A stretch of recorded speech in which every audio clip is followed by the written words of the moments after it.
Let us pray. Almighty God, we willingly acknowledge you as the supreme being, most gracious and most merciful. Look down, we beseech you, on us who are members of this Senate, and deign to assist us in the duties that we have to perform on behalf of our beloved country of Trinidad and Tobago. Open our eyes to see the truth and help us to accept it with all its implications into our lives. Direct us, O Lord, in our deliberations, so that setting aside private interests, unwholesome prejudices, and personal affections, we may treat all matters set before us with honesty, courage, and conviction. Through all we say and do in this Senate, may we give glory and honor to your holy name, inspire confidence in our fellow citizens, and make a positive contribution to the peace and prosperity of our nation. Amen.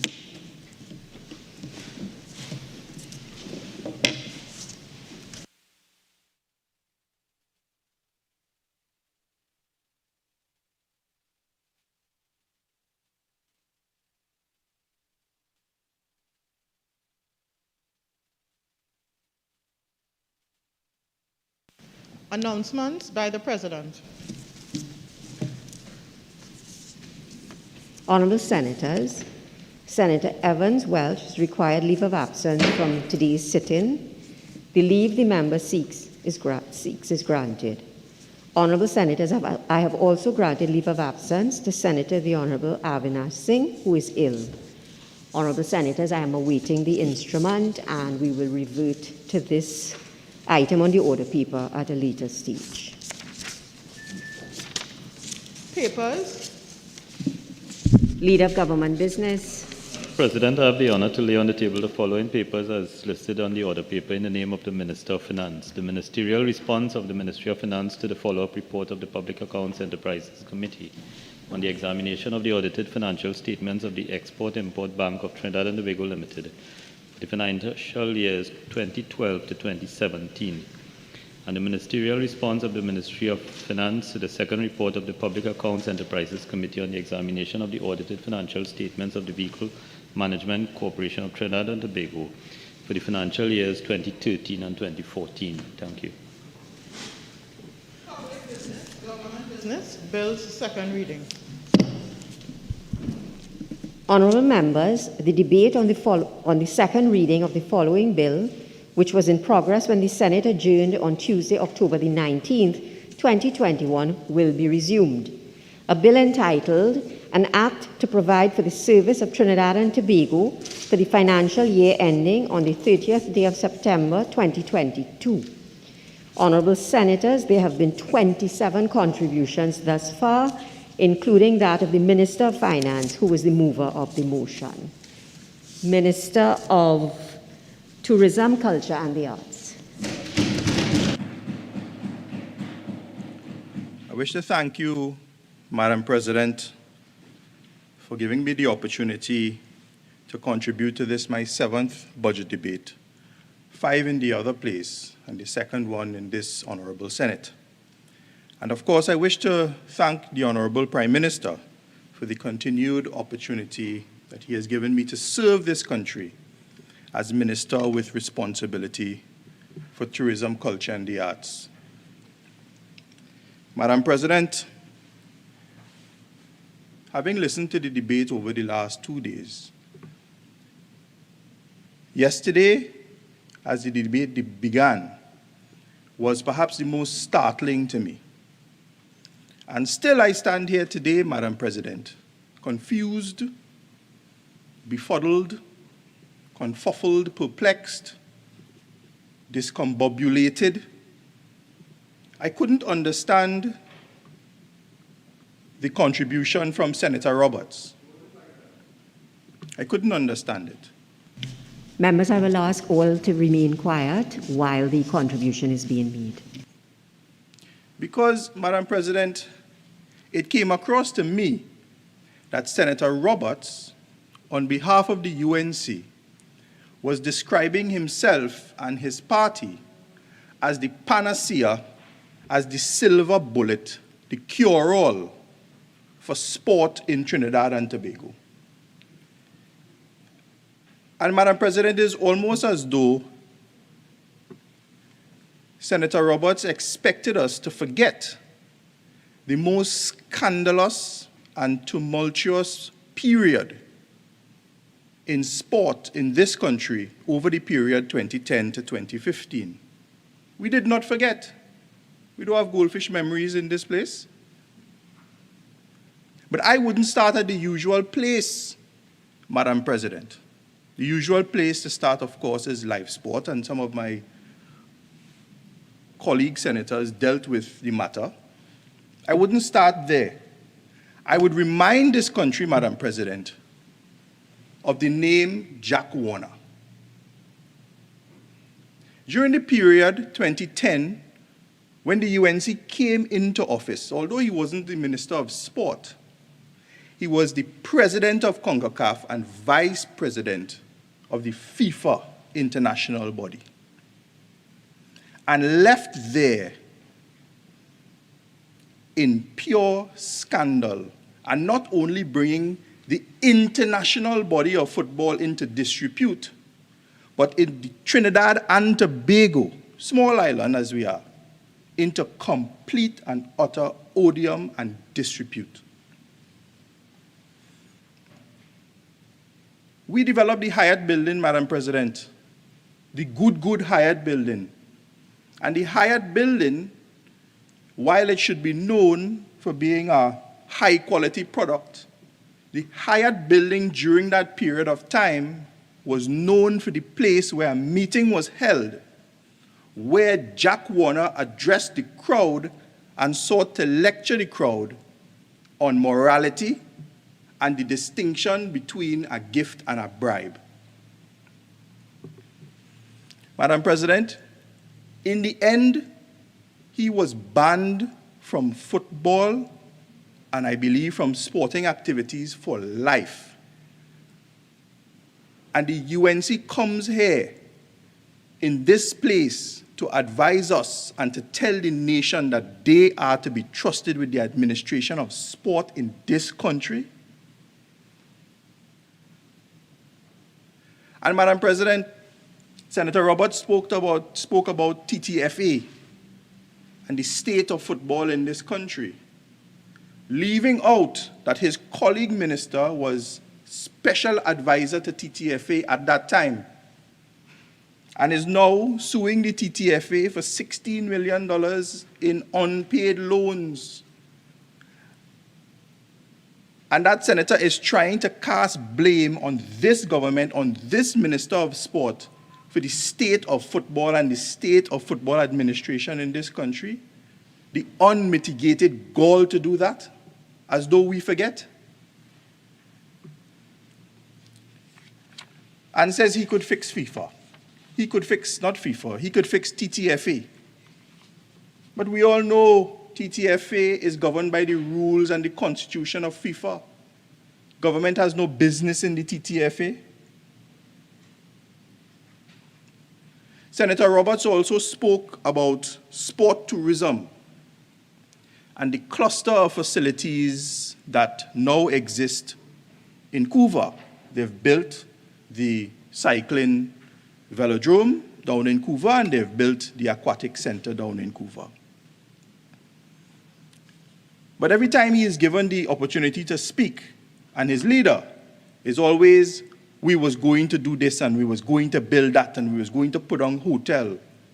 Because he's right, those things are missing from the cluster that occurs in Couva to truly market a comprehensive sport tourism product. There is no facility for physiotherapy. There's no advanced gym or sports medicine or recovery center or anything like that. None of it. But every time he speaks, it's always, we was going to do this and we would have do this if we were still there. But I'll ask the senator today, Madam President, because we don't forget. The PNM today, we are building community centers. We've reduced the price tremendously to about $8 to $9 million per community center. So let us imagine that the facility to support the sport tourism there could have been the size of, let's say, 3 community centers. Couldn't $34 million pay for all those ancillary facilities needed in the Couva cluster area to truly support sport tourism in Trinidad and Tobago? And I know the answer to be yes. But Madam President, $34 million grew about 64 million little legs and walked from the Ministry of Sport into the pocket of Adolphus Daniel for absolutely nothing. And yet, the UNC expects us and expects the population to forget and to believe that Senator Roberts, as he is proposing himself there as the next sport minister, if they get into office, as the panacea for sport. And then Senator Roberts boasted about, on the opposition side, there are 2 former national athletes, and therefore is trying to make the argument that having 2 former national athletes, that they can fix sport in this country. But by Senator Roberts' record, we know that being a former national athlete does not guarantee you any success in sport management or sports administration in this country. And the American university knows that too. The American University in Washington knows that not to be true. And I'll say this through you, Madam President, to Senator Nakhid. All the recruiters at American University have to do is just to look at your social media posts, to determine within themselves that they were right to reject you from that job as coach of the national football team. And I will acknowledge Senator Nakhid. I was once a footballer. And I would acknowledge that Senator Nakhid was a legend in the American University. Once a legend, but have now collapsed his legendary status. Madam President, Senator Leiter spoke a lot about the tourism sector, and Senator Leiter spoke about asking for forensic audits for the award of an airport in Tobago. Forensic audits.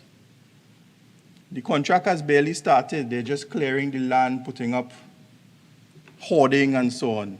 But he's asking for forensic audits. Madam President, shouldn't Senator Leiter be calling for a forensic audit into the award of gas stations? And I would ask Senator Leiter, since they are talking about recusals and conflicts of interest, whether his very close relative, being a member of the government or the cabinet or whatever, did she recuse herself when Senator Leiter was awarded a contract like that NP gas station? Because, Madam President, they're talking about a lot of rentals. Madam President, 46.6.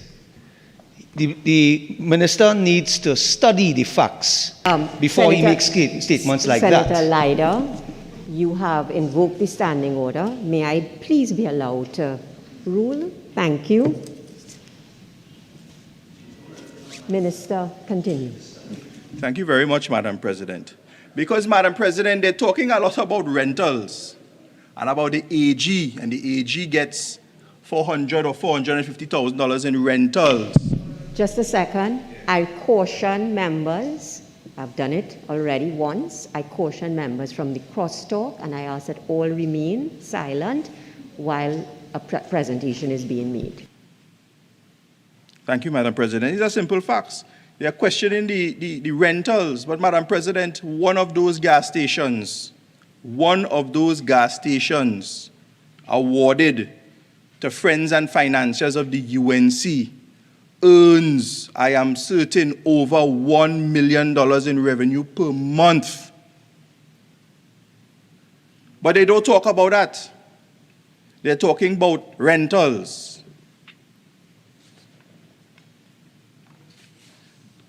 And Senator Mark.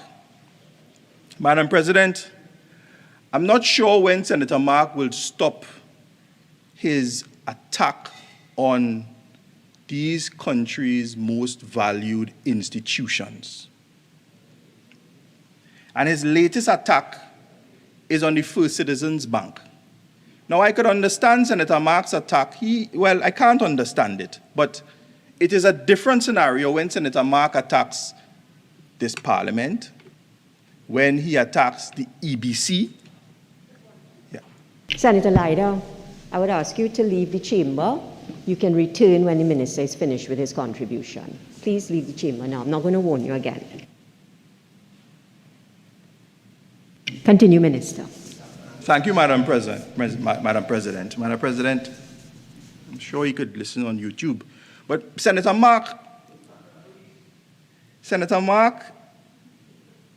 your attack on the EBC and your attack on other institutions in this country, attacking our own indigenous First Citizens Bank in the way that you have is a whole different prospect altogether. And I declare my interest, Madam President. I am a depositor in that bank. I'm also a proud shareholder of our own indigenous bank. And Madam President, I'm surprised that Senator Mark gets up and has the understanding of the very complex financial affairs of the First Citizens Bank in its quest to, of course, expand the profitability of its organizations. Because I know Senator Mark, from in the past, had a very difficult time with management accounting in a certain place. But that was sorted out. He was allowed to go into the room with his book bag, and he sat there with no invigilator, and he passed. Okay. But through you to Senator Mark, Madam President, attacking a financial institution is something that you should be very, very, very cautious about. And I wouldn't even express what could happen, because even the very expression of what could happen could damage the future of that bank. So I would ask, Madam President, that we all exercise care and caution when dealing with these very important institutions in our country. That out of the way, Madam President, let me say on the last occasion, we met to debate this appropriation bill. We were just 7 months into a pandemic. And at that time, we didn't think, or rather, Madam President, we hoped that 12 months later, in a following appropriation bill as we are here now, we would not have been in the same situation, and that we would have at least been able to get on with our lives. But 19 months later, into a pandemic, Madam President, we are still here. And we are reopening the economy, reopening the sectors slowly, but carefully, taking regard to life and livelihoods, Madam President. And during the last debate, I got the opportunity to account for the ministry's plans going forward, accepting, of course, that the travel, tourism, and the creative industries were some of the hardest hit by the pandemic.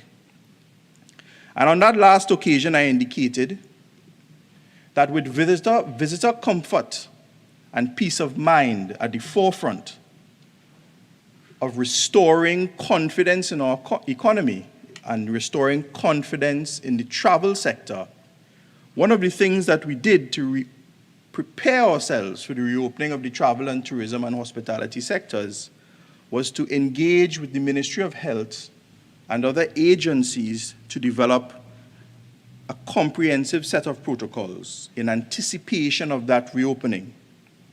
And we did just that, Madam President. Today I can report that both destinations, Destination Trinidad and Tobago, were awarded the Travel and Tourism Council Safety Stamp, which is an international recognition of the development and significant rollout of our comprehensive protocols. And to date, over 1,000 tourism operators have been trained, or tour operators, or transportation operators and personnel, and our accommodation providers were all trained. So, our stakeholders are, in the main, prepared to deal with the reopening of the sectors and the restart of the travel and tourism industry where safety issues are concerned. And we will continue to do our safety checks. We will continue to train our tourism stakeholders to prepare for that reopening. The second matter, Madam President, that I spoke about was that this government and this ministry, in acknowledging that the severe hardships felt by the creative sector and by the tourism sector, we did what we did. We did what we could to minimize the hardships felt by our sectors. And therefore, Madam President, over the last financial year, we distributed approximately $25 million in COVID relief grants, specifically for the creative sector, along with, of course, other salary relief and income relief grants that the Ministry of Finance distributed.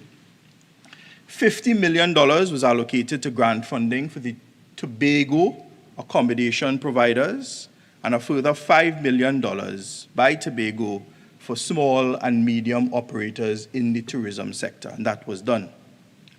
Madam President, we extended our tour program, our tourism accommodation upgrade program, which is a reimbursable program where tourism accommodation providers are allowed to participate in the program and upgrade their properties and receive a 50% rebate on the completion of the accommodation upgrades.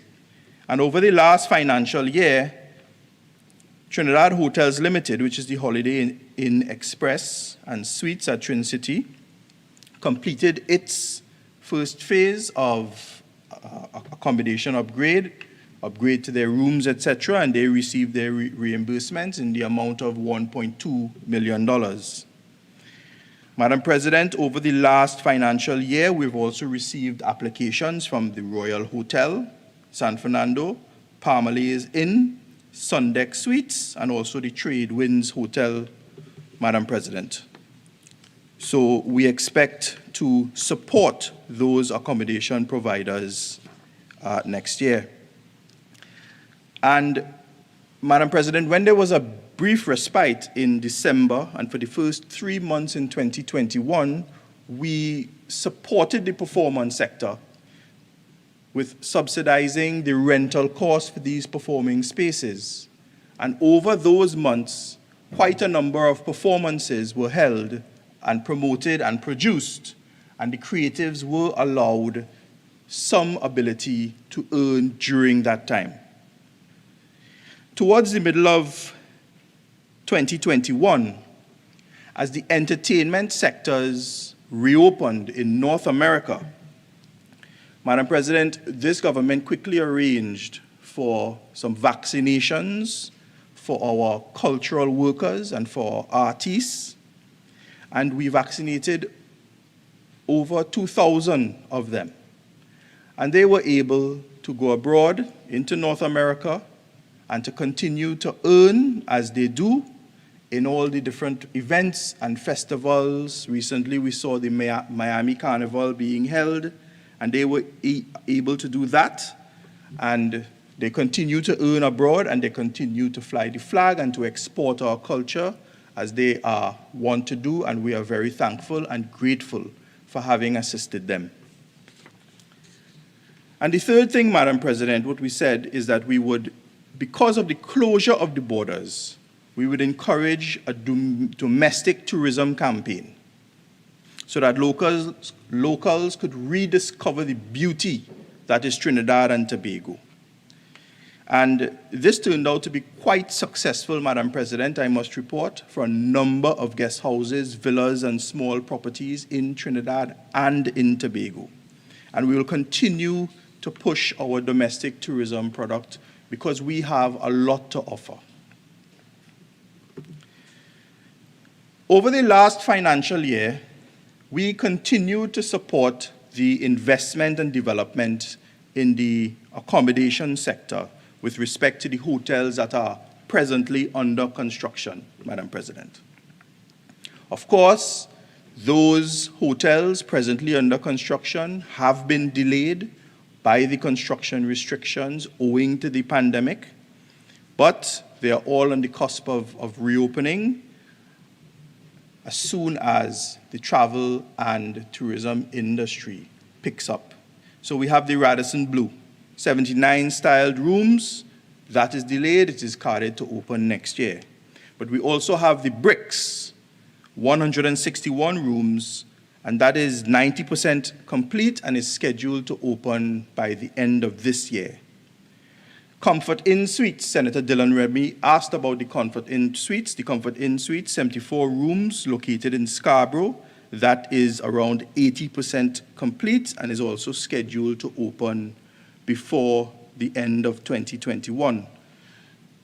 So we look forward to the opening of these new hotels under construction with the hope that, of course, they would add quality room stock to our accommodation sector, but also we look forward to the spin-off activity that would occur in the agricultural sector, in the manufacturing sector, as they produce to support the operations of these hotels.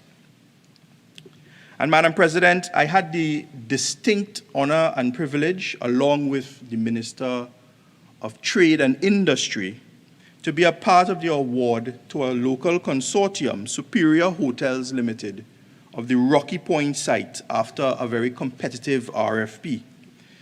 And that award, Madam President, is to construct an integrated resort development in Tobago, which encompasses a 200-room Marriott hotel, additional villas, townhouses, and condos for approximately $500 million.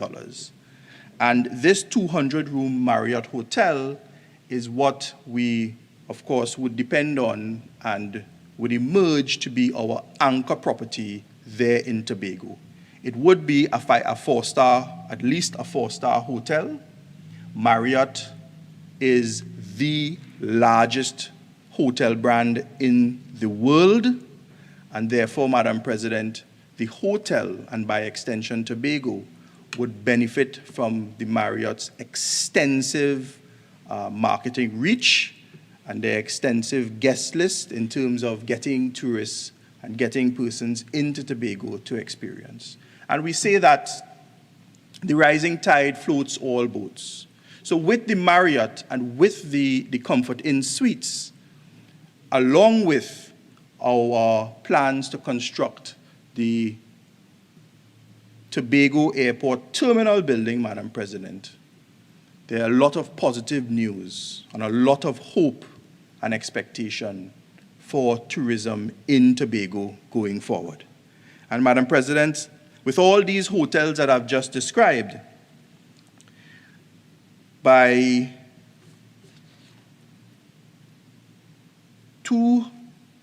2025, we expect 852 brand new high-quality rooms and approximately 1,000 new jobs in permanent employment during the operation phases of these hotels. Madam President, just to go back to the Marriott in Tobago, during construction, 750 persons will be employed, and during the operations, approximately 250 persons from Tobago will be trained and employed at the Marriott Hotel. But Madam President, we are also treating with an application for yet another hotel. And this hotel is the Hampton by Hilton. And this hotel will be constructed in the Piarco area. It is a 103-room hotel with coffee shop, restaurant, conference meeting room. And this hotel has all the developers have all their approvals. And this hotel is carded to commence construction in January of 2022. And it will cost approximately $65 million, and about 250 persons will be employed during the construction phase and 70 persons during the operational phase.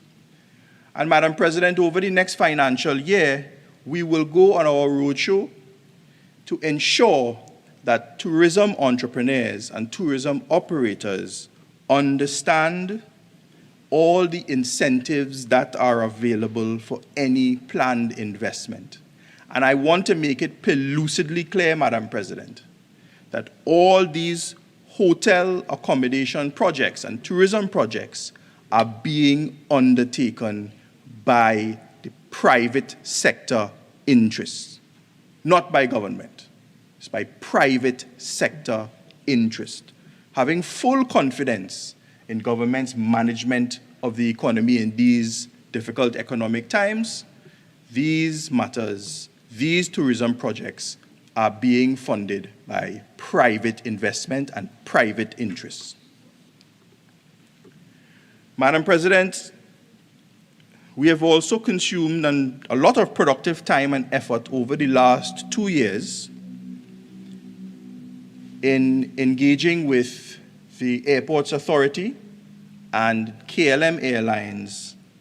And last Saturday, I had the honor and the privilege, along with the Minister of Works and Transport, to welcome back to this country from an absence of over 20 years, KLM Airlines, with a route from Amsterdam.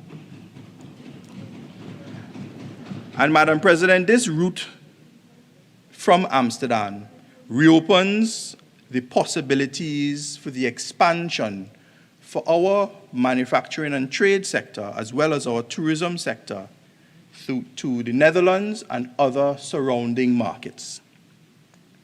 It also opens up faster connections for the majority of Trinbagonians from the West African, as we count ourselves, from the West African and from the Indian diaspora, for faster connections through Amsterdam to the West African continent as well as to India, Madam President. And we have entered into a joint marketing arrangement with KLM to build that route. It is a winter flight, Madam President, so it's for the winter season. And there are tremendous possibilities for us here in Trinidad to market our carnival offerings during the months of January and February to those Europeans looking for that type of experience, as well as for a quick flight or ferry to the sister isle for those who are looking for that sun, sand, and sea experience. So over the next financial year, Madam President, we are looking at engaging with some of our stakeholders to do a familiarization tour, perhaps go to Amsterdam, with our carnival entrepreneurs, our tourism stakeholders, perhaps some of our trade stakeholders as well, to meet with tour operators and other interested parties in Amsterdam and in the nearby cities to see whether there are possibilities that we can glean and that we can get from there. And that in itself, Madam President, would build the route so that we would no longer have to expend monies on joint marketing efforts. The route would be sustainably built on its own through the bonds that we would have developed with markets over in continental Europe. So, Madam President, at the same time, we are encouraging our carnival stakeholders to look at the Rotterdam Carnival in terms of deepening our involvement and deepening our culture into that carnival, our unique Trini Carnival experience, so that we can export our culture, export our cultural workers, our artists, our musicians, when they host their Rotterdam Carnival, so that our cultural export can increase from this flight. Madam President, we're also collaborating with Caribbean Airlines and the Tobago Tourism Agency to open up a direct route to Tobago from New York City with a direct flight, and it would be marketed jointly so that we can bring some additional visitors from the North American market, from the diaspora, directly to Tobago to enjoy a quick vacation, visit some relatives and families. Of course, the opportunity is always there. The government has invested over $1 billion in new fast ferries and has kept Caribbean Airlines hold, has added some more flights so they can always hop on a flight or a ferry and come to Trinidad to visit friends and family and then return to New York. So we're working with Caribbean Airlines and the Tobago Tourism Agency to build that new route. And we're also doing work, Madam President, to attract new airlift to the island, to the islands, as the travel and tourism industry reopens slowly. Madam President, over the next financial year, we also see the opportunity to improve upon and build new festivals. We see festivals as something that can create and contribute tremendous economic value to our economy. And Trinidad and Tobago, as we know and as we are a melting pot of creeds and races, a melting pot of cultures that feeds into a number of different national festivals: Carnival, Emancipation, Diwali, Pagua, etc. And there is no denying that there is vast economic impact for successful festivals. Because Carnival alone, the direct economic value from visitor spend is around $450 million annually. And that is just counting the 10 days leading up to Carnival Monday and Tuesday. And of course, there are tremendous benefits to all the persons who are involved: the promoters, the artists, other stakeholders, service providers, mask makers, musicians, vendors, taxi drivers, etc. So we see tremendous value in building upon and the creation of new festivals in Trinidad and Tobago.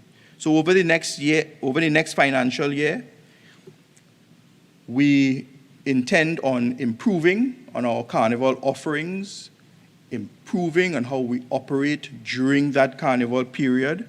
Carnival alone accounts for 10% of our visitor arrivals. And of course, Madam President, we will build upon and improve Carnival while remaining true to its roots, and that is what differentiates our Carnival from other carnivals across the world. Madam President, can I ask a question, please, of the Minister? Yep. Minister, there was a weekly flight from JFK to Tobago before. Is it that you're restarting, or are there other routes coming from the States? No, it's the same Caribbean Airlines flight from New York City directly to Tobago. I understand that the route occurred a decade or so ago. That is the flight that we are looking at restarting from JFK. Yep. Yes, Madam President. Earlier this year, as Carnival... Minister, you have 5 more minutes. Yeah. Earlier this year, as Carnival was cancelled, we saw different creative expressions coming out. We saw Carnival products being produced in the area of theater. We saw the mass production. We saw Carnival productions being produced in the area of film. And we intend to build upon those things and to encourage those different Carnival products being produced. Emancipation, Madam President, as I hurry up, we see opportunities to work with the Emancipation Support Committee and to explore any opportunities that might arise from the declaration of Juneteenth in the United States as a federal holiday, as a federal national holiday in the United States. And we can work with persons in that source market as members of the African diaspora to see if we can perhaps improve our festivals and attract those visitors from the diaspora into Trinidad during the emancipation celebrations. And there are other opportunities for Diwali and Pagwa from the Indian diaspora in this region, Guyana, Suriname, etc. And there are opportunities for new festivals, Madam President. There is what exists right now, an organically built jazz season, which occurs after the carnival period. There are also band launches. We can market, package properly, and advertise and attract visitors to our band launch season and other opportunities for festivals. Because the idea is to build successful festivals, to market them to the diaspora, to market them abroad, and to get visitors on the island, to increase visitor spend and to contribute to the economy.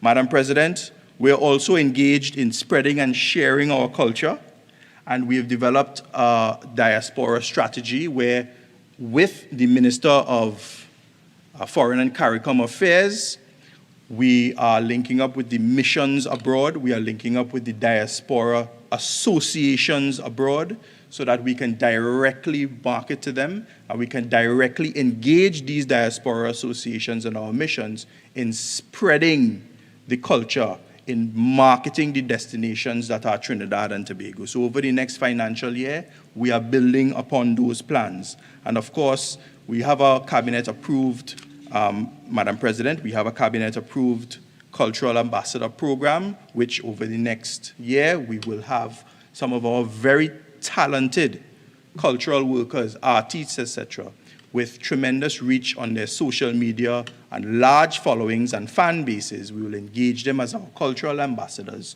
so that we go and we relentlessly spread our culture across the world. The US does it, Jamaica does it to great effect, and Trinidad and Tobago must do it because we are very unique in our culture. We have developed our own music, we have developed our own musical instrument, our Trini Carnival, the Limbo, and we will market our cultural offerings across the world so that we can get more and more persons to fall in love. Very quickly, Madam President, we have a number of sporting events that we expect, large sporting tourism events that we expect over the next year, the ICC Under-19 Cricket World Cup, the P1 Offshore Powerboat Circuit, and of course the International Interhash Meet, which we expect to receive 4,000 visitors from across the world. So, Madam President, while we still are in a pandemic, we are not going to let a good crisis waste. We are preparing for the reopening of the tourism and travel sectors. We are preparing for the reopening of the entertainment sector, Madam President, and we are working to ensure that all these sectors contribute to an improved and increased GDP. Thank you very much, Madam President.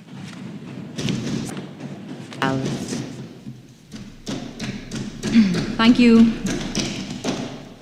Thank you, Madam President, for recognizing me to contribute in this debate in relation to the budget presentation for financial year 2021-22, entitled Resilience in the Face of a Global Pandemic. Madam President, to the friends, family, and financiers who have experienced resilience while the rest and the majority of the population are suffering under the strain caused by mismanagement of the pandemic, I say to them, congratulations. This is probably a budget for you. Probably you can relate to it. People taking offense to the use of friends, family, and financiers, but I don't know that they're really in the rank as yet. I don't know that they have any buildings to rent and so on that they could really take offense. So, stay the course, you might end up there. But whilst many people are struggling to hold on, to find employment, to live off their savings, to juggle their work duties, their homeschooling duties, and all the while, what they have to turn on the news and witness every night is a frontal attack on our democracy. I say to them, the longest rope has an end, and we in the opposition stand firm in our defense of those against whom the government has declared war. We remain committed to rescuing, rebuilding, and restoring Trinidad and Tobago under the astute leadership of the Honorable Kamala Persad-Bissessar, who I have to congratulate for her fearlessness and her dedication to this nation and its people. In the last few weeks, I have never seen someone exhibit such bravery and such courage in fighting for what is right for the people of this country. We stand with her in defense of the poor. We stand with her in defense of those who have their rights and freedoms curtailed by the government. And we stand in defense of the rule of law. We will not sit quietly while wives get legal briefs, merit lists are withdrawn, secret indemnities are signed with promises that we would not assist foreign law enforcement. The People's National Movement, on the one hand, want to bring a politically appointed Trinidad and Tobago Revenue Authority as a private tax army against our citizens, but they are signing agreements to help a Queen's Counsel escape tax authorities in the UK. I wonder how the Financial Action Task Force, the Caribbean Financial Action Task Force, and the EU, who still have us blacklisted for tax compliance, and other foreign organizations will view this development. Madam President, I've sat here for 3 days almost, this is the third day. I also listened to the budget debate in the other place very intently and the Standing Finance Committee. I have not heard one single minister who has honestly and truly said anything that could give comfort to those who are presently experiencing hardship. They have stood here and they have praised themselves while the population crying out for relief. The Honourable Leader of the Opposition, in her brilliant and hard-hitting response to this paltry excuse of a budget. I'm sorry, I'm hearing, the Senator interrupting. I think maybe she wants to speak. She hasn't spoken as yet. But you'll get your chance to talk about the PNM Slush Fund Scholarship and all that. Senator Lutchmedial, how about you address me? Okay? Yes, Madam. Madam President, I'm proud to serve this country alongside fearless and true patriots who expose the incompetence, the wrongdoing, and the illegality of this PNM government. People like Ravi Balgobin Maraj, who not for the first time had to take on a fight on behalf of the people of this country to uphold our constitution because the PNM members of this House failed to do so. Madam President, if I was the Minister of Health, I would hand in my resignation and carbon copy it to a real doctor like Dr. Gopi Singh after that stellar presentation here yesterday. One Dr. Gopi Singh could replace the whole Saturday lineup. And I'm sorry to say, in order to keep their jobs, they flip-flop all over the place like fish out of water. I know how hard it is to be a public servant, but to them I say professional integrity is something that no salary or job title could compensate for. All right, Senator Lutchmedial, I always urge members, when you are speaking about persons who are not within this chamber, to be careful. All right? So I'm asking you to move on from that line. Madam President, the best that the government could offer as a comeback to the brilliance of Dr. Gopi Singh was the contribution of Senator Ibrahim, who confessed that he spends a lot of his time watching UNC rallies and Monday Night Forum. He could tell you about people, how many didn't or didn't wear masks at rallies last year before it was the law, but he neglected to say whether or not he had watched the Attorney General's arm wrestling match, where he perhaps, and it was the view of many, breached the public health regulations and congregated without masks with many people. Madam President, the government has publicly stated, or the Prime Minister has publicly stated, that he lost confidence in the Commissioner of Police a year ago, perhaps for not wanting to enter private property in order to enforce regulations that they themselves couldn't comply with. But through you, Madam President, I'll encourage Senator Ibrahim, and I know he'll watch later. Oh no, he's here now. He arrives just in time. I'll encourage him to continue to watch UNC rallies and Monday Night Forum. Don't just look with your eyes, listen with your ears, open your mind to the truth. Salvation and redemption available to everyone. As long as there's life, there's hope, and you might still see the light of the rising sun and come to your senses. He actually was not able to refute any of the salient points raised by Dr. Gopi Singh with respect to the failure of the government to manage this COVID pandemic. Madam President, if I was the Minister of Sport, I would probably go hide in Mainridge and never show my face again, because people who understand sport, people who love sport, people who have a true passion for the development of sport have exposed the failures. But Madam President, like sports, like education, sport is the stepping stone out of poverty. If we truly develop sport in this country, we would not have to give the lion's share of almost every single budget to national security. In a country where you're struggling to reduce our balance of payments, the one thing that we export now might be bandits, because our CARICOM neighbors are now seeing the effects of our poor management of the crime situation here in Trinidad and Tobago. Madam President, God help us, but it appears that this is where we have reached. We are exporting crime. No amount of old talk about research and footnoting can hide the fact that the government have failed the people of this country. They praise themselves for saving money on this Red House, and today we need an umbrella so that we could stand here and speak. $441 million plus the cost of buckets and mop. The legacy of Las Alturas has arrived at Abercrombie Street. The Red House perhaps is a reflection of the country as a whole, everything leaking, falling down, like that little piece of ceiling there. And why? Because the P&M cannot get it right. They cut and slash spending on important things that would make meaningful impacts on the lives of people, and instead they invest in paintings. Madam President, what we witnessed here yesterday was no coincidence. We saw yesterday that when the rain fell, it was perhaps a metaphor for the tears of poor people crying out for food, being called greedy. It fell at the right place and the right time. But it was also proof that in this country, you never get value for money. The only thing that we have seen done with proficiency in this budget exercise is the regurgitation of excuses and the recycling of old plans. No new ideas to generate income, except the collection of property tax. No new ideas for diversification. I heard someone mention that they will now try to develop medical tourism using the Coover Children's Hospital, which they have rebranded, because that's the one thing that they also do well. They rename things. They renamed a bus shed a transportation hub. I understand they cut ribbons to open a mail center, which is a collection of mailboxes.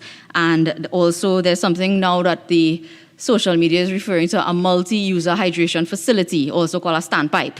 But that is where the PNM has taken us back to, that these are the things we celebrate in our communities today under this government.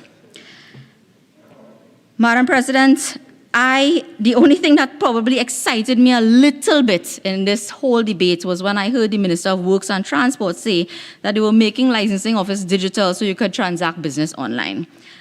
I know somebody who has been trying to transfer a Porsche Cayenne since 2016, and he has been unable to do so. So I hope that this will make an impact and help assist him in that regard. Madam President, if you ever heard about half a story, people in our local parlance, they like to say that you're giving them half the story. We always get in half the story sometimes in here. They boast about a completely digitalized system for this and a completely digitalized system for that.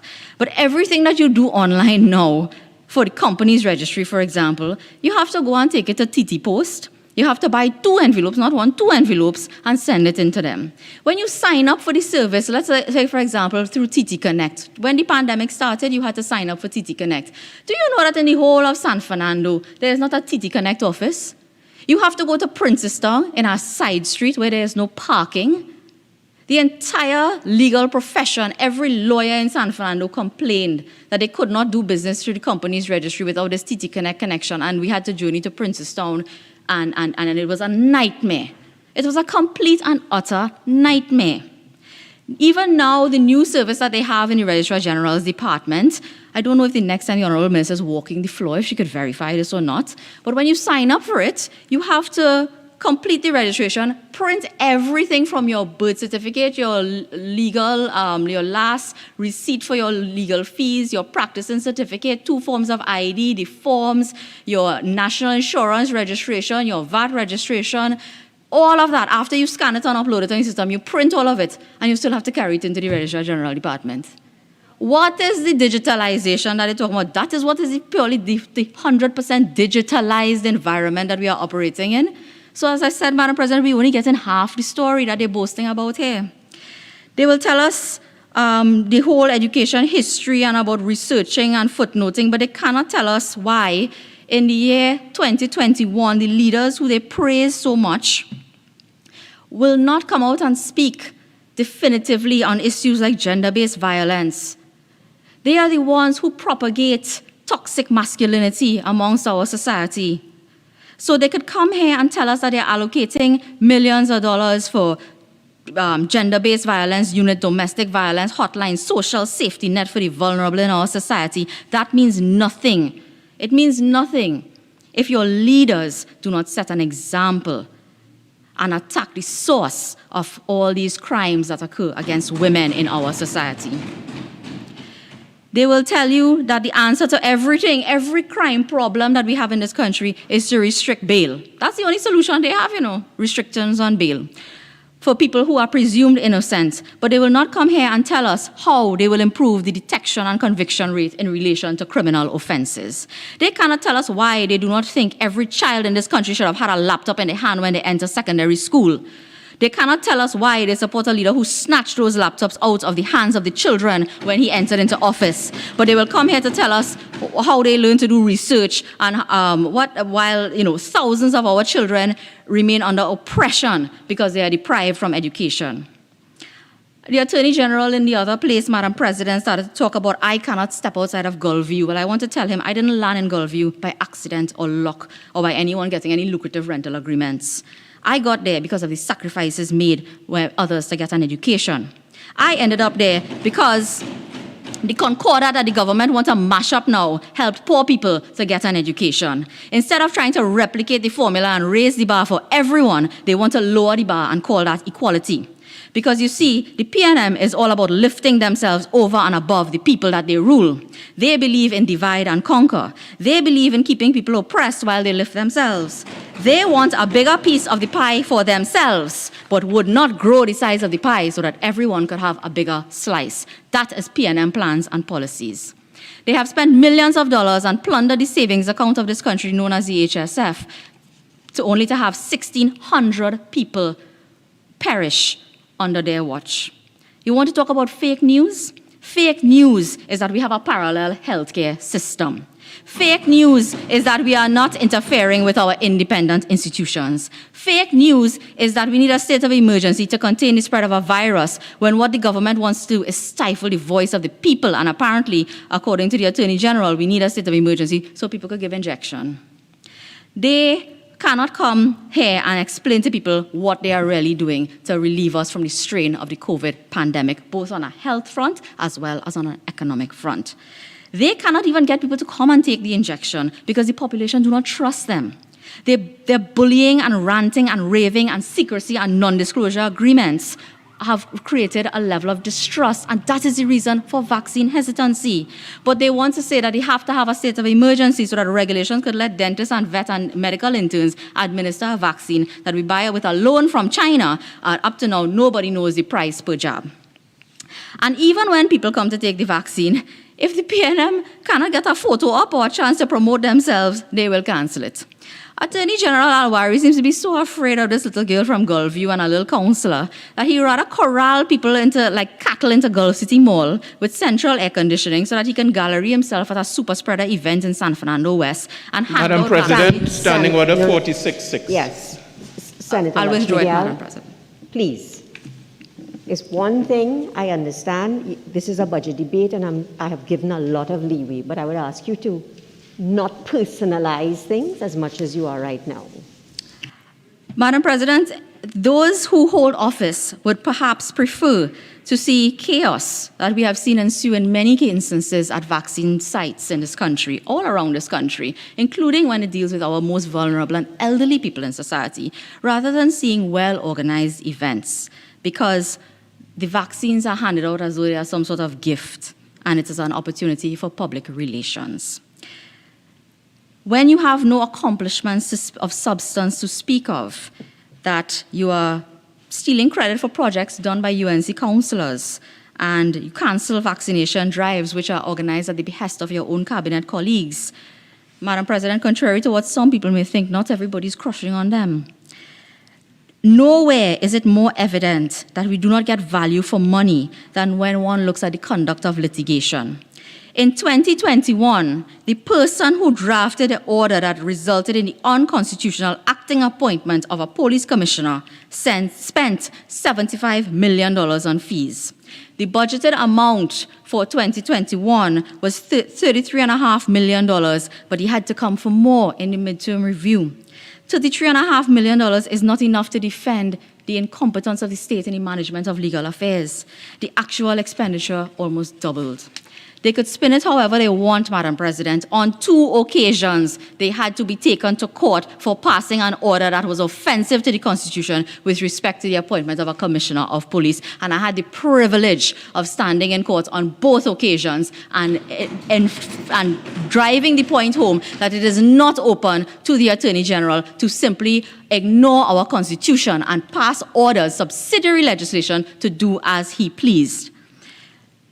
It is costing the taxpayers money, Madam President. The lawyers who are being hired by the state to defend his sloppy work are certainly resilient under this budget. But they are collecting fees, and all that they are doing is coming to court sometimes to concede in the matter. Because somebody who clearly does not have faith in the management of the legal affairs of the state leaked an opinion that basically rubbished all the claims that were made to the media. And I have it here. As much as they want to deny it, as much as they try to forget it exists, attorneys wrong about errors made in the appointment of Griffith as acting COP. Madam President, when the legal advisor to the state will stand up and say that he had the benefit of drafting an order, updating it, bringing it to the parliament and so on, and defends what turns out to be the unconstitutional actions of the Police Service Commission, and then only has to recoil and resile and retract when somebody leaks an opinion also paid for by the taxpayer. And still the taxpayer is paying 2 senior counsel, one to represent him and one to represent the Police Service Commission, to lose on something that an attorney raised for free in the public domain, and they could have come to the parliament and they could have corrected it. And before the implosion of the Police Service Commission, they could have corrected it and done the appointment properly and brought the appointment to the parliament. But instead, they're starting to interfere in the appointment of the Commissioner of Police, so they couldn't get the procedure correct. It is costing the taxpayers of this country money. So when everybody has to line up and file or go online and file a valuation return form to pay property tax, they deserve to know why. They deserve to know why. It is because monies are being spent irresponsibly in the conduct of litigation in this state. Madam President, I cannot believe that I heard the minister in the Ministry of the Attorney General stand here and try to blame, and she tried to soften the blow, but you know, your senior users all the time, the UNC lawyers, for taking people to court.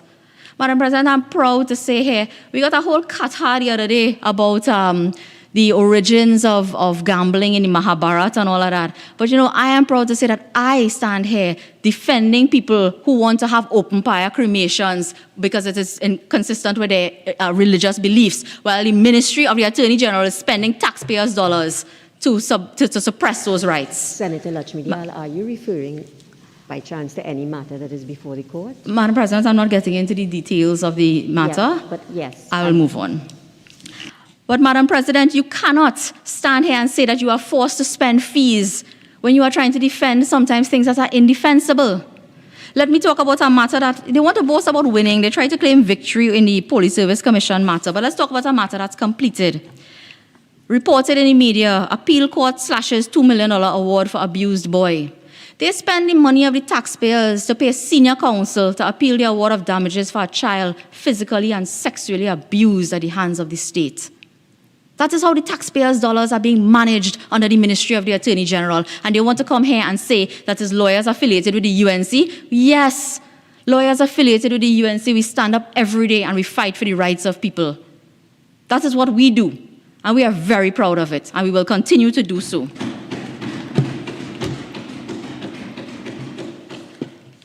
We have reached the stage right now, Madam President, where people who I never thought I could agree with in life have come out and talked about the management of the state of legal affairs in this country. And I will quote from an article dated October 17, 2021 by one Professor Selwyn Kojo. In speaking about certain things that were leaked into the public domain, again, I find there's plenty leaks taking place. I don't know, somebody obviously wants to expose the incompetence more than us. But in relation to some of those leaked documents, he says all it does is expose the taxpayer to a claim or to indemnity by a person, I won't call the name, if he suffers certain losses.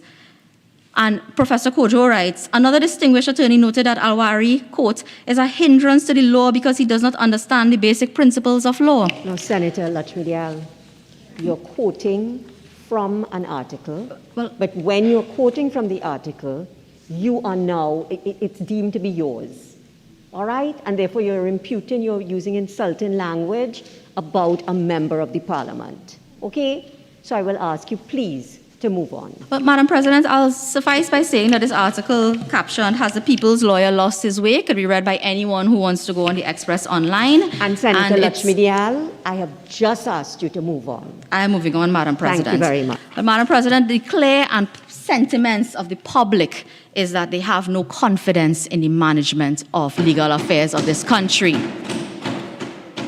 Now, when I want to know which part of the budget really caters for all of the contingent liabilities that the taxpayer are going to have to undertake because of the poor management of legal affairs in this country and litigation particularly. Because recently, the president of the Contractors Association talked about the amount of matters in court right now, the amount of people that are suing various agencies of the state, EMBD, EFCL, all of them, for monies owed to them. And that litigation is dragging on for years. And it's not only causing contractors to be under financial pressure, but what is going to happen if the state loses? Who is going to foot the bill for all the legal costs? Who is footing the bill for the legal costs now? Are we getting value for money in how the Ministry of the Attorney General spending our money? And I think the clear answer is no. Madam President, when we see the state of national insecurity due to the fact that we have no Commissioner of Police or acting Commissioner of Police because of the positions endorsed by the Attorney General, we have to really wonder if this is what passes for legal advice. Focusing on being the landlord and not a good lawyer for the state is really something that is costing us. Madam President, it is also very troubling that we see interference now with independent institutions and independent functions under the state.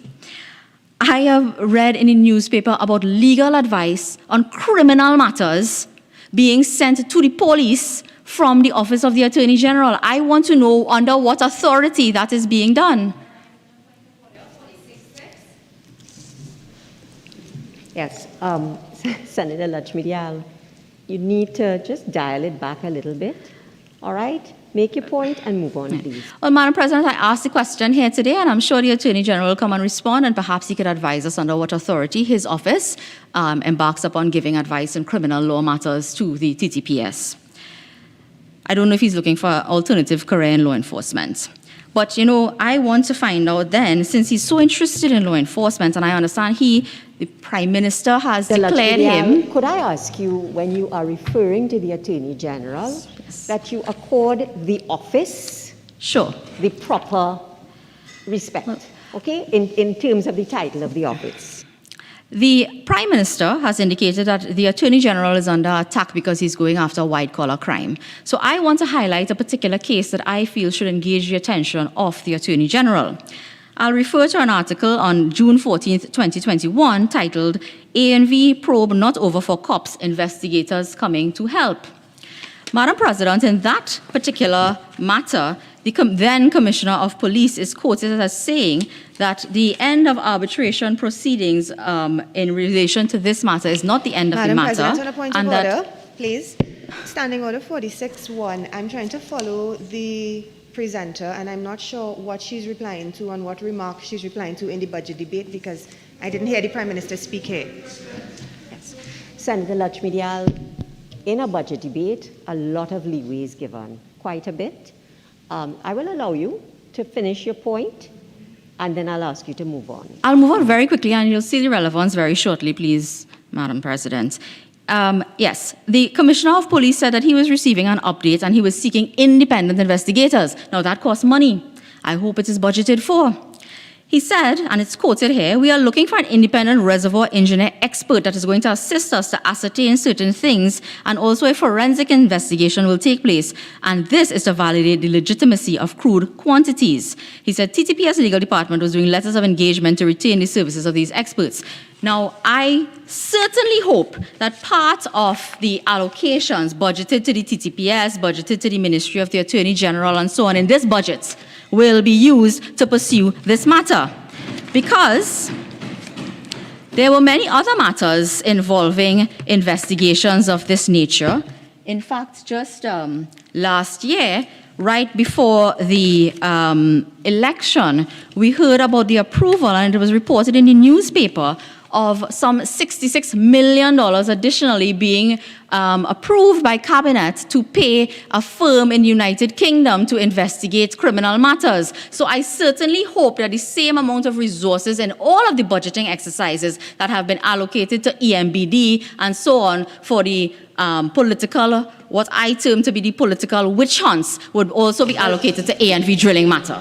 Senator, and that is the point, Madam. Yes, but I have to caution you at this stage.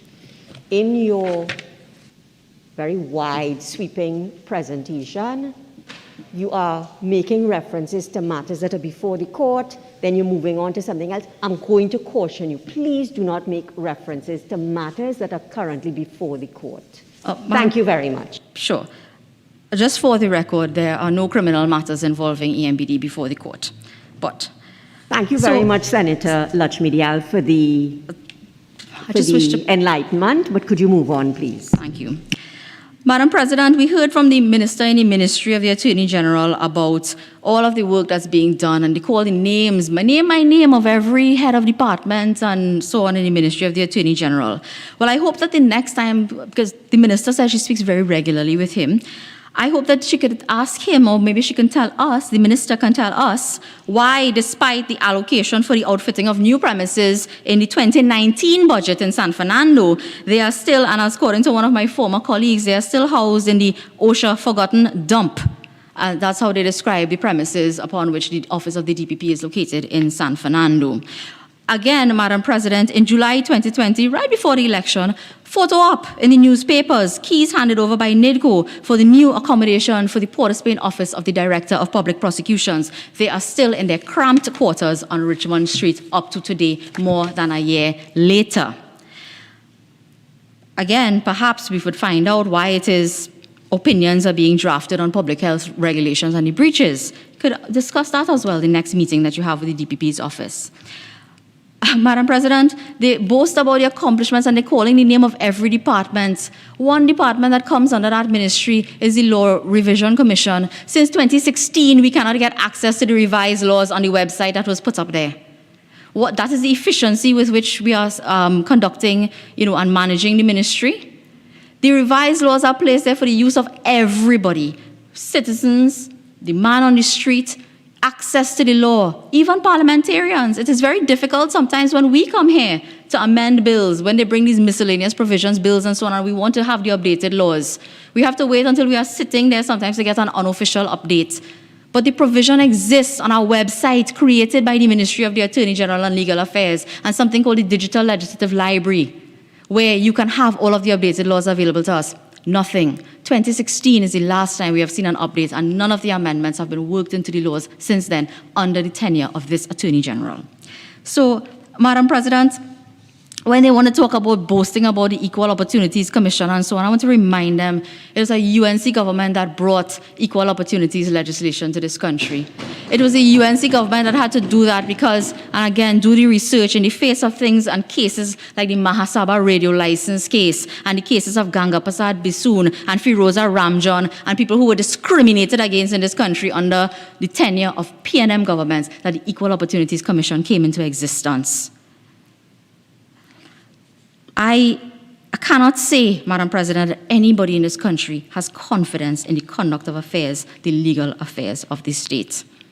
How the monies of the taxpayers are being spent is the only thing I mean, it is horrendous. And the defense that they come with is UNC lawyers cause us to spend that money. Well, the truth of the matter is, yes, UNC lawyers like Lutchmedial, Logan, Dean, Rambharat, Hussein, all of them, that's who people come to for help when they need it, when their rights are being curtailed, when their rights are being trampled upon. That's who they come to. The minister in the Ministry of the Attorney General called the name of Achille Charles. Well, Madam President, if they are so concerned about the amount of fees that they have to pay in relation to cases, they could come to court themselves and defend the matter. Put on your robes and your bands and meet us in the Hall of Justice, because you could save some money in relation to those claims. We are fighting, and you could come and fight us as well. Senator Lutchmedial, are you referring to matters which are before the court? Madam President, I'm responding to a comment made by the minister in her presentation. But I am asking you, are you referring to matters which are before the court? I only called the name, yes, Madam President, of a matter before the court. Can I ask you please to move on? I made an earlier ruling on it. Yes. Thank you. Attorneys general in the past with legal proficiency like Anand Logan and Ramesh Lawrence Maraj put on their robes and their bands and they came to court and stood and defended the state in matters. So I could challenge them to do the same thing. Instead of spending the taxpayers' dollars hiding behind expensive senior counsel and then come here to talk about the cases that we take up in defense of the rule of law, they could come and defend it themselves.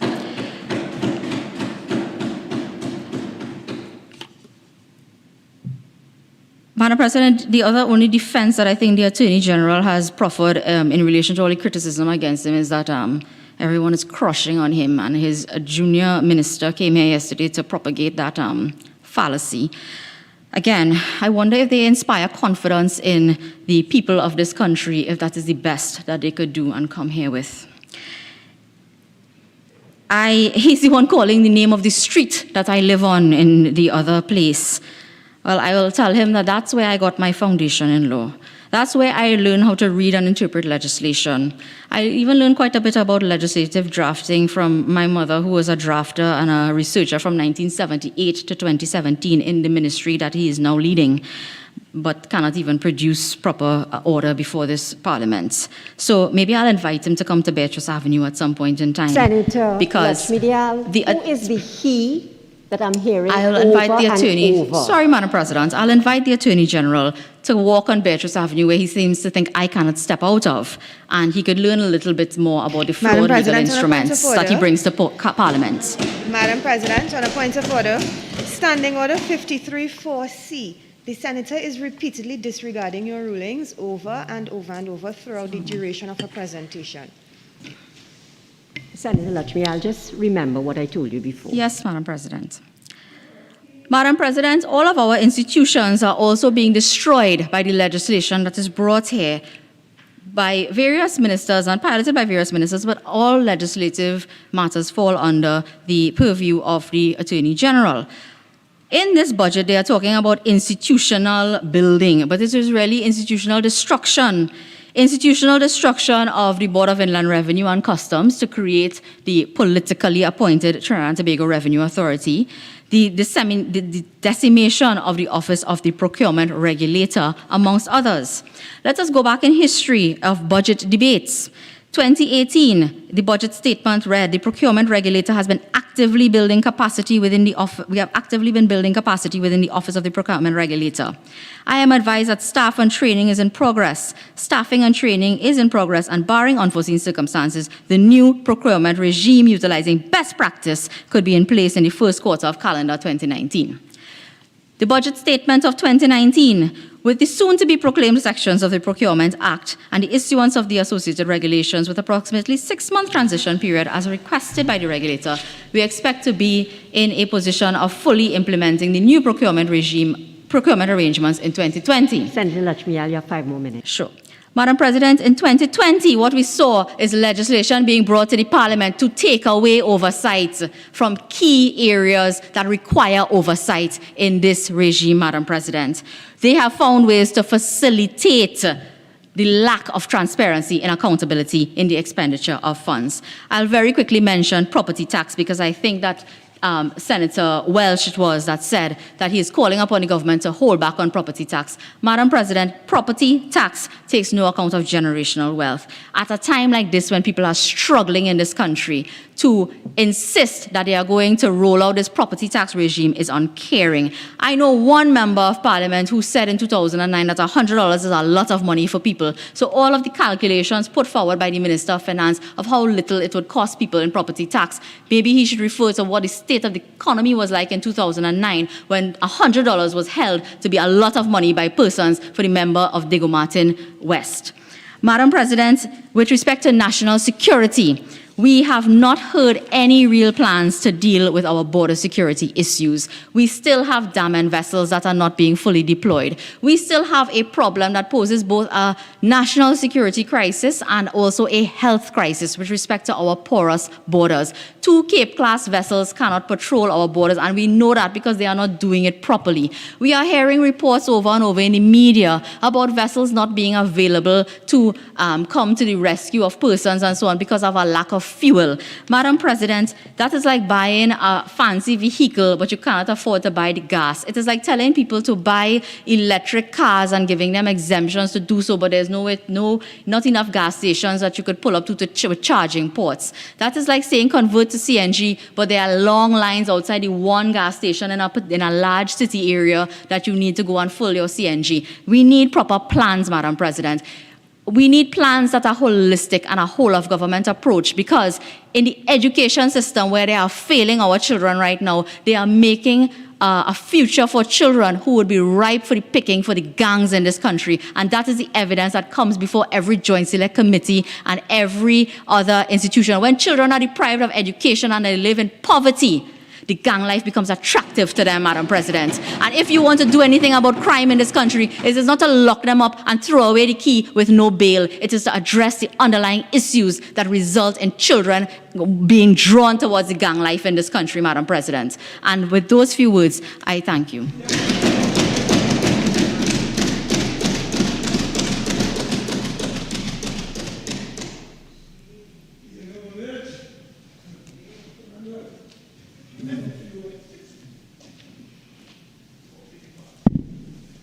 Honourable Senators, I will now revert to the earlier item on the order paper, because I am in receipt of the instrument of appointment.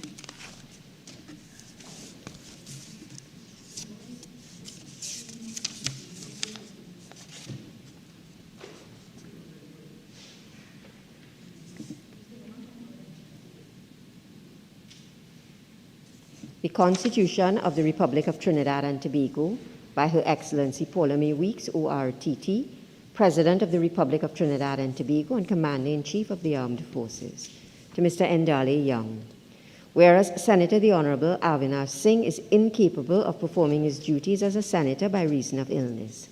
Now, therefore, I, Paula May Weeks, President as aforesaid, in exercise of the power vested in me by Section 44(1)(b) and Section 44(4)(a) of the Constitution of the Republic of Trinidad and Tobago, acting in accordance with the advice of the Prime Minister, do hereby appoint you, Ndale Young, to be a member of the Senate temporarily, with effect from the 20th of October 2021, and continuing during the absence of Senator the Honorable Avinash Singh by reason of illness.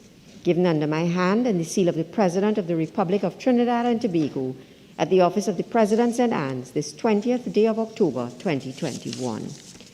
Honourable Senators, a senator is required to take the oath.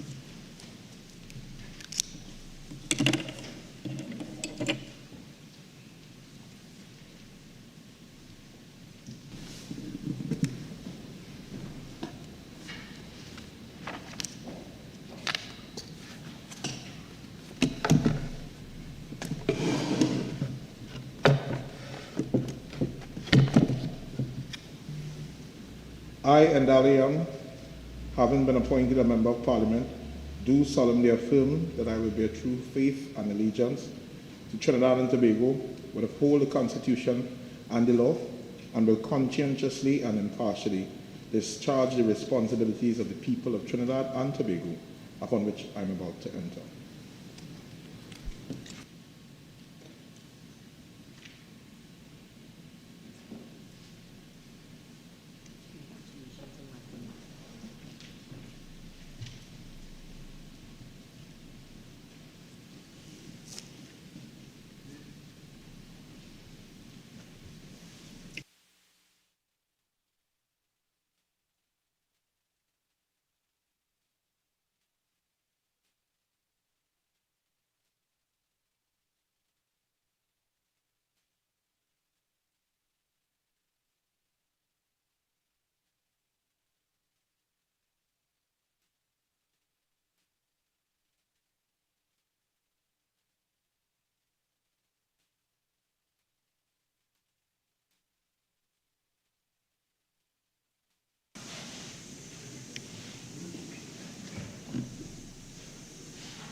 Senator Teemal.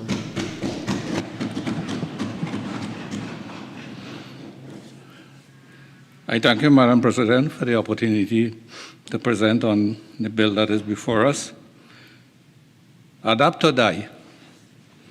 This statement may sound rather melodramatic with regards to the possible impact of climate change, but based on what we have seen globally over the past year with regards to floods, drought, forest fires, rising sea levels, and rising sea temperatures, Madam President, it may not seem that far-fetched. We can successfully tackle the climate emergency if we do the right things. But we are running out of time, in my opinion, to implement effective adaptation and mitigation measures. In his budget presentation, the Honorable Minister of Finance made no specific mention of climate change.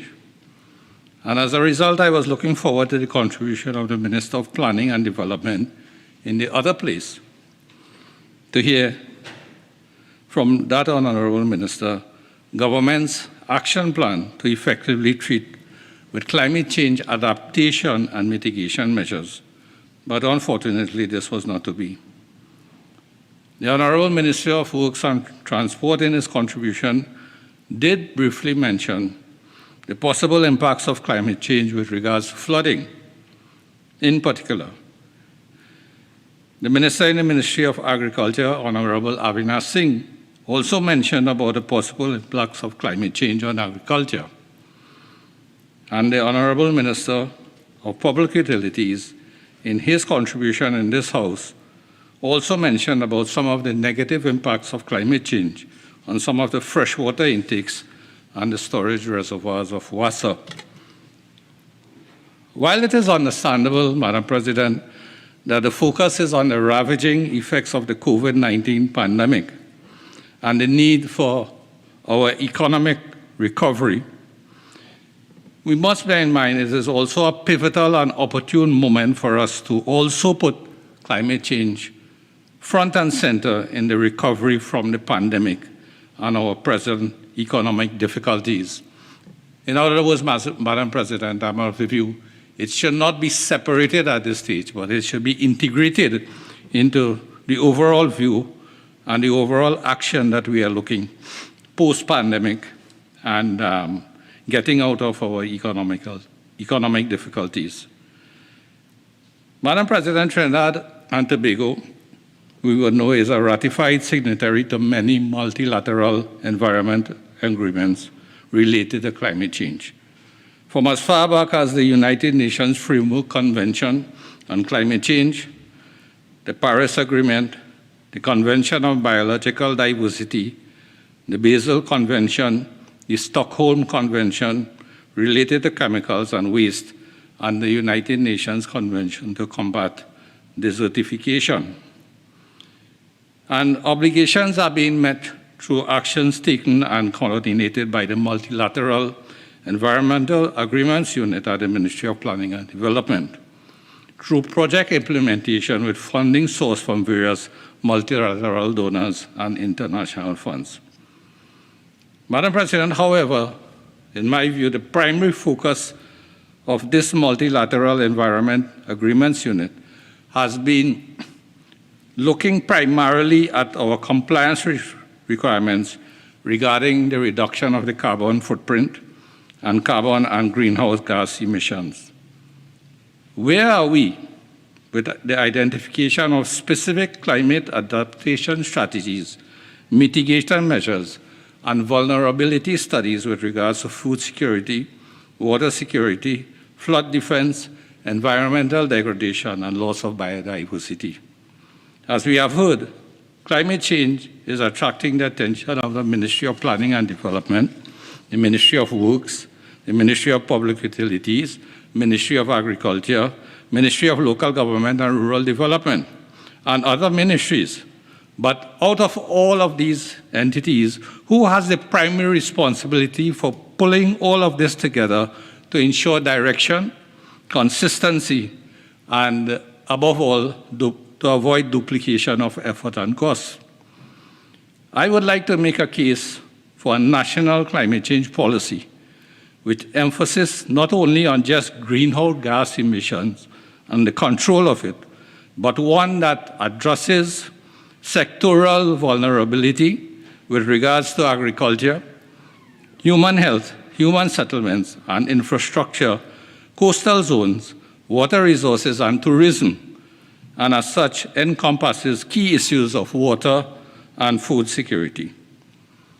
Madam President, these vulnerabilities are seen from the potential impacts of certain projected climate changes, such as temperature increases, extreme events such as floods, droughts, and earthquakes, sea surface temperature increases, sea level rise, and changes in rainfall precipitation. The policy should also guide the formation of clear climate change adaptation and mitigation measures.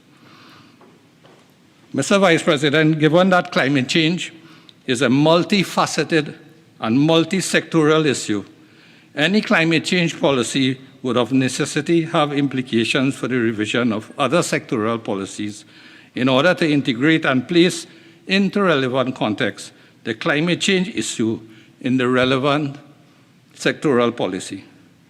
This would warrant a revision of the National Climate Change Policy of 2011, since we haven't come back to that policy since the year 2011. An examination of the draft estimates of development program expenditure for fiscal 2022, Mr. Vice President, does not reveal, at least I haven't seen it, a clear allocation for the development of any policy specifically dealing with climate change under any ministry.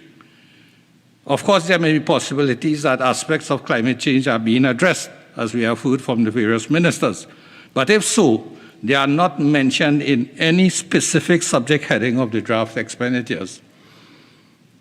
Mr. Vice President, in addition, climate change is not specifically addressed in any existing sectoral policies, although there are broad references to mitigation and adaptation in the National Environment Policy of 2006 of Trinidad and Tobago and other related national environment policies, rules and regulations.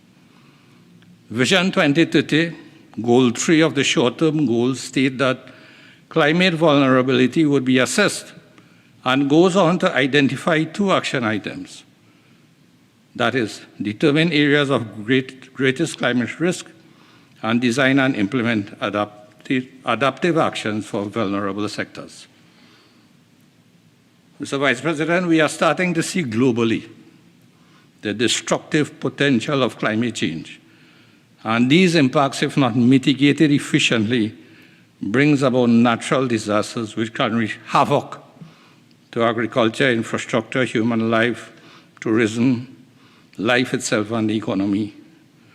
We are seeing the rapid acceleration of some of these impacts, and it is therefore imperative that we become exceedingly proactive regarding this threat. And a key step in the establishment of a definitive policy on climate change.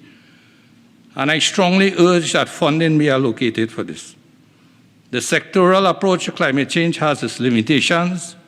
We must stop working in silos so that a clear and definitive multi-sectoral policy on climate change is achievable.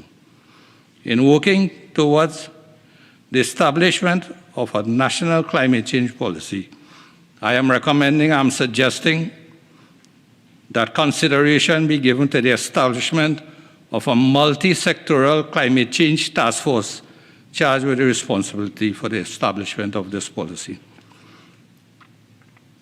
Mr. Vice President, I'd just like to turn attention to the issue of water security.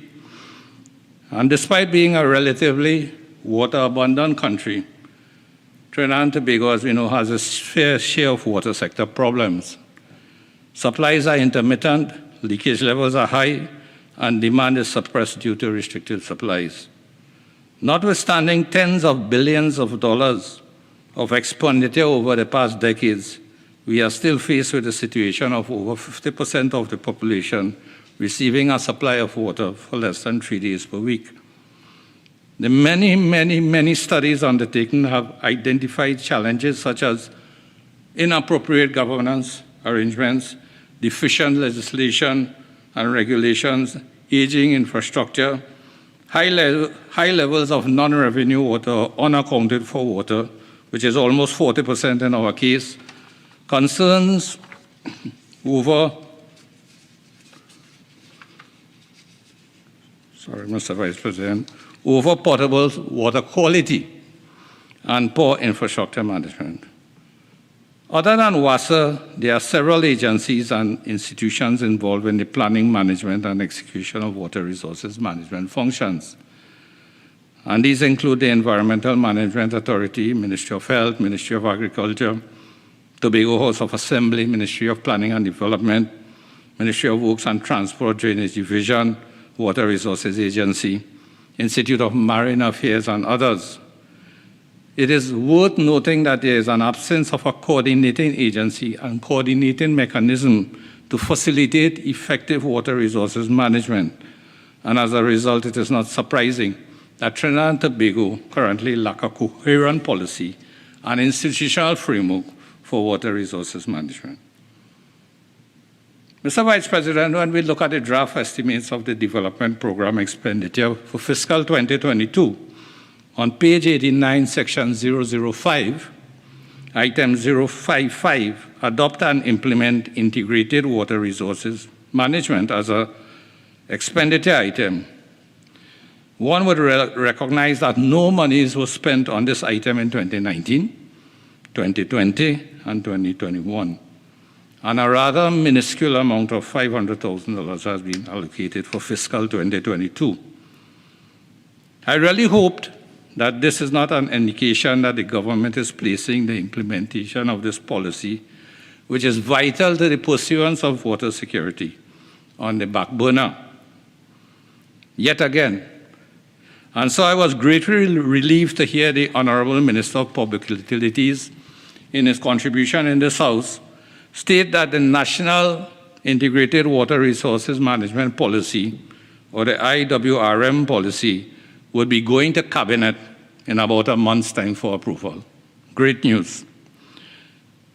There is indeed a checkered history with regards to the development of this policy, Mr. Vice President.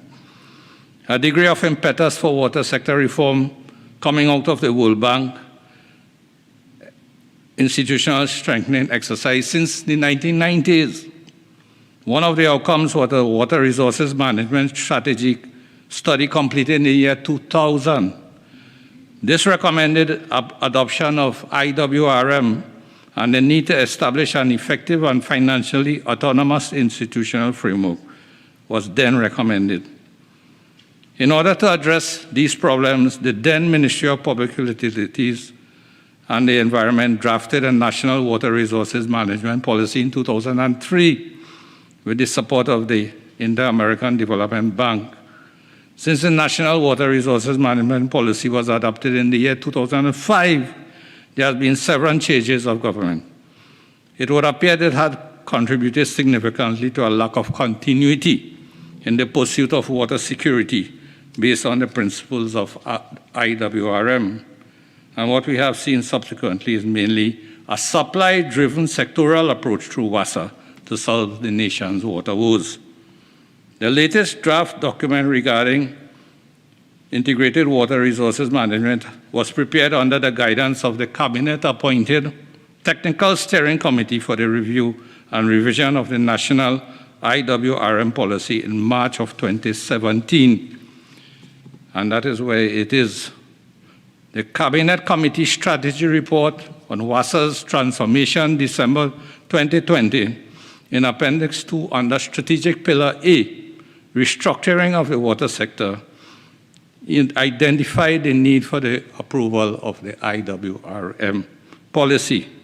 And this is why I was very happy to hear the Minister of Public Utilities indicate that this policy is finally reaching Cabinet in about some months' time.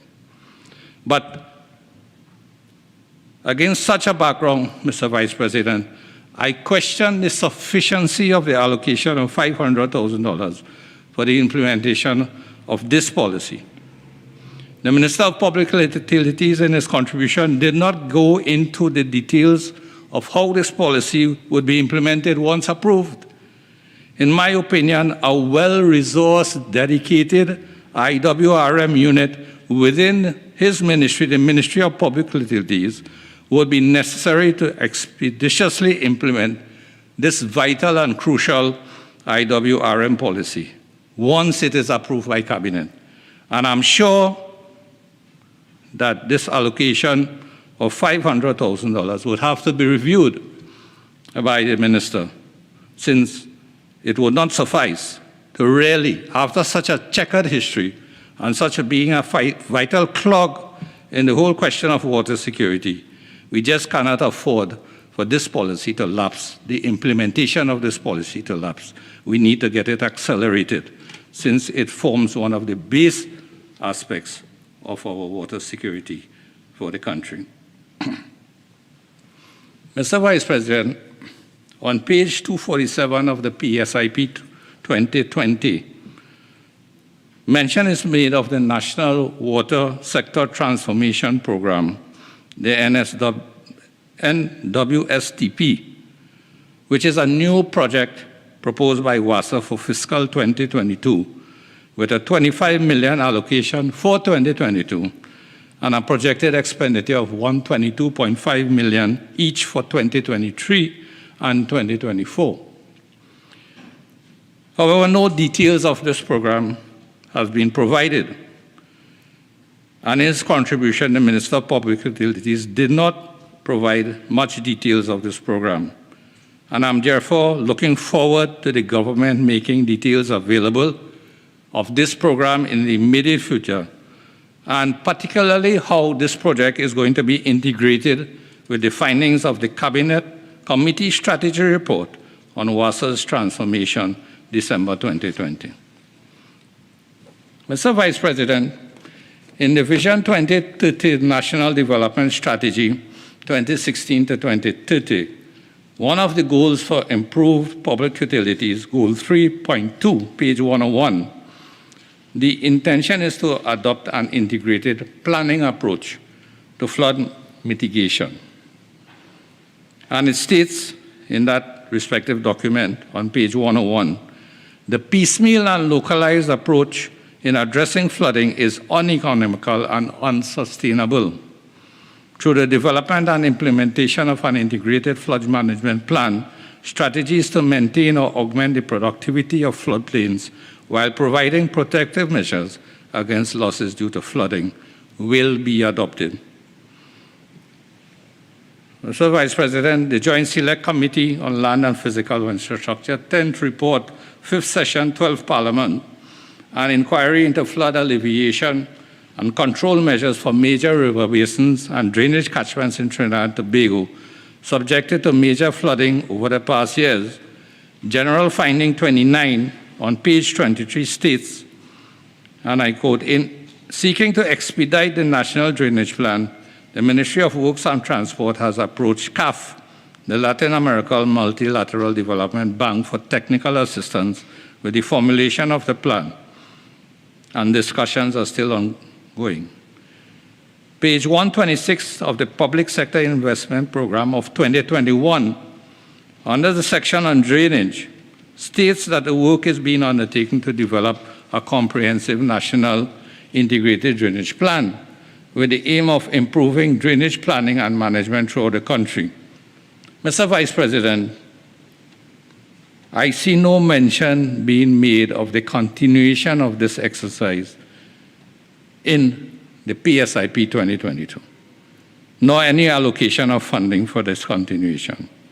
So I ask the question, where are we with the development of this comprehensive national drainage plan? The Honorable Minister of Works and Transport in his contribution did not provide an update on this. Regarding all that I've outlined, Mr. Vice President, I would definitely like some clarification about what seems to be a total lack of funding or will for the completion of this integrated floods management plan.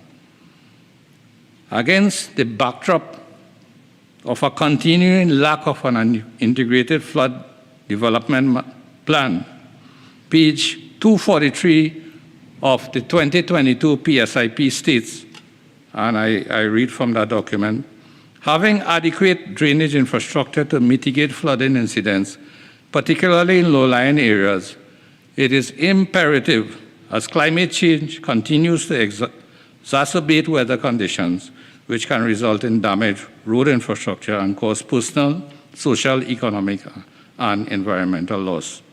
And I'm still reading from that 2022 PSIP. As such, government has renewed its effort to increase coordination amongst disaster management and infrastructural development stakeholders to reduce losses due to flooding and enhance the overall quality of life of all citizens. On account of this, emphasis has been placed on strengthening the nation's flood mitigation measures, which includes implementing quality drainage infrastructure, continuing river clearing, and the rehabilitation and improvement works. To this end, according to the PSIP 2020, government will invest a total of $203.7 million for the development of modern drainage systems that meet ecological requirements and assist in the reduction of flooding in Trinidad. Mr. Vice President, except for the allocation of the upgrade of existing pumps and gates and embankment rehabilitation, it seems as though we are prepared to continue with the clearing watercourses and this silting or unsustainable approach to solving our drainage problems. This approach has had quite a popular run from successive governments over decades, consuming hundreds of millions of taxpayers' dollars, and seems now to be entrenched in how we approach our drainage entrenching our drainage culture and how we approach the problems of flooding. The question is asked considering the continuous desilting programs and its considerable expenditure to date, year after year after year. What is being done to effectively prevent, manage, or control the occurrence of erosion and siltation? And what are the projects under the PSIP to bring this about? The development and implementation of an integrated flood management plan would effectively address the reduction of this considerable recurrent expenditure and address other issues, as it is intrinsically linked with the integrated water resources management policy. And again, I'm asking for the funding, the commitment, and the will to complete this integrated flood management plan so that it can contribute to the sustainable development goals which we are aiming for in Vision 2030. Mr. Vice President, the same applies to transportation. Vision 2030 clearly identifies a national transportation plan.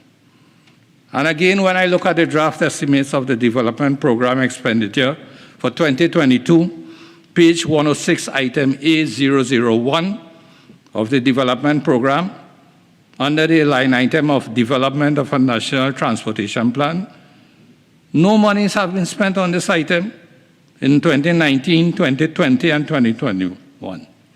And a sum of $200,000 have been allocated for fiscal 2022. Mr. Vice President, where are we with this National Transportation Plan? And no update has been provided in any of the contributions thus far. Under the PSIP, we continue to see the pattern of billions of dollars being spent on this sector, this transportation sector, over the many years by successive governments without the benefit of sustainable transportation planning. It may sound as a bold statement, but I'm putting it forward. Without the benefit of sustainable transportation planning, it is imperative that as a nation we ensure that the billions of dollars being spent on this sector falls within long-term sustainable development plan. The UN Commission for Sustainable Development identifies 6 pillars for sustainable development, sustainable transport development. And one of these is integrated land use transportation planning. And whilst there is heavy emphasis on road widening, road upgrades and interchanges in order to build and increase the capacity of our nation's roads, these are exceedingly very high-risk capital-intensive projects, and the lack of an overall transportation plan prevents us from allocating the funds necessary to implementing other transportation policies, such as high vehicle occupancy policies and the development of a mass transit system. Mr. Vice President, there is no single institution responsible for overall planning, management, and regulation of the public transportation sector. Over the many years, reports submitted to successive governments recommended the establishment of a transit authority. Vision 2020 also endorses the establishment of a transit authority, and an integrated national transportation plan would address this. On page 53 of the budget statement of the Minister of Finance, not for this fiscal year, but for fiscal year 2021, the Honorable Minister, as one of the key pillars, stated, and I quote, "Smart transportation strategies and systems will be developed by ensuring that proper service levels are met from both urban and rural residents, by providing a variety of viable and appealing transportation options, and by managing optimal parking, especially in highly urbanized areas." Honorable Minister of Finance, there was no update on this vision that was presented in fiscal year 2021 as to where we are with regards to this particular pronouncement, and we are continuing to spend billions of dollars in the sector. In order to ensure sustainability of our spending in this sector, Mr. Vice President, it is imperative that we allocate the funds necessary. Let us get this integrated national transportation plan completed, and let all our developmental works with regards to transportation be allowed to fall within a sustainable framework. Mr. Vice President, in the budget statement of 2021, the Minister of Finance had identified a period of 254 days that it was taking to receive approval for construction permits. And in his words, the situation was totally unacceptable. However, that 254 days, it should be noted, did not include the inordinately long time it also takes to obtain a completion certificate from the regional corporations. And this could easily add another 3 to 6 months in the overall process, with interest on bridging loans at its peak during this period. And again, the budget for this fiscal 2022 has not really mentioned what progress has been made in this critical issue in the context of the ease of doing business. No update has been provided in the budget statement before us.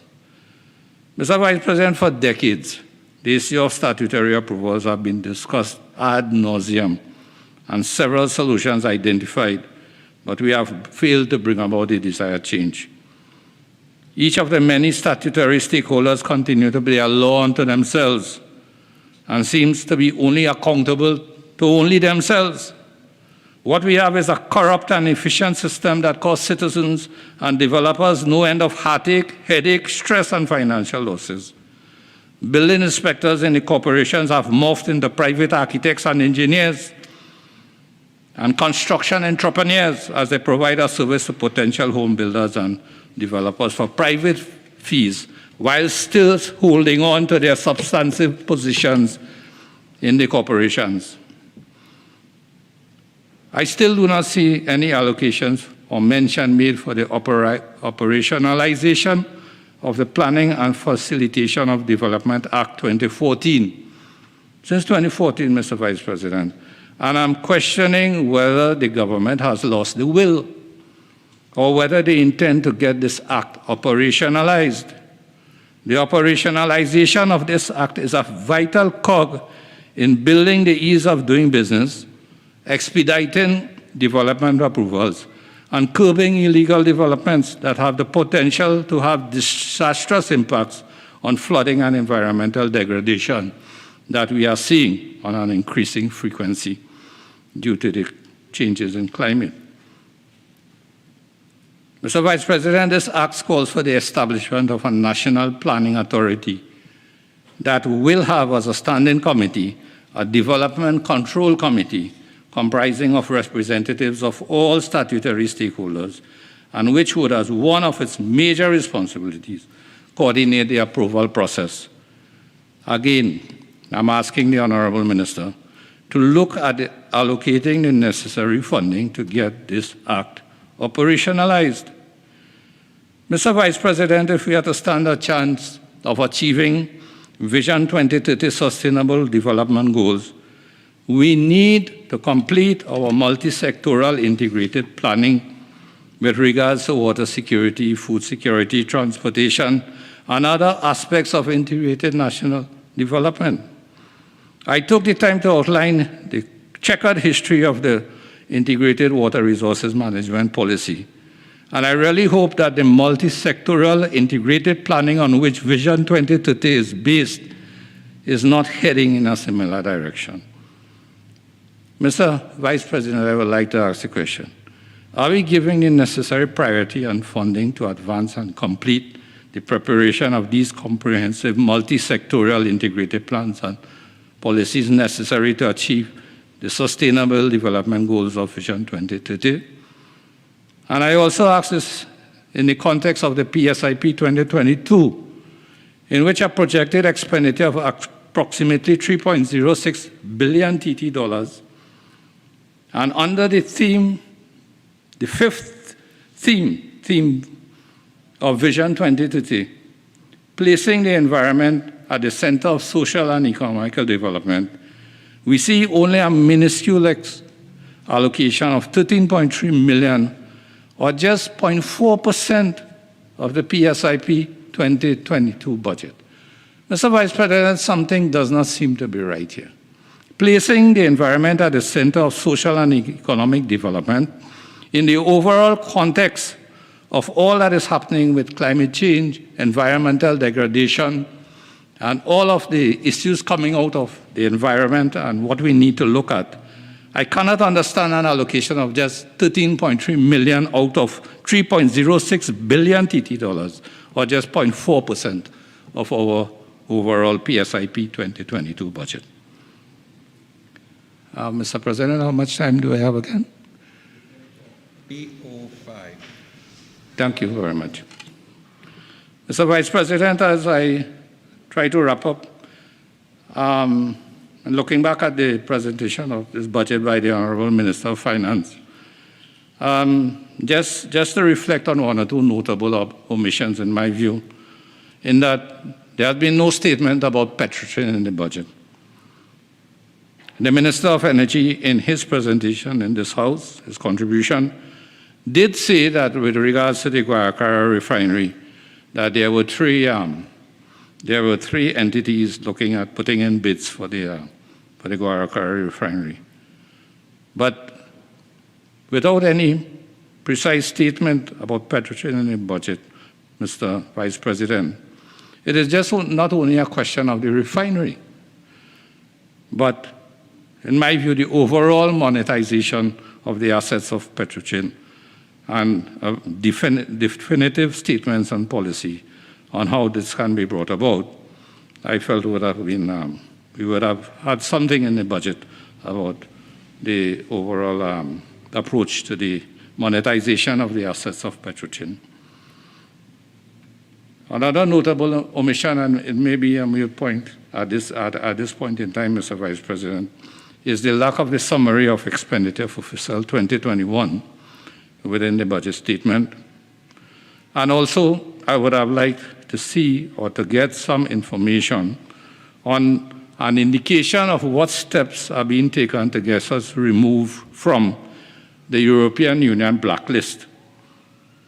The Minister of Finance did indicate that he is moving away from free zones to special economic zones. Senator, you have 5 more minutes. And thank you, Mr. Vice President. And Mr. Vice President, this move from free zones to special economic zones, to me, it is absolutely necessary that precise and definitive steps are taken to get us removed from the EU practice, as it would, of course, impact negatively. Mr. Vice President, in closing, I must make mention of two particular contributions that I find I would want to use the word refreshing in the whole context of the many contributions, valuable contributions from members of this House. And one was from the Minister of Digital Transformation, the Honorable Hassel Bakas.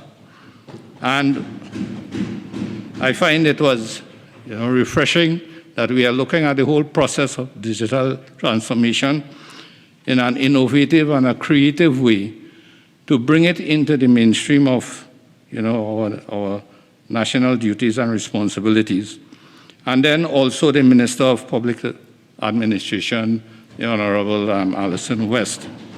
The Minister Alison West really, within that period of time that she had, she outlined a framework for the entire reform of the public service.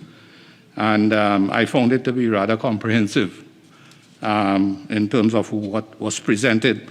But both the Minister of Digital Transformation and the Minister of Public Administration, when they were presenting their findings, when they were making their contribution, Mr. Vice President, one thought was uppermost in my mind at all times during the presentations.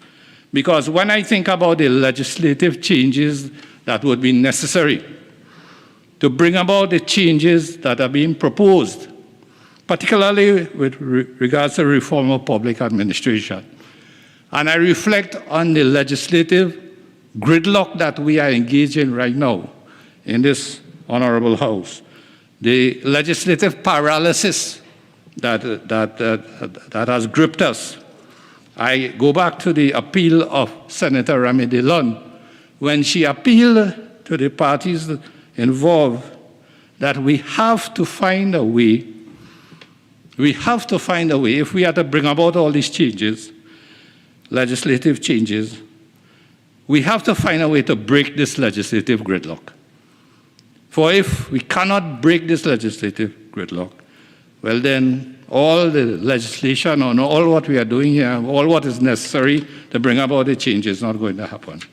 And I would like to add my voice to that of Senator Dillon Remy, that the parties get together. It is not impossible. It is possible that we can work together to find appropriate mechanisms to break the legislative gridlock that we find ourselves in. Mr. Vice President, I thank you. Minister of Foreign and CARICOM Affairs.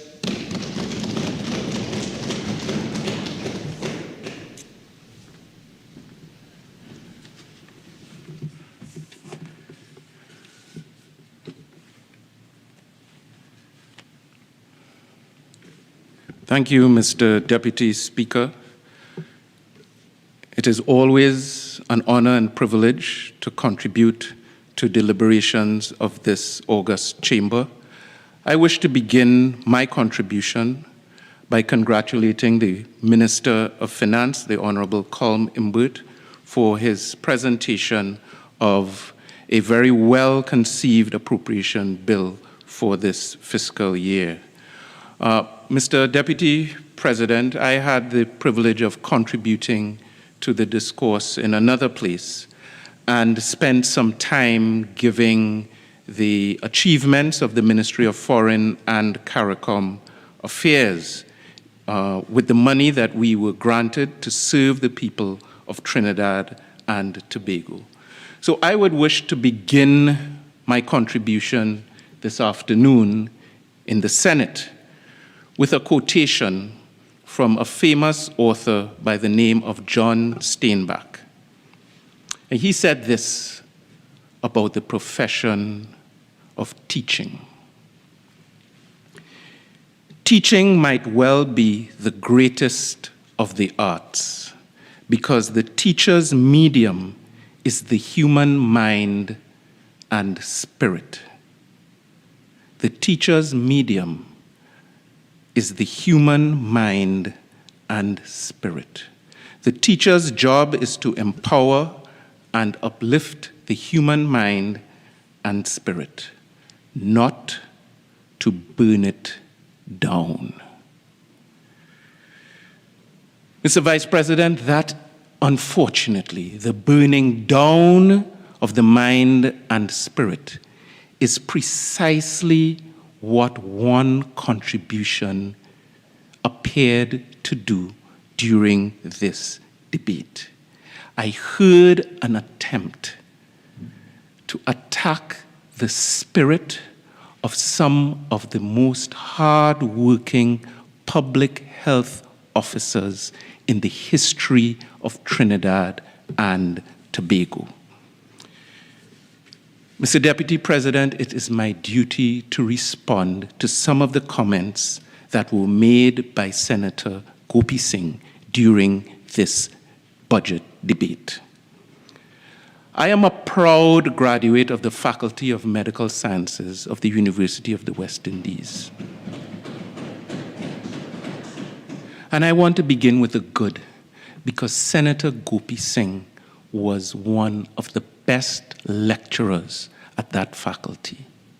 A distinguished gentleman, inspired many of his students, inspired me, and I developed great respect, and I still have great respect for Dr. Gopi Singh.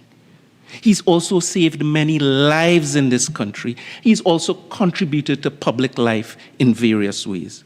So, Mr. Deputy President, I was deeply, deeply disappointed in some elements of Senator Gopi Singh's contribution. And he referred, the senator referred to the fact that he taught some of the public health advisors who are working with the government and with the country on the COVID-19 response. And he stood here and he boasted that he taught 3 of them, and they are neophytes and novices and failures at their job.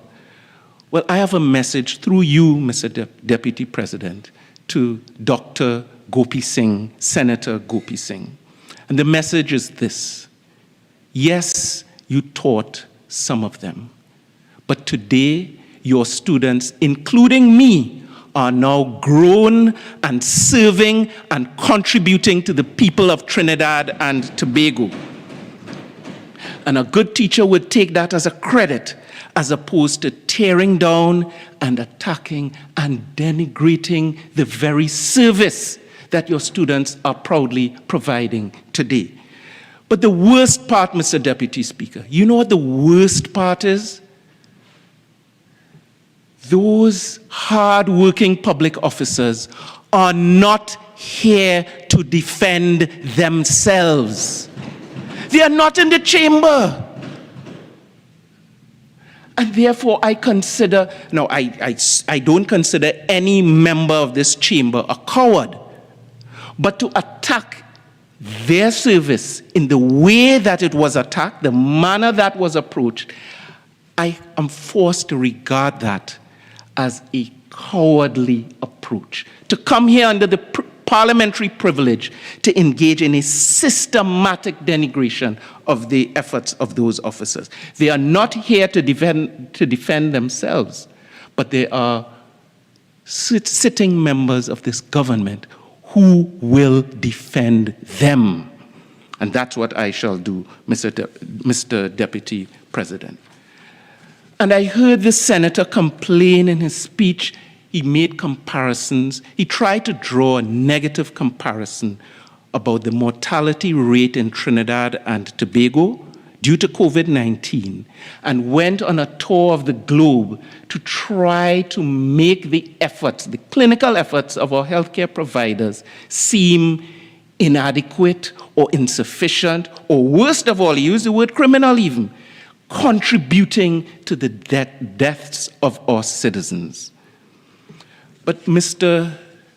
Deputy President, I would wish to refer to what I have in my hand as a printed quotation from a Facebook page of one Tim Gopi Singh, made on the 30th of August, 2020.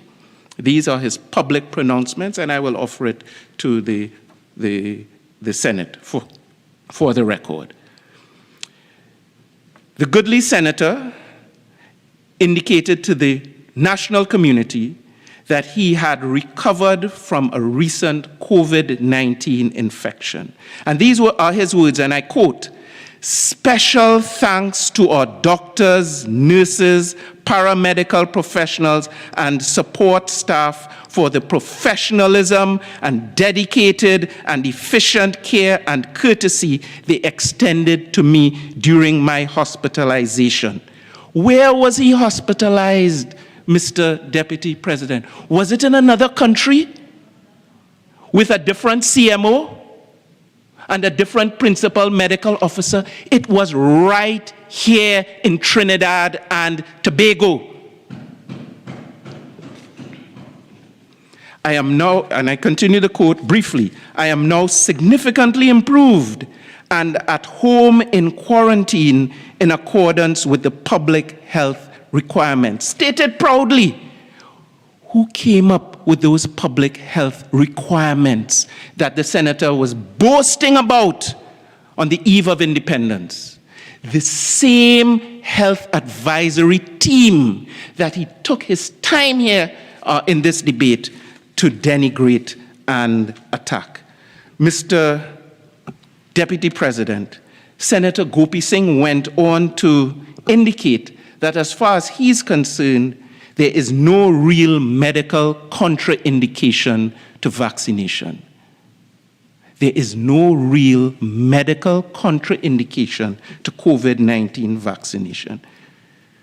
But I wonder if he spoke to some of his fellow senators who share a bench with him in that regard, because several of them are on the public record as casting doubts on the national vaccination program and indicating that they have vague contraindications or co-infections or other issues that make them reluctant to receive vaccination or to disclose their vaccination status.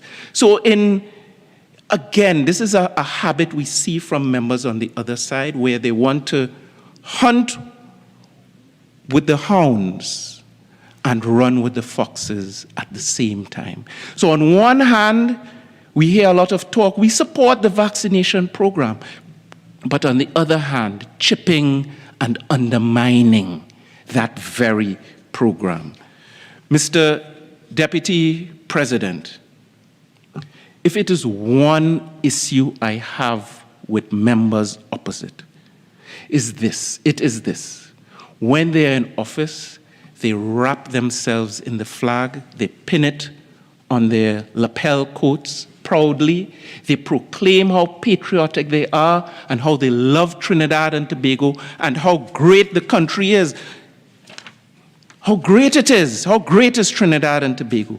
But the moment they are swept out of office by the voting population of this country, they behave sometimes as if they are foreigners.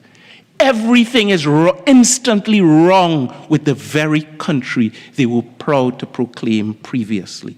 And I listened to the debate, this same debate in the other chamber, and there was one member who spent so much energy praising Guyana, praising Barbados, praising Jamaica. Everywhere else is good except your own country under the same flag that you were pinning on your lapels previously. Spending hours on Google. It's a habit of members opposite, searching, straining for any possible negative comparison of Trinidad and Tobago with another country around the world. I am here, and that is an attack on the psyche of the citizens of this country. Mr. Deputy President, I am here to tell those members, you will not succeed in those efforts. We will not allow you to succeed.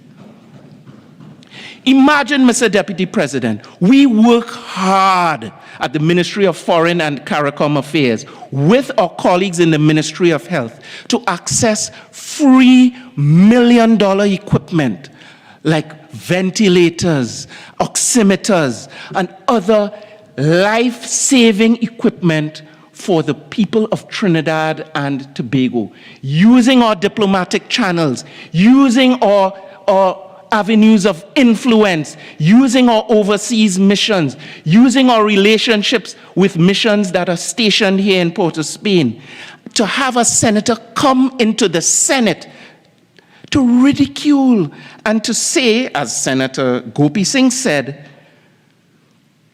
could we not have bought those things? Why should we get them for free? Now, Mr. Deputy President, I'm trying to understand the mentality at play here. And the message appears to be, why get something for free when you can pay an inflated cost for it? Why get it for free? And that appears to have UNC DNA stamped all over that mentality. I am proud to tell this chamber, Mr. Deputy President, that today, this very day, a new PCR machine was given to the people of Trinidad and Tobago free of charge by the government and the people of the United States of America. That represents the product of a good relationship, a productive relationship. That is not something to be ashamed of. That is not something to denigrate and to say, well, we should have bought the PCR machine. Why are we accepting it from elsewhere? What is going on? What is happening on the benches opposite? And we see it every step of the way. When there are other opposition parties in other countries, some of those countries being praised by members opposite, those opposition parties have taken a very different approach, have recognized that this pandemic threatens all of us, and have avoided the path of attacking the COVID-19 response every step of the way. Every step of the way. I'm not quite finished with Senator Gopi Singh as yet, Mr. Deputy President. My revered and legendary teacher from the University of the West Indies. I'm not quite finished with him as yet. Because he went on to make heavy weather, it is powerful voice, heavy weather about the fact that we have had up to 10,000 asymptomatic patients quarantined at home. And he presented that as a negativism, as something, a bad decision. But he never went on to say what was his solution, what was his alternative to home quarantine.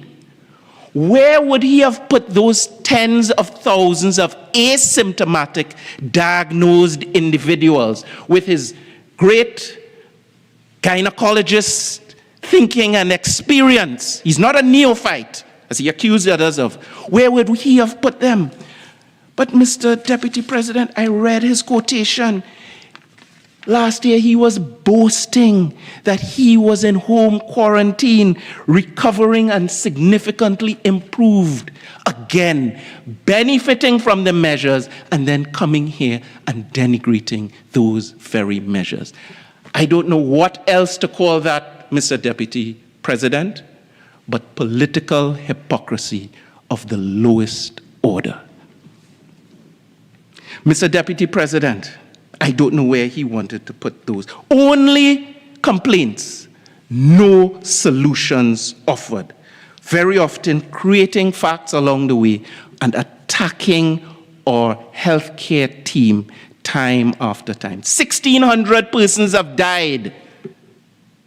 No one is proud of that.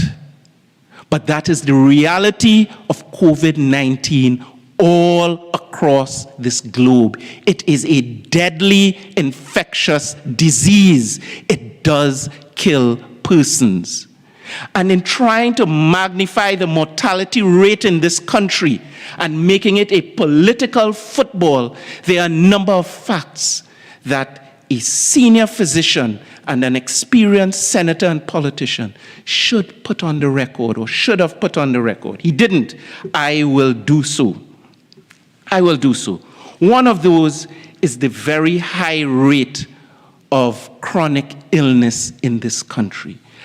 We have some of the highest rates of diabetes and hypertension. So when you're talking about mortality due to the pandemic, you have to bear in mind the existence of these co-infections and their influence on mortality. But there's an even more fundamental point that the senator knows, but it's not convenient to the presentation, to the approach on the psyche of the national community. And that is this. In Trinidad and Tobago, our national standards have led us to report on everyone who dies who's had a positive diagnosis of COVID-19. It's a very comprehensive mortality report. There are other countries who do not do that. So even if the individual dies of something else, the death is reported and contributes to the overall mortality rate. So you cannot compare apples with oranges in a convenient way, as the goodly senator spent so much time doing. It is not applicable. And again, talking about Trinidad and Tobago is 49th in the world, and again, shopping around feverishly for any negative comparison, where from the WHO Director General to every single diplomatic engagement, and we've been involved in many of those engagements, consistently, the government of Trinidad and Tobago has received consistent commendation and praise for the high level and effective response we've been able to mobilize against this very pandemic. Mr. Deputy Speaker, and then there was a joining in the chorus about other drugs. And this is, again, part of the attack. So, we support vaccination and we want our citizens to be safe. But when you get behind that caption, there's a consistent attack. So we heard it again in this debate. We heard it again. The government is not using certain drugs that should be used, according to the senior gynecologist, should be used in ICU and in our public health system to treat COVID-19. The message is, you are being denied effective treatment, and somehow this is contributing to a loss of life. That's the presentation that was made. Am I misquoting? That's the presentation. Mr. Deputy President, that is a very dangerous line of approach when you're talking about healthcare in our public health system. Let me state categorically, the Ministry of Health of Trinidad and Tobago, in its execution of its duties under the Constitution, follows the guidelines of the World Health Organization, both with respect to vaccination and with respect to every single medication used in the intensive care unit, in the high dependency unit, and on the wards. There's no deviation. There's no room for adventurism or an individual doctor, senior, junior, or in between, saying, I went on Google, I went on Facebook, I went on YouTube, and I have this idea or this suggestion. I can pronounce the drug, or who can't.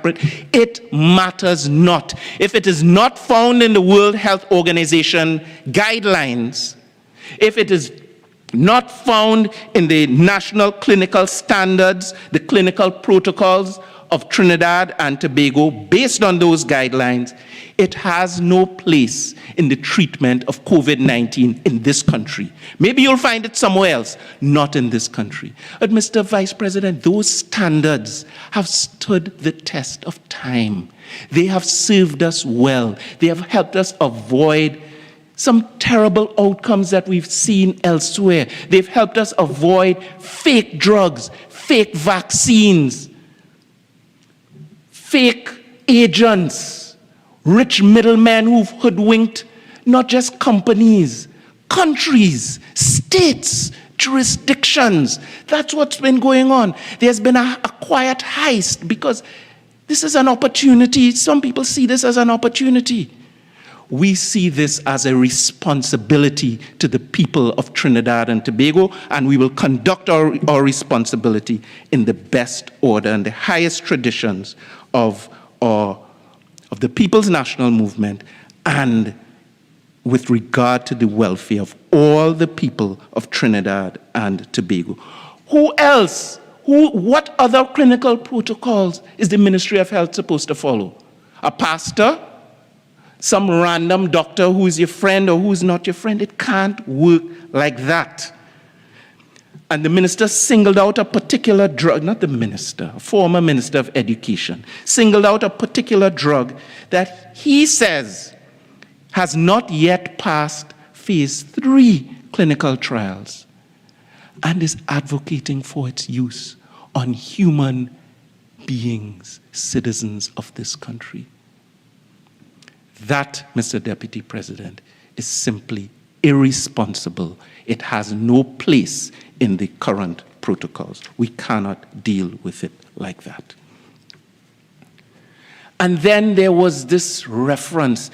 Attention was turned to the Minister of Health. The Minister of Health, with a strong reference. And I'm quoting here, Mr. Deputy President. Do you remember when the Minister of Health said at one stage there's no need to wear a mask, and then later on he said you must wear a mask? And that was stretched and elaborated to suggest the Minister of Health does not know what he's talking about and should resign. So at one point in our globe's learning and understanding of this pandemic, the Minister of Health said there is no requirement to wear a mask. And at another point, months later, the same Minister of Health says you must wear a mask, and that is held up as a negativism and a rationale for the resignation of the Minister of Health. Mr. Deputy President, I held up for ridicule, he must resign. By that token, Mr. Deputy President, Professor Fauci must also resign. Dr. Tedros of the WHO must also resign. The directors and leadership of CARPHA must also resign. The leadership of the Pan American Health Organization must also resign, because this is the nature of science. Science is not a religion. Science is not dogma. You learn, you observe, you distill your findings and observations. You apply your learning to new recommendations, and that is the progress of science. With this pandemic, unfortunately, a lot of this learning, this building of a compendium of knowledge is occurring in the public gaze, and it has confused some people. Some of those sadly are weak at science or didn't pay enough attention during their education process. But Senator Gopi Singh knows better. And he understands that at one stage, an antihypertensive could be prescribed freely. And then as medical science learns more, they would realize that you cannot eat or drink grapefruit while taking the antihypertensive, because it will cause a negative effect on you. Does that mean that those who were prescribing freely before, without a caution, should resign, should give back their medical license? That is science, that is learning, that is progress. And I want to say, Mr. Deputy President, to counter those unfortunate calls in the middle of a pandemic for the Minister of Health to resign, that every citizen of this country should be proud of the earnest and sincere and well-applied efforts and energy of the Minister of Health of Trinidad and Tobago. Tireless, sincere efforts, full of integrity. Not always perfect, but always doing his best every single day with the team that has been afforded to him and availed to him. That's what science is about. It's about learning.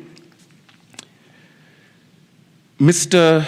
Deputy President, I have to say a few words about ivermectin. I have to say some words about a drug called ivermectin. Before I do so, I want to make reference to another contribution, that of Senator Lutchmedial. Senator Lutchmedial entered this debate with a very broad portfolio and gave the chamber a breathless, scattershot attack, totally disorganized and sometimes disappointing, apparently obsessed with the Attorney General of Trinidad and Tobago, to the extent that frequent references, personal references were being made at one point, references were being made to ongoing serious cases before the courts of Trinidad and Tobago and elsewhere, complete with conflict of interest. And I want to offer some humble advice to Senator Lutchmedial. The Senate of Trinidad and Tobago is not the place for pursuit of private practice. The Senate of Trinidad and Tobago is not the place for pursuit of anyone's private practice. It is not the place for pursuit of professional jealousy or of any personal agendas. There was talk in the senator's presentation about the leader of the opposition, praised as a freedom champion, a freedom fighter. Those were the words being used. Yes, the same Kamla Prasad Bisasa that we know very well was being praised as a freedom champion by a senator in this appropriation bill debate. And I want to ask the senator who used those descriptives, where was she and where was this freedom champion when just a few years ago, 5,000 urban young men were herded into trucks illegally, illegitimately, and denied their freedom? Where were they then? Was she fighting for their freedom? Was she seeking to liberate them? She went on to talk about state of insecurity. Again, constant attack. But Mr. Deputy President, I remember a claim of a limited state of emergency by the same freedom champion, Kamla Prasad Bisasa, claimed to have implemented a limited state of emergency in Trinidad and Tobago. And when we check the actual record of what was sent to Her Excellency, it was not a limited state of emergency as claimed publicly, but a full state of emergency. Where was your freedom champion then? Certainly not fighting for freedom or liberty for anyone in this country. And when public officers of the United National Congress, the day before they were swept out of office, found themselves late in the evening in offices, hustling to change contracts and agreements, including with a firm called the OAS, to the tune of almost $1 billion. Where was the freedom champion then? Certainly not fighting for freedom. When the Parliament was hoodwinked and deceived into support for a Section 34 clause, Where was the freedom champion then? Certainly not fighting for any citizen's freedom. Rather, for the rich who got richer to stay free. Where were they? And then the senator came to talk about hypocrisy and accusing the Attorney General of same.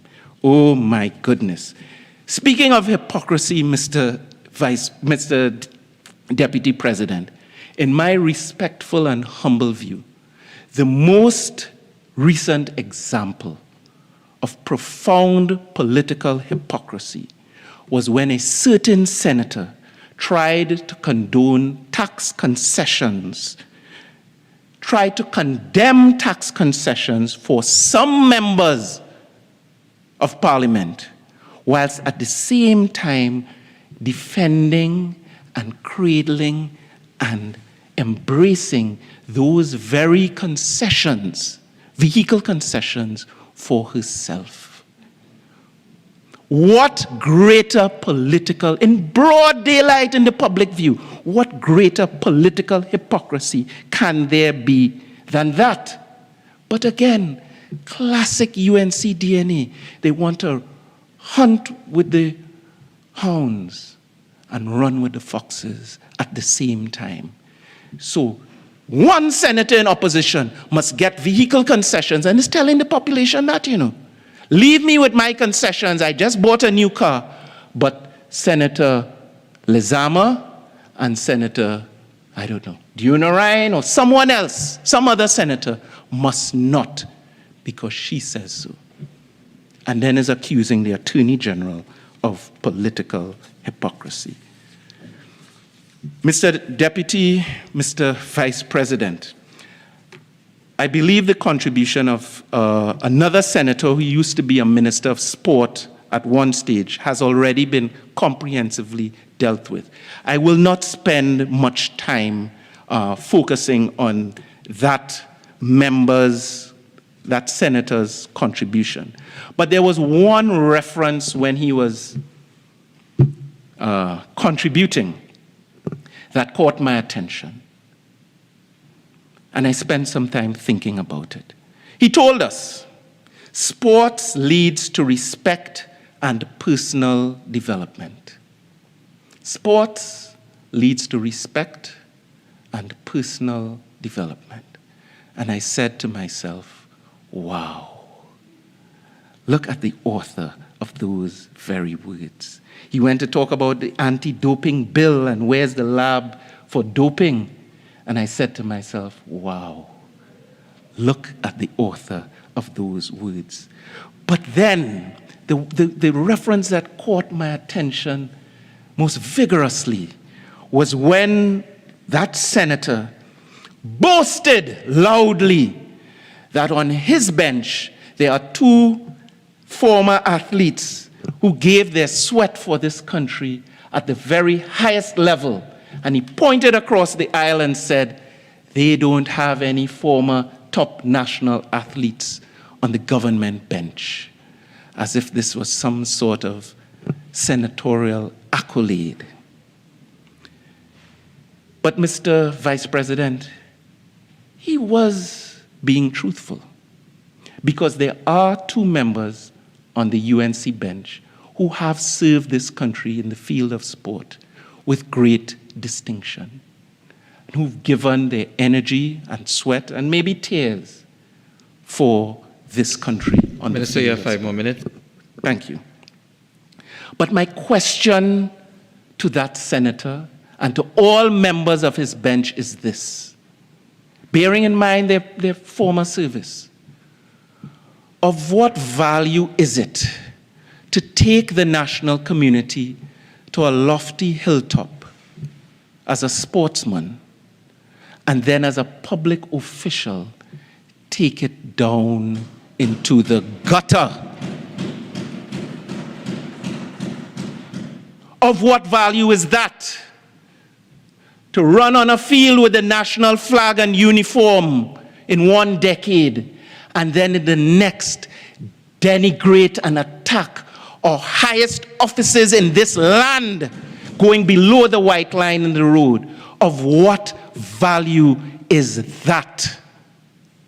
And the good book says, what does it profit a man to gain the whole world?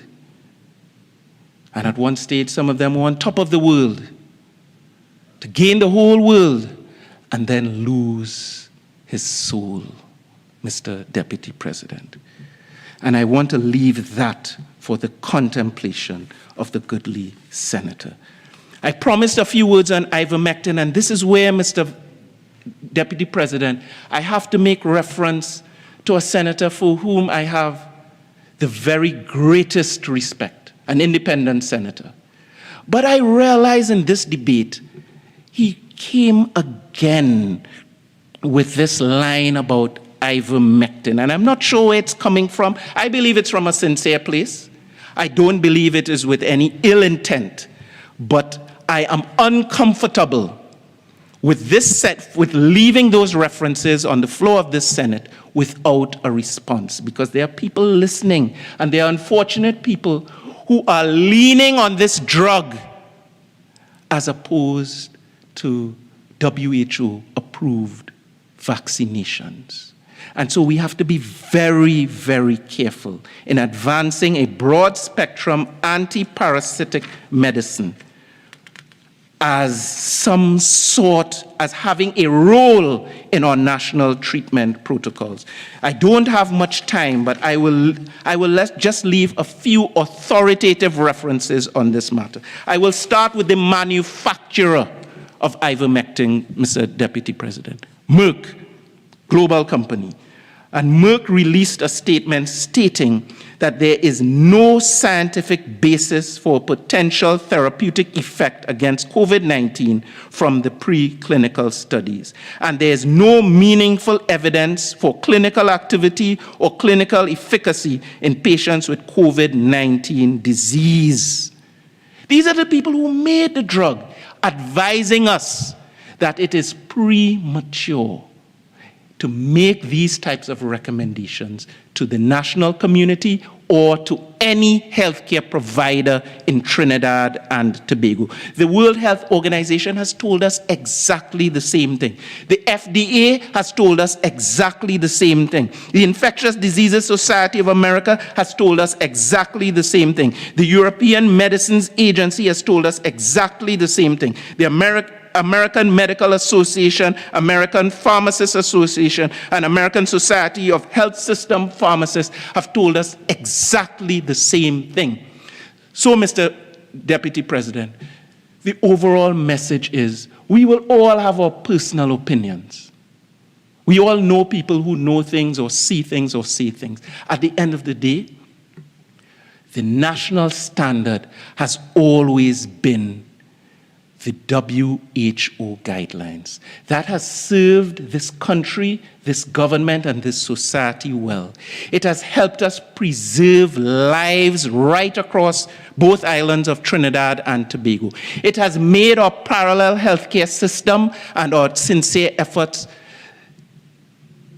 attractive and an example to several other countries who are now seeking at this late stage to emulate some of those facets.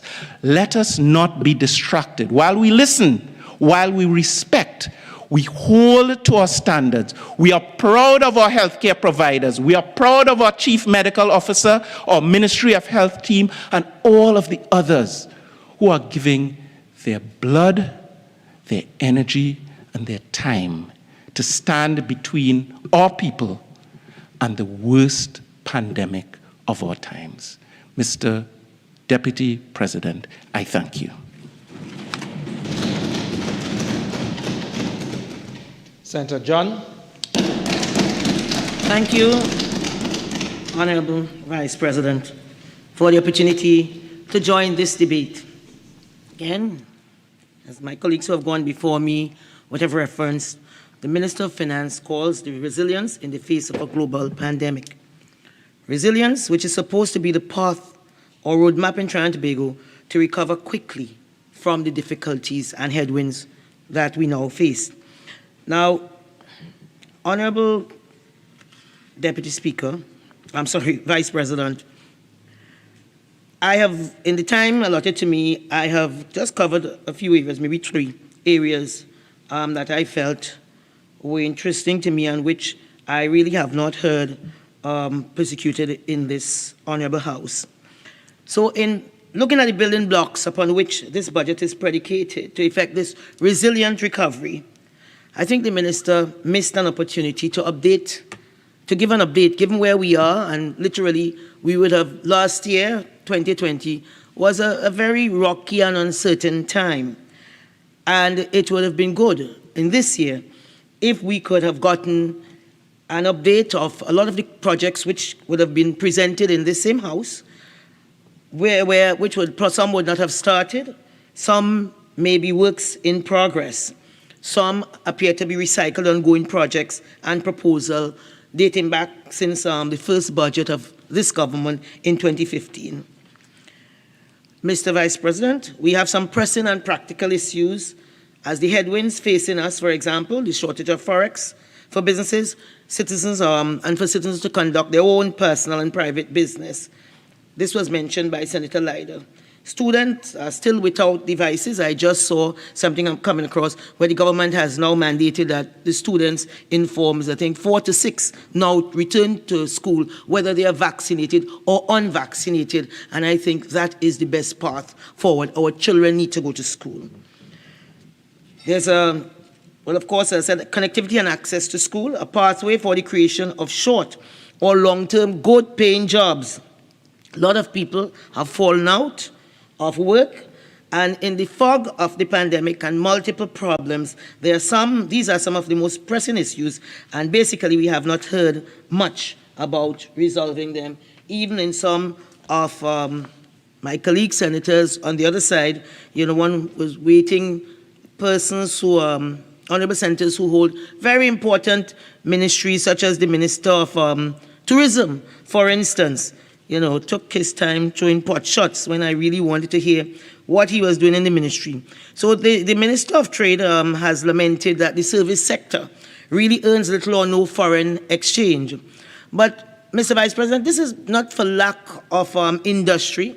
There is good potential here, just within the food sector, for instance. We have the Harfords of Mario's Pizza, we have Joe's Pizza, we have the Pizza Boys brand, which I'm familiar with, and Rituals Coffee House. All these are homegrown, and they have the potential, based on the initiative of these really great entrepreneurs, they have the potential to grow into global brands as big as Domino's, Wendy, or Starbucks, if it is the government is really serious about what they are saying with this public-private, and how do you leverage what is out there, because again, in the limited time the Minister of Tourism gave himself, and he spoke about the KLM airlift arrangement, which of course is a good arrangement. You're always happy when there is airlift, because that's the most important thing in terms of persons, visitors, relatives, the diaspora accessing Trinidad and Tobago.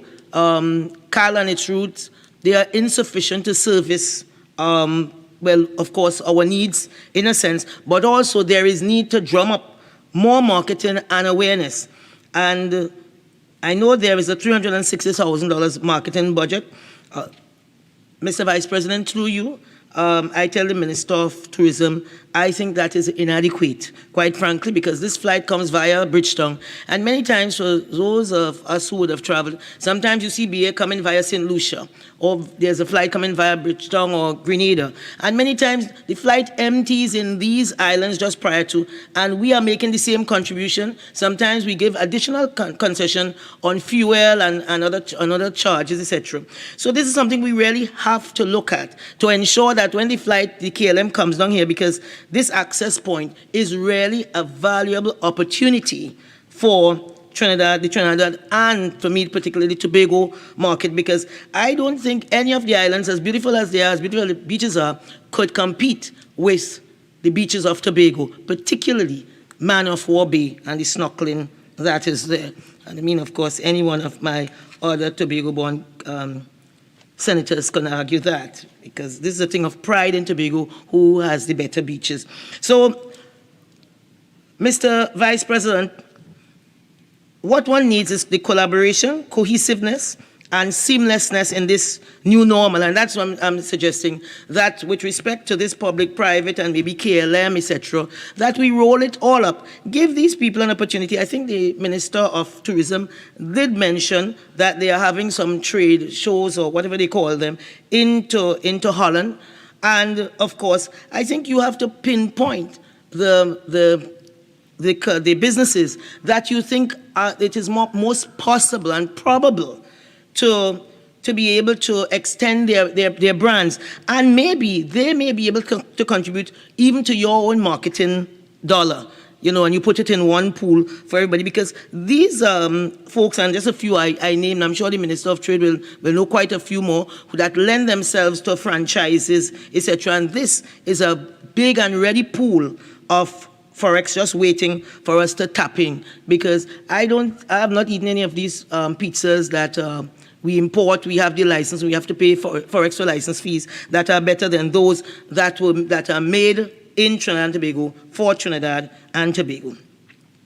I think when I looked, I think on the papers very recently, and saw that Carib had contracted, and Senator Roberts spoke about that, contracted this DJ Khaled, and really in this marketing campaign for World of Change.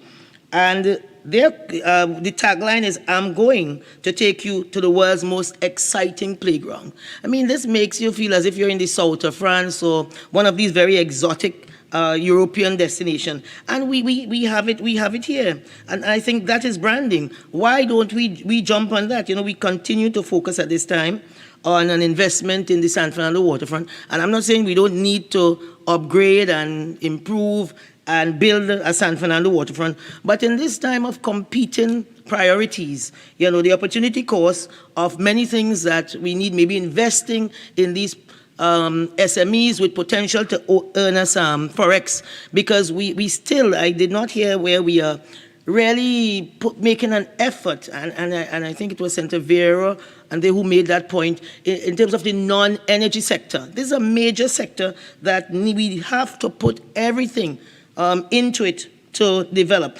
So I'm saying the money that we are using, how is San Fernando waterfront at this time going to generate for us much needed US Forex? And pay back even the US dollars we may have to borrow to develop it. I'm not saying that don't do it, but perhaps it may have to be some kind of delayed gratification. So I think the government really needs to go back to the drawing board. Instead of doubling down the way I saw Mr. Vice President, the Minister of Energy would have doubled down on the addiction to oil and gas. Mr. Vice President, patriotism is not the definition as preferred generally by the Minister of Works and Transport in trying to escape criticism for roads being the worst in the history of our country. Trinidadians and Tobagonians have a deep and enduring love for their country. And sometimes it's just expressed in the way we'll just turn up predictably at a doubles line or the coconut vendor, or even walk the Queen's Park Savannah. It just shows how much we love this space.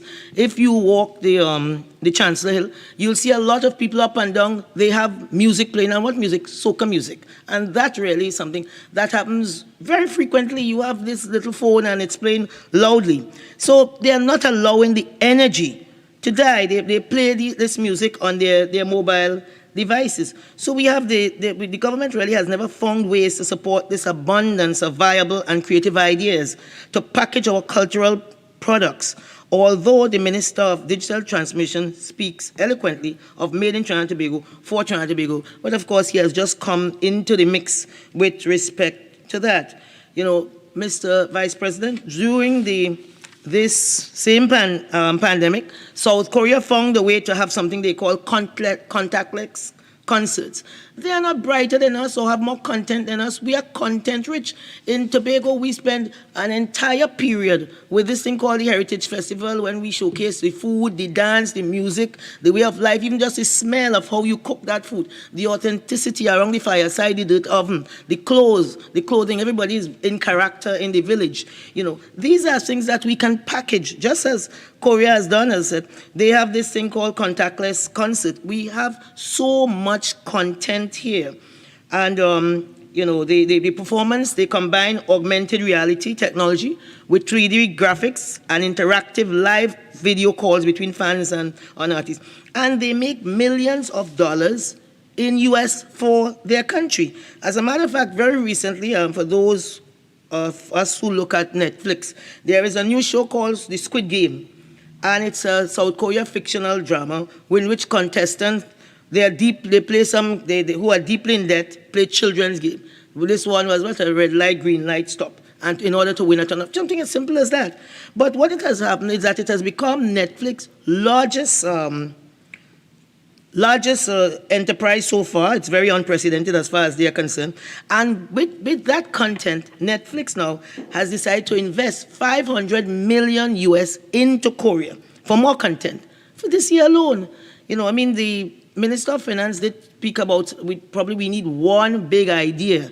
And he's probably right, because one big idea I remember years ago, looking at my television, there was Bill Gates and he was moving around some cards on a table.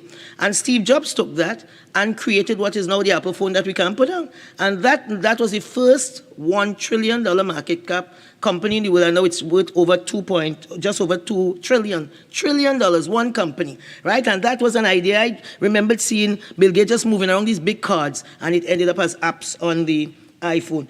And so our people are brilliant. They are so creative. Very recently, I was looking at some program that Senator Roberts had, and he played a piece of music, and I just looked it up on YouTube, and that was it wasn't soca. That was a young man from Trinidad and Tobago singing there. So I said, this Squid Game that has taken the world by storm is now being played in 90 countries. And the producer, the developer says, we always believe that the most locally authentic shows will travel best. So having a show that's about really authentic Korean games and characters become really big, not only in Korea, but also globally. It is such an exciting moment for us. So there are things we can do because, as I said, we don't have to go out too far and look. Our people are just so talented, just the way we speak, the way in Tobago, we just tell a lot of stories. There's a way we are always just natural storytellers. So it's a matter of harnessing that. Mr. Vice President, recently again, I'm seeing where it is Afghanistan, where they are managed by Taliban's, prescribed by the US government as a terrorist group.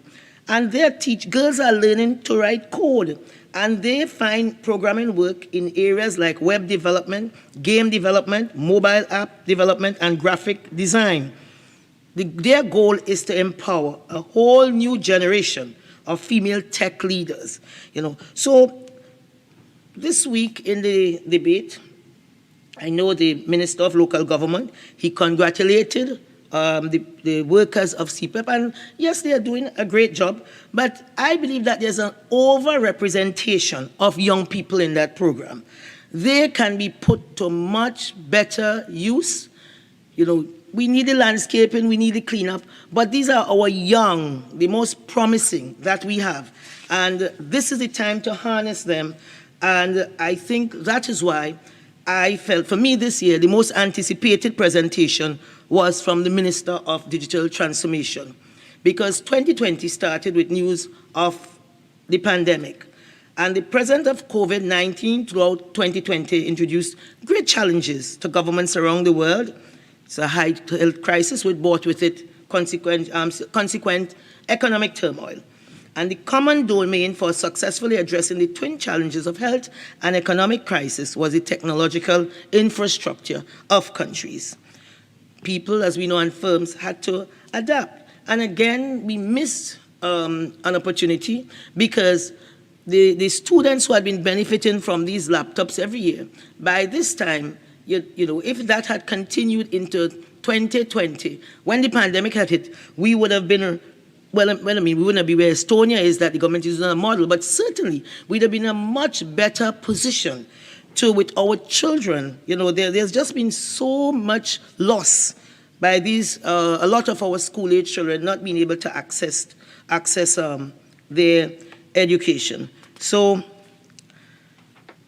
the Senator Barkas, through you, Mr. Vice President said the government's role will be how it addresses policy moving forward and how they address the question of fostering innovation. Yes, how do you kind of harness innovation? Again, the Minister of Finance said, what we need may be one big idea. I remember in 1995, I was the managing director of the PTSE, and I was buying books, business books from a little outfit, a small outfit named Amazon at the time. And books about Jack Welch of GE, all these were gurus at the time, Sandy Weil of Citibank, Meg Whitman of eBay, Cali Fiorina of Hewlett-Packard. That's where they were at that time. And it was almost a startup. They went through a lot of ups and downs. But a New York Times report of May 12, 2021 has said, I'm quoting Mr. Vice President, with the pandemic shifting sales online and consumers flush with stimulus checks, Amazon on Thursday, that is this year, reported $108.5 billion in sale in the first 3 months of the year, up 44% from a year earlier. So the minister is right. We need a good idea. But we wouldn't stumble into it. We have to plan for it. We have to work for it. We have to show up for that bright idea and that big idea, as Senator Vera referenced. So again, the New York Times of April 29, 2021 said, with the onset of the pandemic, Amazon experience was according to Reuters, July 2020. While rival brick and mortar retailers have had to shut stores during government-imposed lockdown, Amazon had 175,000 people. As a child, you would have heard in school, if you went to Charlottesville Methodist, if you fail to prepare, you be prepared to fail. You know, Belmont boys have said, try and try again, boys, one day you'll succeed, but we don't want to be in that. We want to be preparing all the time so that we will succeed.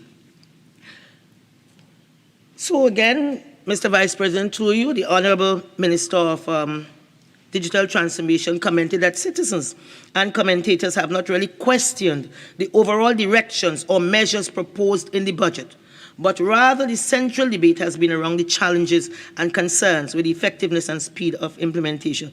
That is right. People are concerned about results because they are under stress. A lot of children are out of school, people are out of jobs, and they are under stress. So the Honorable Senator, Mr. Vice President, does not have an enviable position in terms of where he now sits in getting us back to normal, because everything will be riding, by and large, on this digital highway. According to the Guardian newspaper report, 6,000 small and medium-sized businesses have closed their doors. Right here. That's a major implication for the persons who have been employed and those businesses. Where are they going to find work? Many of these small and medium enterprises depend on a dependable source of Forex and, of course, some bright idea with respect to move forward. And therefore, when talking about the Forex, you know, the Honourable Minister of Finance in his opening statements appeared to take objections, as he said, because I quote, he said, persons who told us in October 2015 that if we didn't immediately devalue the TT dollars, we would run out of Forex in 6 months. You know, I mean, I want the Minister of Finance to advise this Honourable House where citizens or businesses are accessing this Forex, because you can't get anywhere, and a lot of our businesses are just dependent on this model of importing. And that is something, I think, if it is that one gets this digital transformation right, it brings in new idea and a fresh perspective, right? And as the Honourable Minister said through you, Mr. Vice President, he is determined to get it right. And I know I'm talking a lot about digital transformation, but because I don't know if it is his reasonable tone, Mr. Vice President, or his demeanor, you know, and he's a Tobagonian, but I really wish him well. I wish him well. You understand?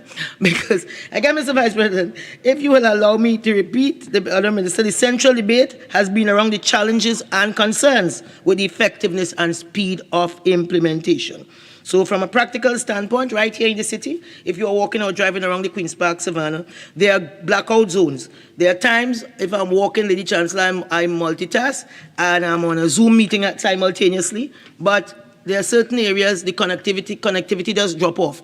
You know, these are things, these are fixed. I don't know if they are easy fix, but these are things that are in front of our very face that perhaps we could try to fix, because we are saying connectivity is the way to go, and it is indeed the way to go. I think it was Senator Lutchmedial who spoke about some issues with, I think, TT Connect. I can tell you that my mother had gone once to request my sister, who lives abroad, birth certificate at the ministry responsible, and she got it.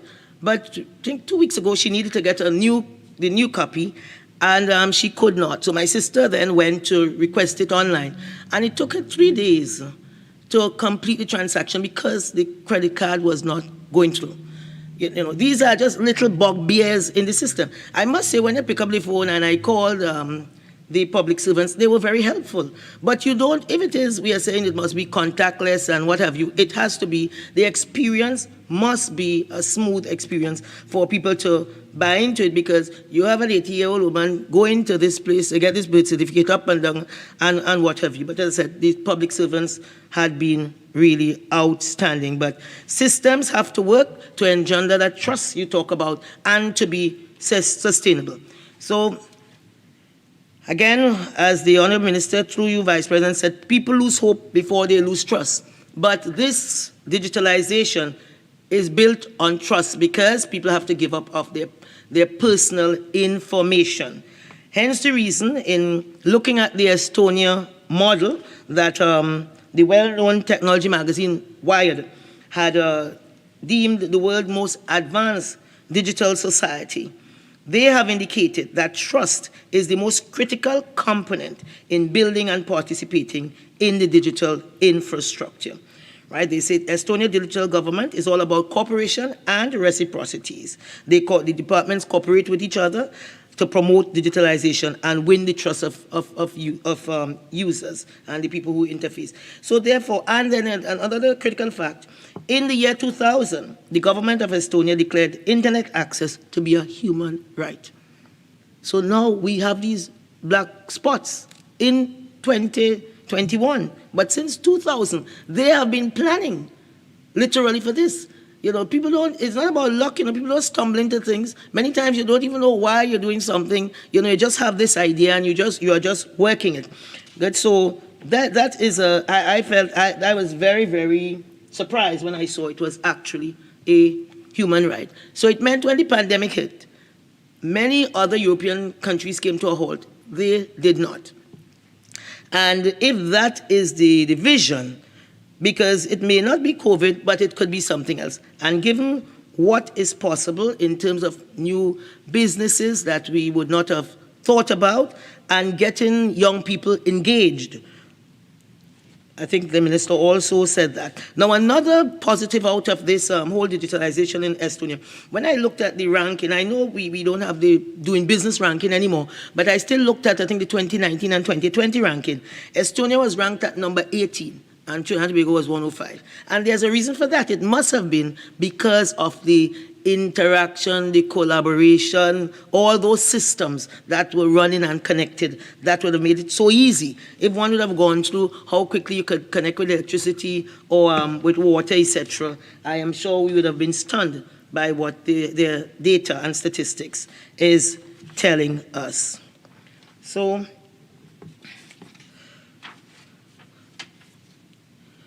Mr. Vice President, this brings me to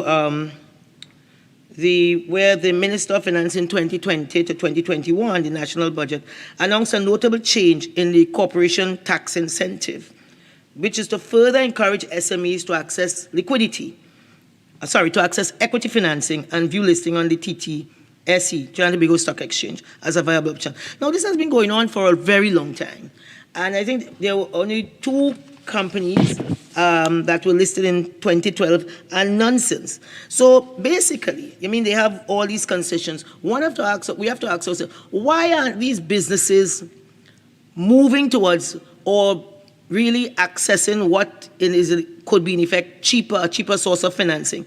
A lot of these small micro enterprises, they start with savings or family helping and so on. So by the time they get to the end of one period, money has run out, because if things don't go to according to plan, there's no money for the second round of purchasing, restocking, He said, because this is money many times people are living on, they're paying their bills on, and they have to run their business at the same time. So we have to, and a lot of people have very good ideas, and they can do with a boost of capital that is not too expensive.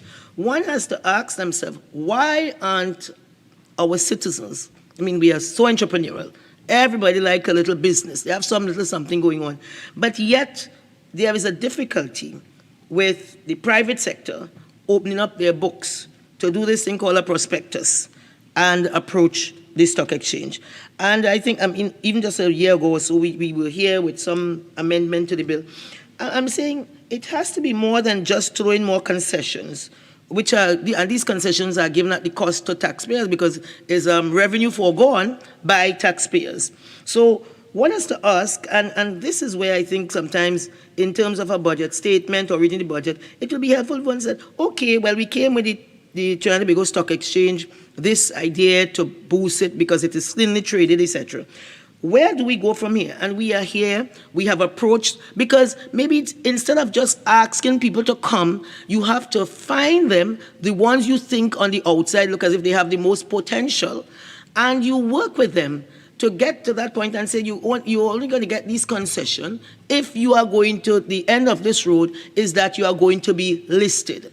You know, because many times we give these concessions for people to export. Where does this forex they earn go? Does it stay in some bank abroad and it's not repatriated here? All of these are things we have to look at because at the end of the day, the citizens are foregoing something for folks to get these very generous concessions at time. So, Mr. Vice President, the prevailing economic challenges due to the pandemic, they have brought about many uncertainties.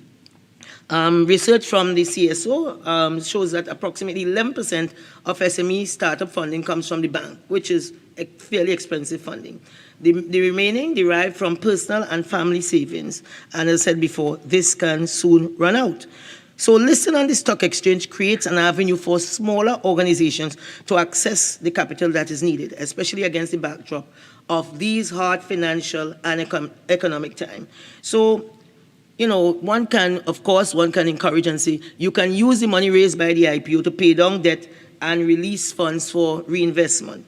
But it may not just be a good idea to just talk to people. One may have to do a bit of hand-holding. In addition, for those who are looking for new avenues, you know, there were, I think the minister spoke about a lot of agro-processing. There was a bit of investment in that. But there are other things we can do, like recycling, coding, well, more agriculture, because, you know, you see all along the road, you see pawpaw, you see pineapple, you see a lot of fruits. Again, in South Korea, what they did, they took all of these fruits and created skincare products. They create masks to the face. People have all these fancy, what they call it, K-beauty, right? A lot of these masks and things that really are doing anything for your face, but it sells. It's a $5 billion industry. No, it does nothing for your face. Right? This thing just sits on top of your face. But it sells. It's all fun, like bear and pig and this and that. We are very creative and we have all of these fruits. We can do the same thing, Mr. Vice President. Again, earlier this year, we debated the Economic Partnership Agreement, Bill 2021. And this provides for the implementation of the Economic Partnership Agreement between the Caribbean Forum, CARIFORUM states, and the United Kingdom of Great Britain. Now, I take these things seriously when we come here, and I believe that what we were doing was opening an avenue for the citizens of this country. Very recently, I think it was last week, it is reported that there's a labor shortage in the UK. Well, there's also one in the US. And they're saying it's in the food industry, and potentially Christmas turkeys are all amongst the items made scarce in Britain because of a lack of workers. I don't know if the Honourable Minister, through you, Mr. Vice President, would have approached the British High Commission because they're about to hire 5,000 foreign truck drivers and 5,500 poultry workers and give them visas to work in the UK for 3 months because they are desperate. They have been culling pigs because they can't get butchers. I don't know how hard or how long it takes to train somebody to become a butcher. But we have a lot of people who are out of work. And these are things we have to pick up on, and we have to be nimble and run at it. And many citizens, I'm sure, will be willing to go to the UK, because this is transmittances. You know, I mean, you have a lot of countries in Asia, etc., that they literally run their economy on these remittances from abroad, right? So we need to be nimble. England is saying they need butchers and truck drivers, and the same is true for America, because they have a lot of backup on the ports in the US. They have, last week I saw the president address that, the inflation is out of control, and they are having the same issue that we are having here, because a shortage of truck drivers has added to the supply chain constraints. That's in the US also, making the delivery of goods to consumers even more costly and slow. Now, the Minister of Works and Transport don't want truck drivers on the road. So let's export some, because we have some of the best truck drivers. I see them flying all over the road. You know, they appear to be very expert at what they do. Why don't we try and get some of them out so they can make an honest living? Mr. Vice President, the Minister of Finance is of, because now we are going to talk about some short-term jobs in the construction sector, is of the view that a merger of the Trinidad and Tobago Mortgage Finance Company Limited and the Home Mortgage Bank, I'm repeating, will create adequate synergies to ensure improved alignment with the delivery of government's National Housing Program. They'll make a stronger customer value proposition and increase shareholder value. Greater mortgage loan availability will lead to a larger financing turnover in the mortgage sector and a gradual reduction in the demand for housing unit. The minister is talking about creating, I think, in the process, creating one entity called the Trinidad and Tobago Mortgage Bank. Mr. Vice President, I can tell the minister here today, without fear of contradiction, he could bring all the banks in Trinidad and Tobago and make it one bank. That will not solve the problem. The problem at the HDC is that good title in many cases cannot pass. There are a lot of the documentation that is outstanding. The Minister has said of Finance, that is, Honourable Minister, through you, Mr. Vice President, there's a backlog of 175 applicants. And that database in 2015, the last time I heard about it, was about the same size. And the following obtained: 51% were low income, with a monthly income of a spread between $2,500 to $6,000. So that speaks to design and cost of the house. 20% lower to middle income, monthly income of $6,000 to $11,000, and 13% upper middle income, monthly income of $11,000 to $25,000 per month. And beyond that, there might have been a joint income of over $25,000 to about $40,000. So, Mr. Vice President, in this fiscal, I've seen that there is, which is usual over the years, for an allocation for the Infrastructure Development Fund by the government. There's been zero for the HDC. But yet, I'm hearing it announced that they are going to mobilize some new construction and complete some ongoing construction.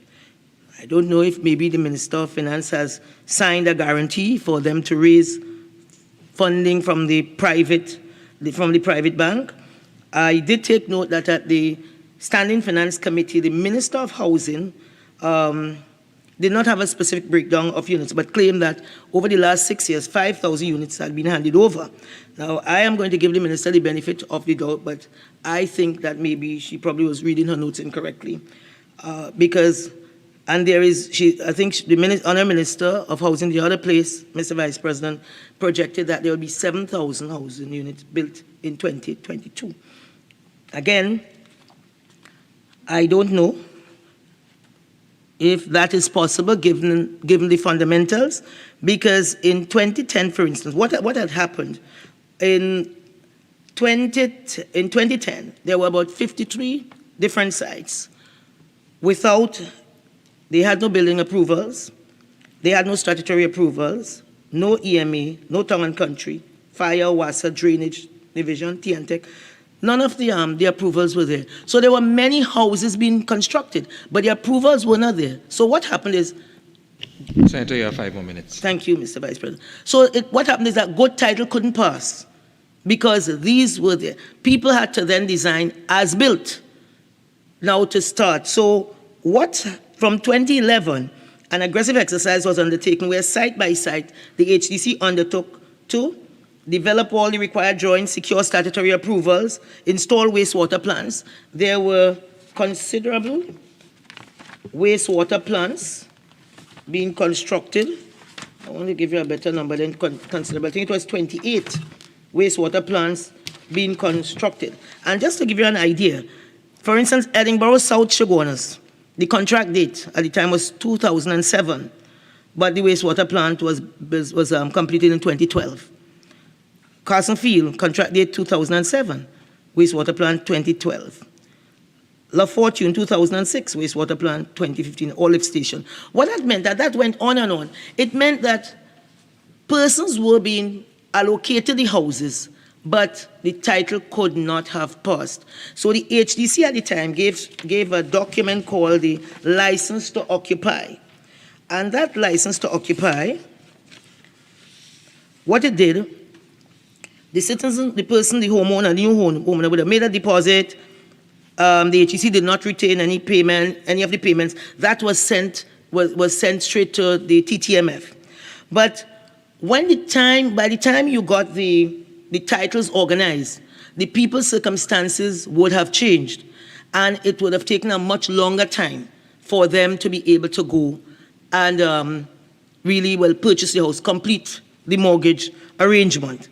So I am, to you, Mr. Vice President, I'm urging the Minister of Finance, if he's going to give any guarantee or what have you, ensure that that the fundamentals are in place. Because at that time, the value of about $7.4 billion in real estate, after one would have done all that I said, the 33 sites which were organized, the value was $7.4 billion. And I'm certain that a lot of that money has not been converted because the occupiers of those units, now at this time, I can't give a particular percentage because I've not been there a long time. They were not able to convert because their circumstances would have changed. People would have lost their jobs. If they would have come and applied as a couple, now they are single. So you had all of these issues, and you just had to have people just sitting in these houses and not being able to pass. Good title. Mr. Vice President, how much do I have, a minute at all? Finish at 4:24, so you have about 2 minutes. 2 minutes? Mm-hmm. I thank you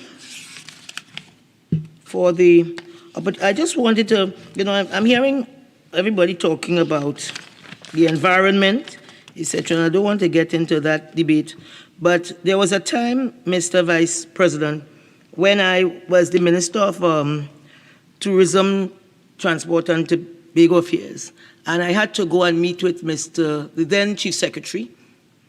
I represented the UNC government in Tobago. And Mr. Chief Secretary then will say, Ms. John, when you come, may I see you? And I'll tell the Chief Secretary, you will not come to me. I'll come to you, Chief Secretary, because in Tobago, we grew up to respect each other. And maybe that is what it is all about, just us having that respect. Sometimes the debate gets a little corrosive, and then it is really not at all useful. Mr. Vice President, I thank you so much for the opportunity.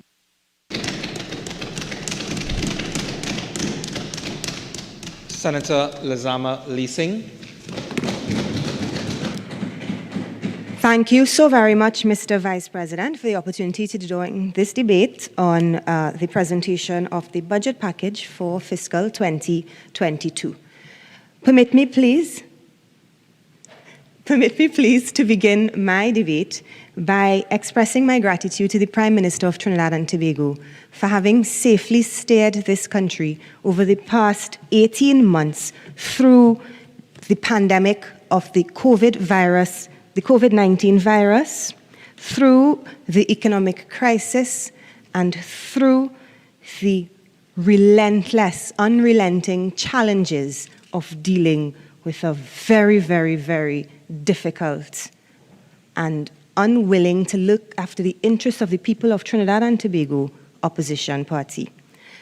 I wish to express my congratulations to the Minister of Finance, the Honorable Colm Imbert, as well as to the Minister of Planning and Development, the Honorable Camille Robinson-Regis, for their excellence in preparing this budget titled Resilience in the Face of a Pandemic.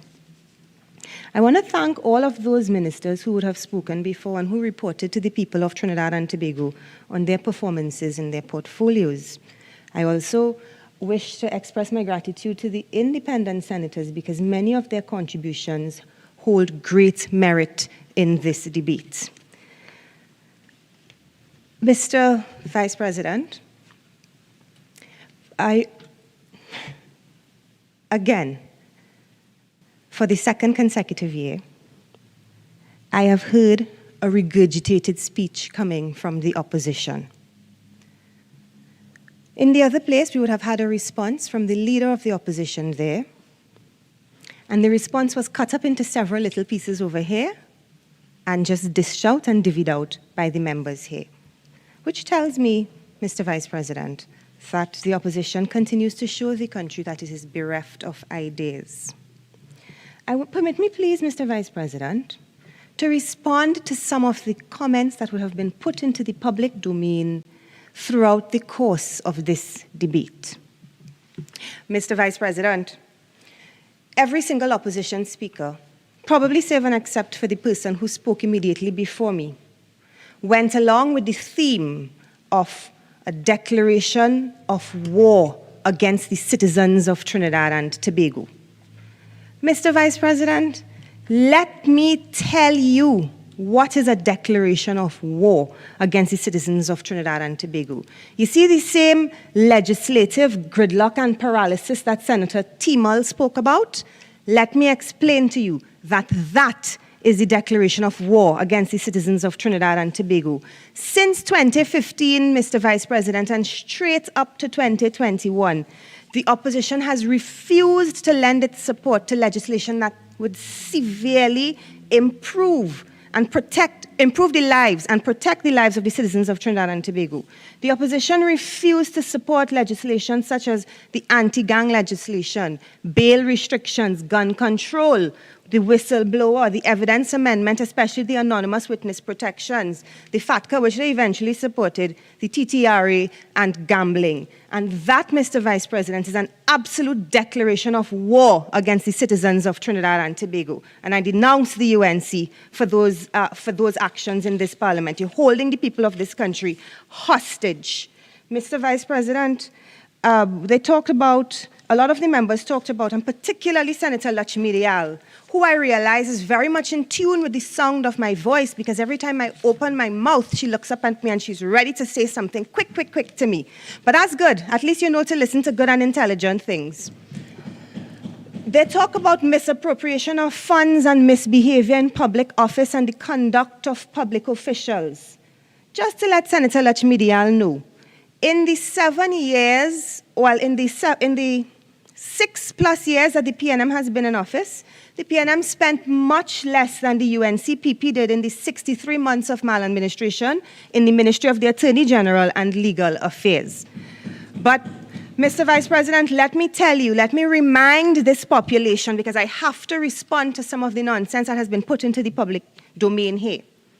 Life sport, that is misappropriation of funds and misbehavior in public office.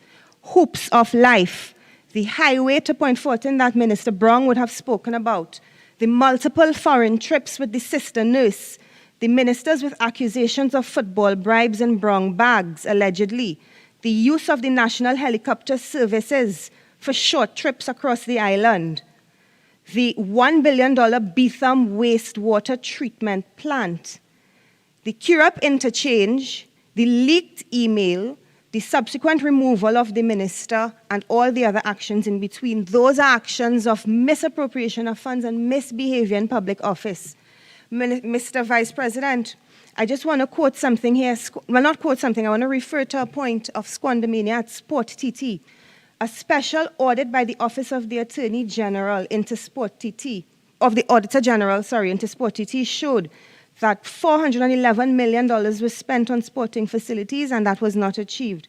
$2.3 billion in projects under management by Sport TT with no means of measurement of performance. $7.5 million in legal costs.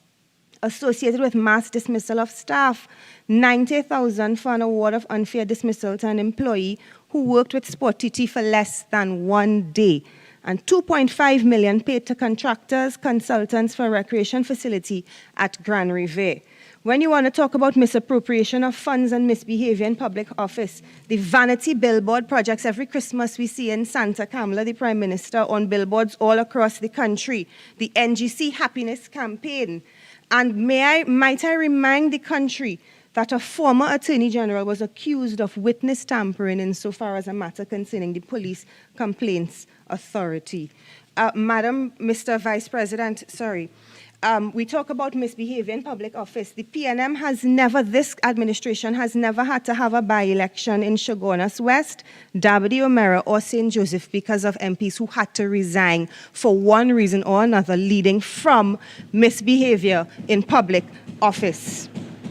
The PNM also has never had any partnership and then have the partner resign after the Faizabad Accord. If we would recall, the MSJ pulled out very, very early in the People's Partnership, and by the end of it, it was the United National Congress and the Congress of the Person that would have been in the Parliament in Trinidad and Tobago. So when the UNC wants to come here to talk about a declaration of war and misbehavior, I am very, very taken aback by a lot of that because, quite frankly, they are the authors of many of the things that have stained the goodness of Trinidad and Tobago, Mr. Vice President. Mr. Vice President, there's one other thing I want to reply to before I just go into my presentation here today. I just want to remind Senator Lutchmedial that the Parliament is a very sacred place, particularly this upper chamber of the Senate. And UNC does not stand for uncouth. And it would do her very well, indeed, to bring some dignity to the debate, as I know she's very capable, professional dignity, in what I know she's very, very capable of doing, Mr. Vice President. So, Mr. Vice President, there are two things I would like to talk about coming out of this budget, two particular areas. I'd like to focus on communications and on gender affairs. Mr. Vice President, again, I want to compliment the Prime Minister because the government showed its ability to cope well with a range of difficulties and it faced in this demanding situation brought about by the COVID-19. And the resilience of the government partnering with the nation augured well for its performance, which underpinned with a whole government approach and methodologies for management of the nation in general and successfully managing the response to COVID. The Honourable Minister of Finance presented this appropriation bill that was designed to guide Trinidad and Tobago to economic growth and to ensure that no one is left behind. And that is certainly the mandate of this present administration. Mr. Vice President, we know that communication is strategy and creativity. It is planning and managing that takes place first, and then communications are employed. And so I really want to commend the government, which battled with agents of deliberate miscommunication during the last year. And the resilience shown by the government ministers and officials of the state, the medical team, all of those who follow the management of the scientific team to manage the medical data, those who allow the science to guide us, to use evidence-based data to drive the management of the human response to reduce the spread, and to communicate effectively with the citizens and ensure that measures for behavior change were followed in Trinidad and Tobago. And that required, of course, a major communication strategy.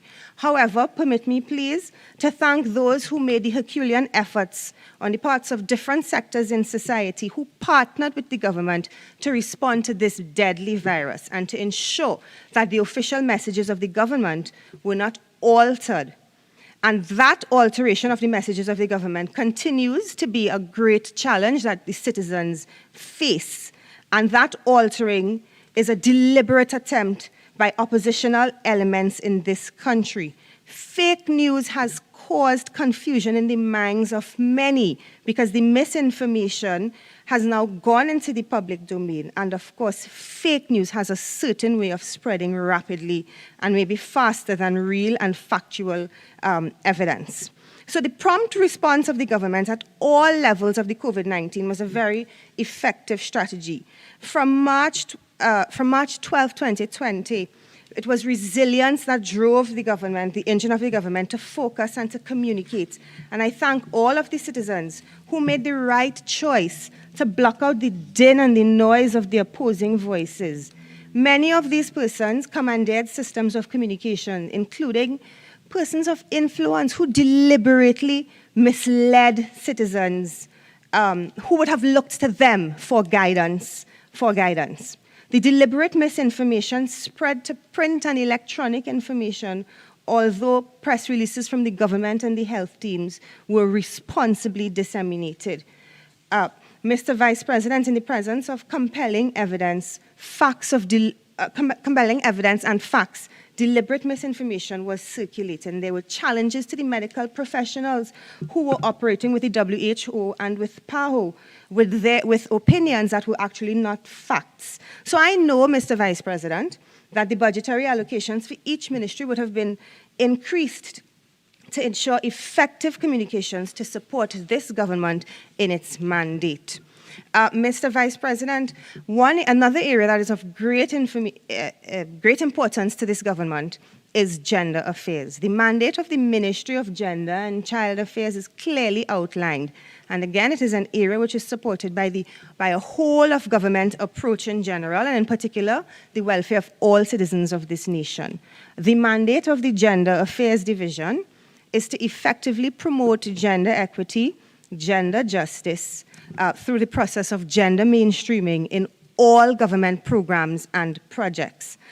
The gender affairs strategic objectives are to improve the quality of life of men and women and boys and girls at all levels of society through the promotion of gender equity and gender equality, research and disseminate information on gender-specific issues, promote change in gender discriminatory social consciousness and traditions. And that's a problem that we battle with very, very much so in Trinidad and Tobago, where we know that there are traditional things that we expect women to do, or we expect girls to do that we wouldn't allow boys to do, or preferences given to boys in certain spheres.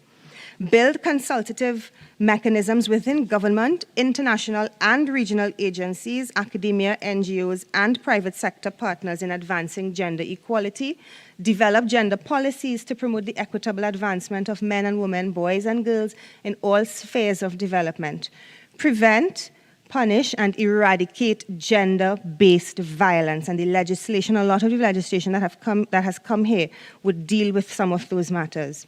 And in order to achieve the stated objectives, the Gender Affairs Division has developed projects and programs to address some of those issues which affect women, men, families, and ultimately the country.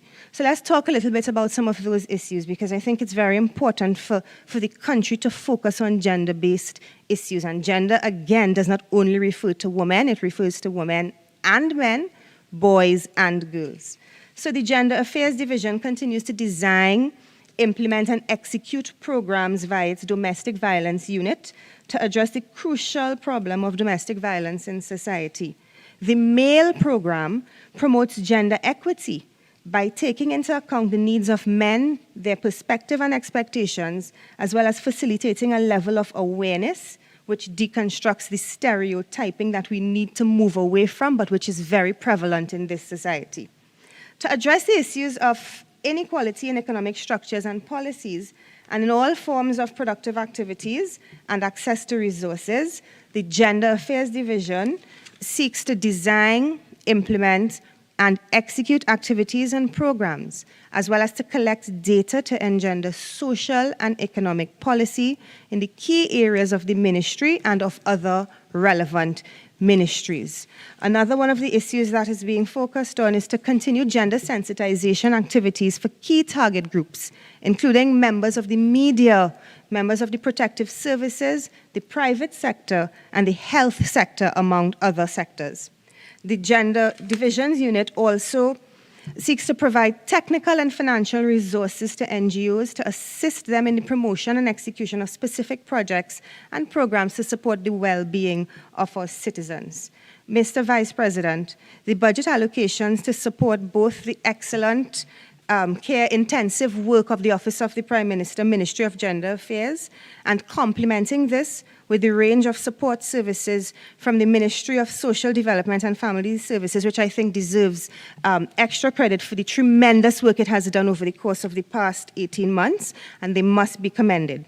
Under the leadership of our Honorable Prime Minister, Dr. Keith Christopher Rowley, and under the fiscal management, the prudent fiscal management of our Minister of Finance, both ministries were funded to ensure ongoing support, and in particular to support those citizens who have been negatively impacted by COVID-19. And so, Mr. Vice President, all of these things that have been mentioned here have been catered for in the budget. If we go into the social sector investment program document, you would find the details relating to this, but all of these things some of them have been actualized already, and some will be actualized, developed, strengthened, implemented in the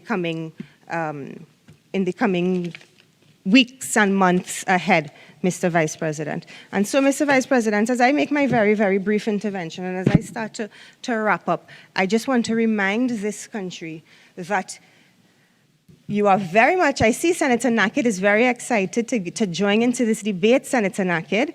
Let me remind Mr. Vice President, I'm speaking to you, my apologies, Mr. Vice President, through you, let me remind this country that no other Prime Minister has had to steer this country through a pandemic. One other former Prime Minister couldn't lead the country out of a brown paper bag. Not my words, I'm just quoting what I heard somebody say somewhere along the way. And so this is not a tale of two leaders, this is a tale of two islands in one country under steady, sober, and sufficient leadership in the person of Dr. Keith Christopher Rowley. This is not a government where a golden handshake was received, a $10 million golden handshake was received before the minister became the Minister of Finance. This is not a government where we engage in backroom deals and other things that would embarrass this country should it come out into the public domain. And Mr. Vice President, I want to say that I commend this budget to the people of Trinidad and Tobago. I join my voice in lending my fullest support to it. I thank you very much for the opportunity to join in this debate, and I look forward to the people of Trinidad and Tobago continuing to trust this government and to partner with this government as together we work out making sure that we survive these very trying times. Mr. Vice President, I thank you.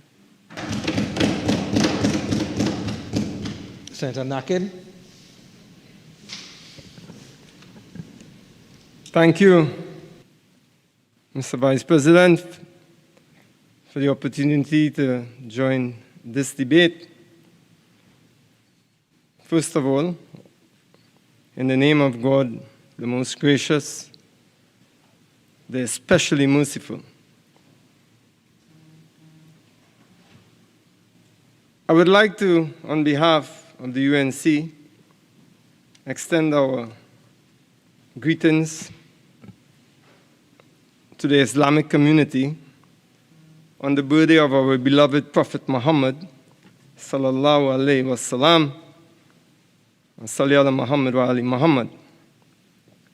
And also on behalf of the UNC, who also has the international vision, to acknowledge that after 34 years, the attempt now by Burkina Faso, named appropriately by their former president Thomas Sankara, who renamed it Upper Volta after the French colonialists had decimated the country.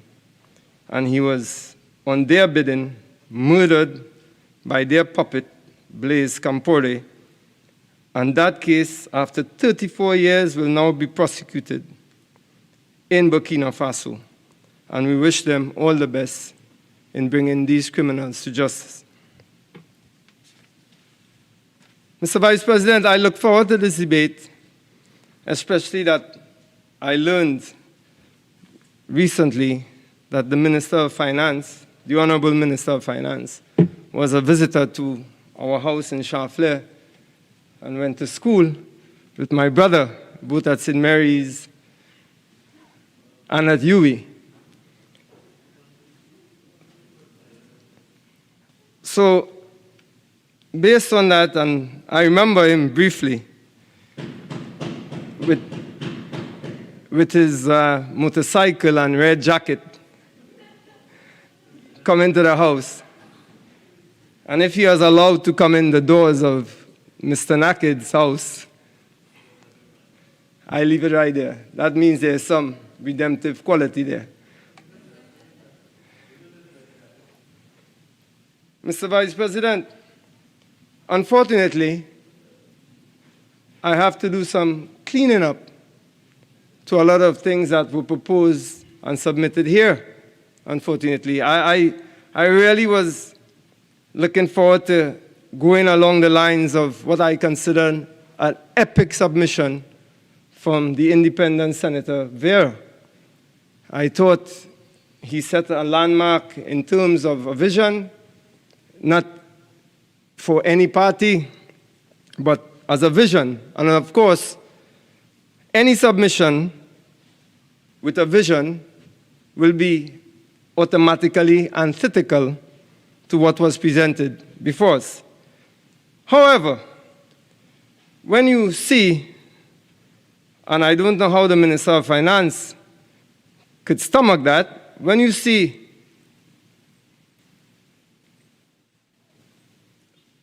the submission for sport was given by several people other than the Minister of Sport, you have to question the value of the budget as far as sport is concerned. I saw the Minister of Tourism comment, and I would like to just answer him briefly. He spoke about, and I keep hearing references to live sport and what was done, and nobody seems to go into detail.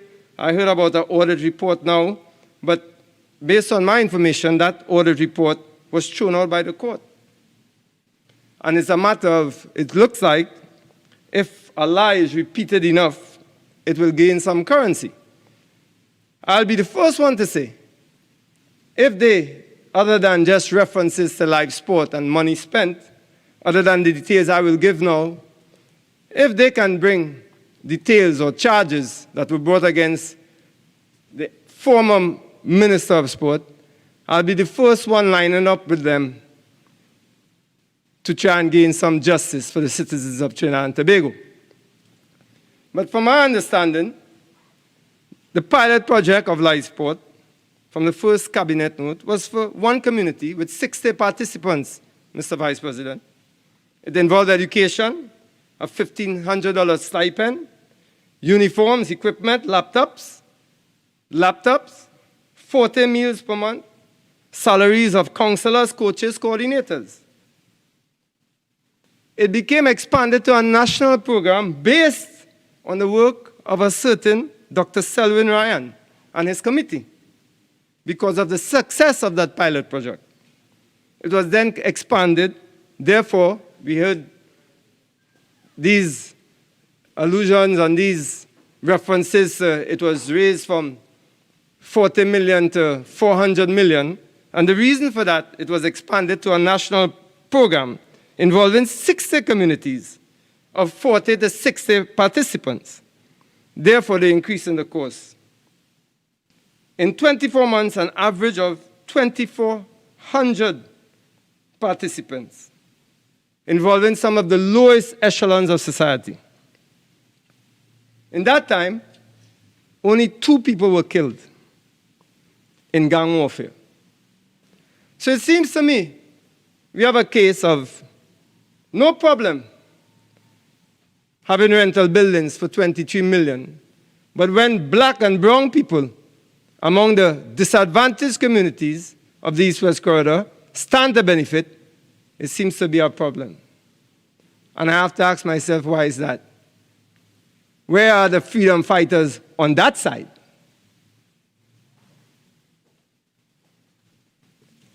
So,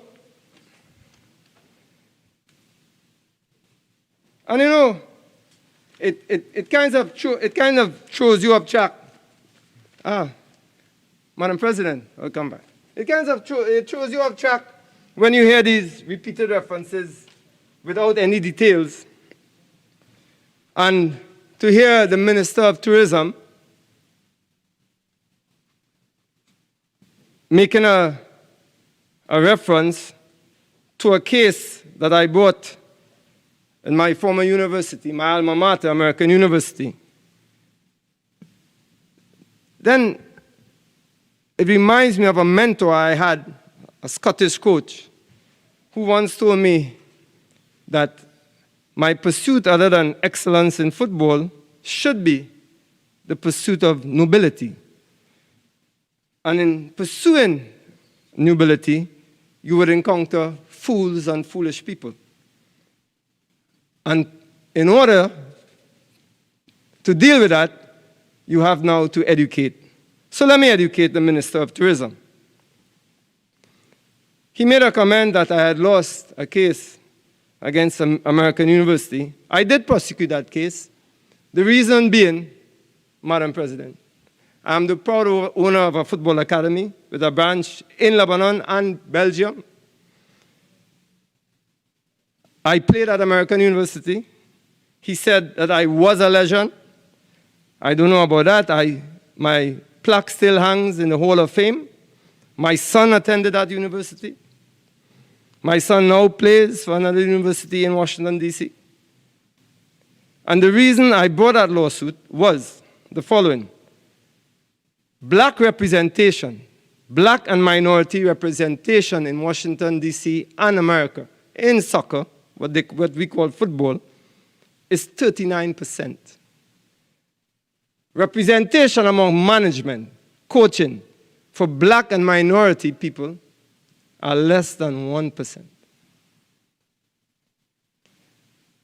And this should serve as an education for people who profess to represent or to be the black party of Trinidad and Tobago. Because I heard them pounding the desk to much delight that I had somehow not gotten that job. But let me tell you something, what we haven't figured out.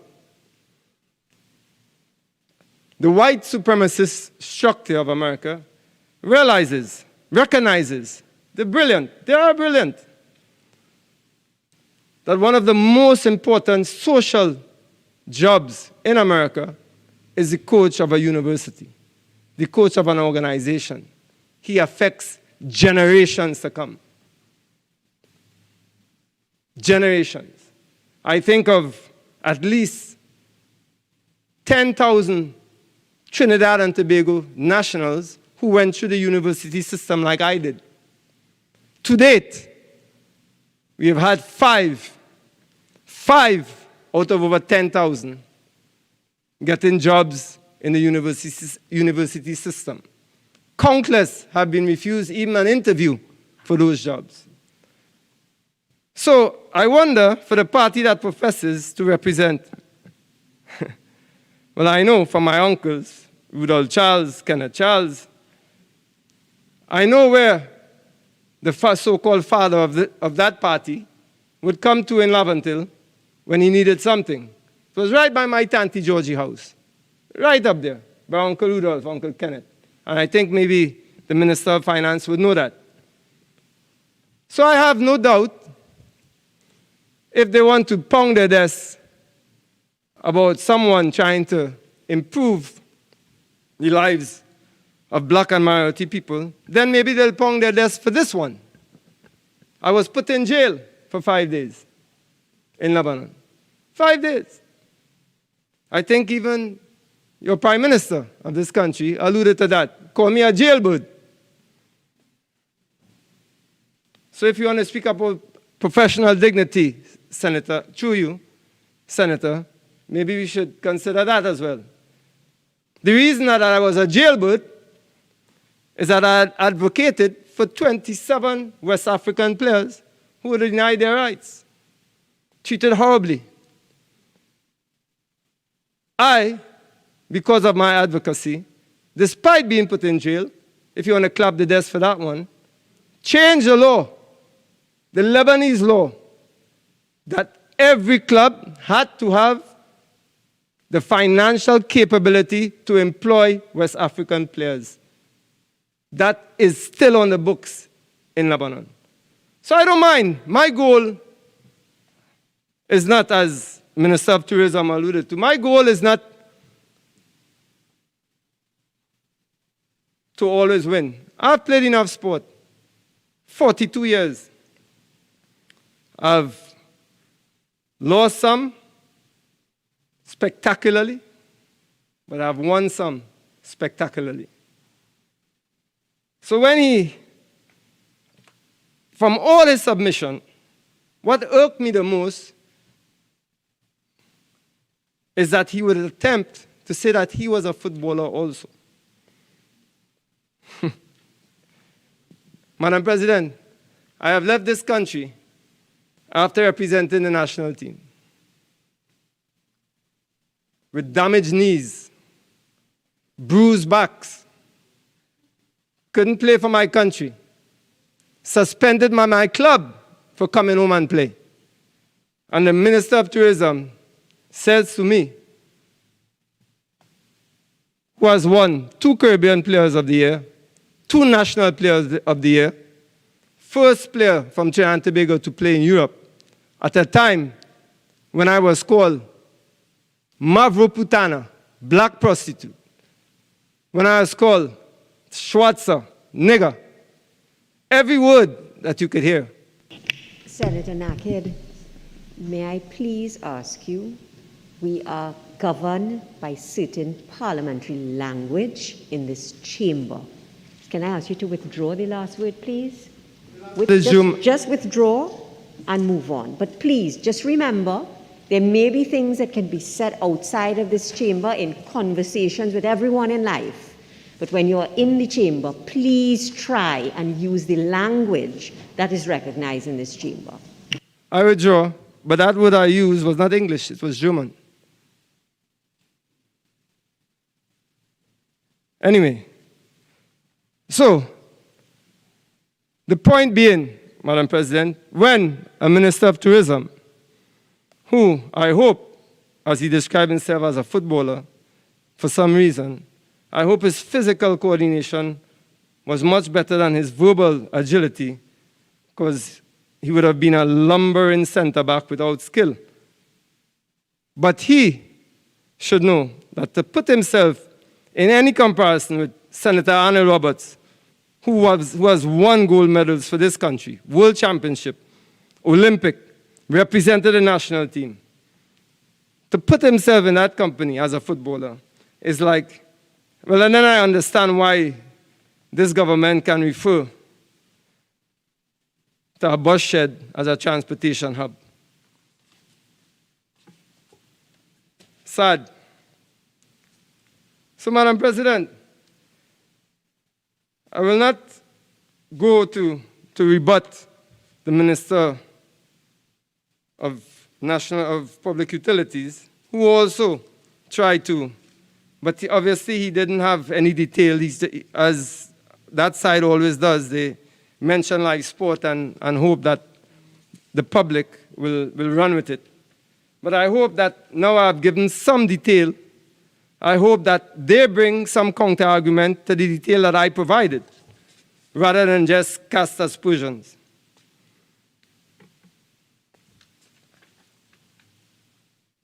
Madam President, good quality, as John Ruskin said, is produced as a result of intelligent effort. There must be the will to produce a superior thing. And it goes for the budget as well. There must be an intelligent effort there. There must be the ideal, the objective, to produce something superior. In my opinion, there's nothing either intelligent or there's no effort that I've seen in what was a long-winded, protracted effort by the Minister of Finance. a prominent economist, Mala Dukaran, if I can quote her, spoke about it. And she was right in stating that the budget lacked transparency. I know it has been referred to accountability because we were never told how much money was collected, spent and borrowed in the last fiscal year. And I think that's what is missing from all those who claim to represent the portfolio. All of them until now. We haven't heard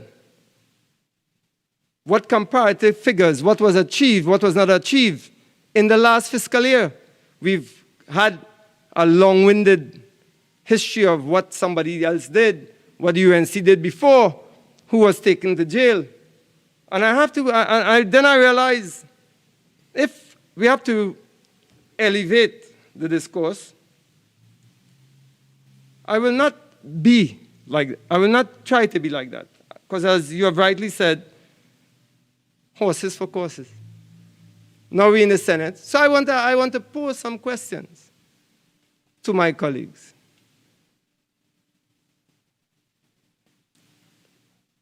Why? Minister of Finance, why didn't he give some kind of comparative analysis? Say, this is what I said in the last budget, and this is what was achieved. I would think that would be a no-brainer. I would imagine that would be so.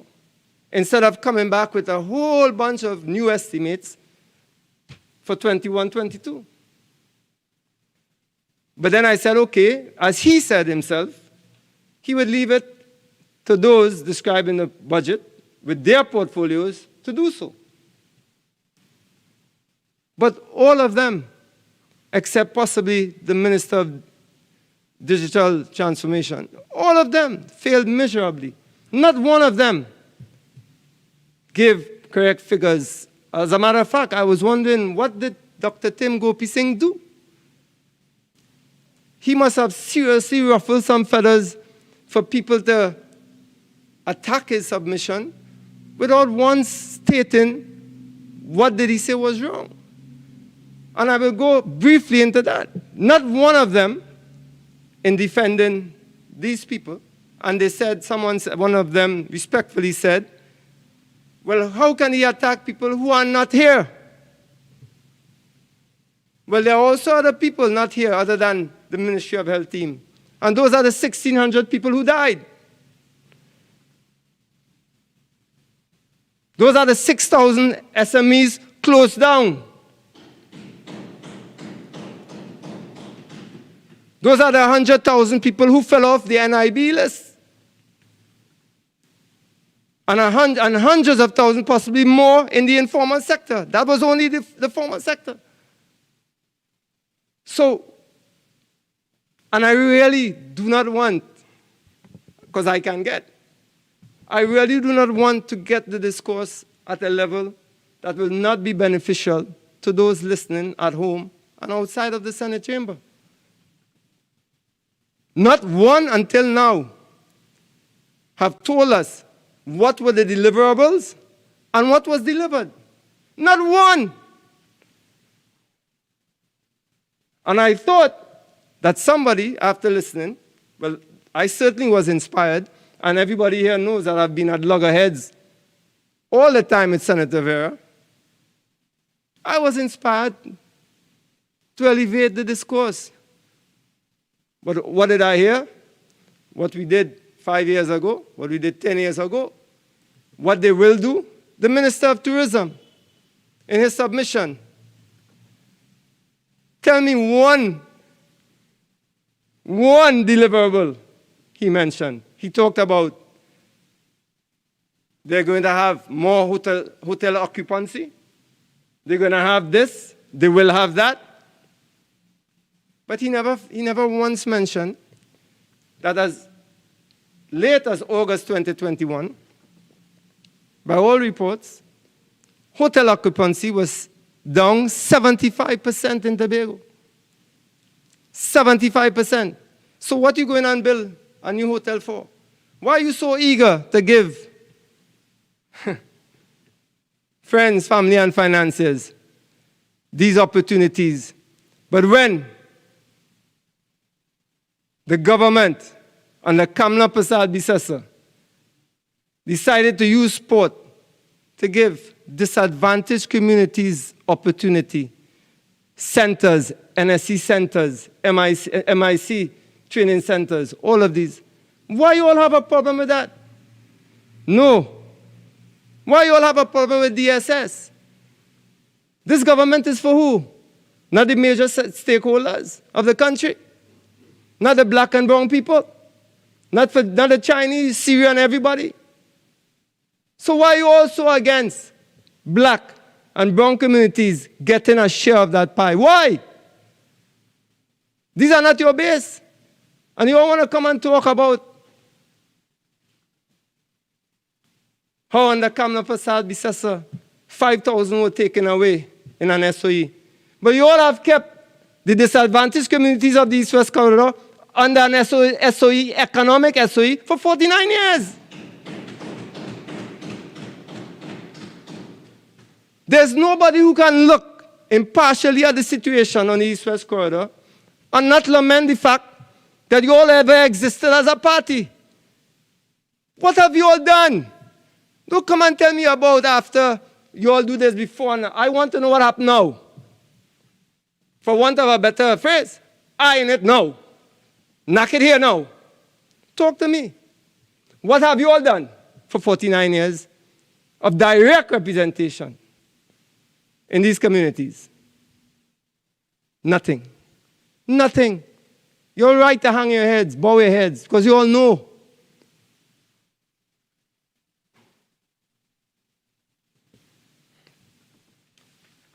I don't know.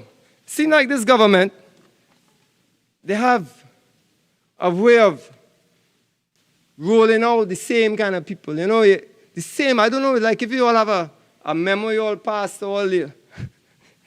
Everybody's come, talk for 15, 20 minutes, pick on, lash somebody about this and that, and then for 15 minutes, gloss over what is their portfolio. Your Minister of Finance must be so disappointed with you all. He wouldn't say that, but he must be, because he said you all will come and beef up his submission. He said that. I have to be careful because my brother hit me some hard clothes if I talk bad about him. But that is true. He was dependent on you all. He was dependent on you all to come and talk. No, but no, we are the Minister of Foreign Affairs talking about the Ministry of Health. We are the Ministry of Tourism talking about the Ministry of Sport. All in a mess.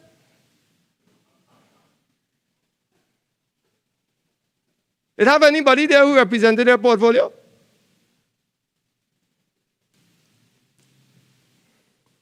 And then the saddest part to hear the newly minted Senator Ibrahim, use the sickness of Senator Gopi Singh to make a point. Must he have long COVID? So he forget. I thought that was uncalled for. I really thought that was uncalled for. But understand. Everybody pounded the desk. Everybody was happy with you. You score a blow.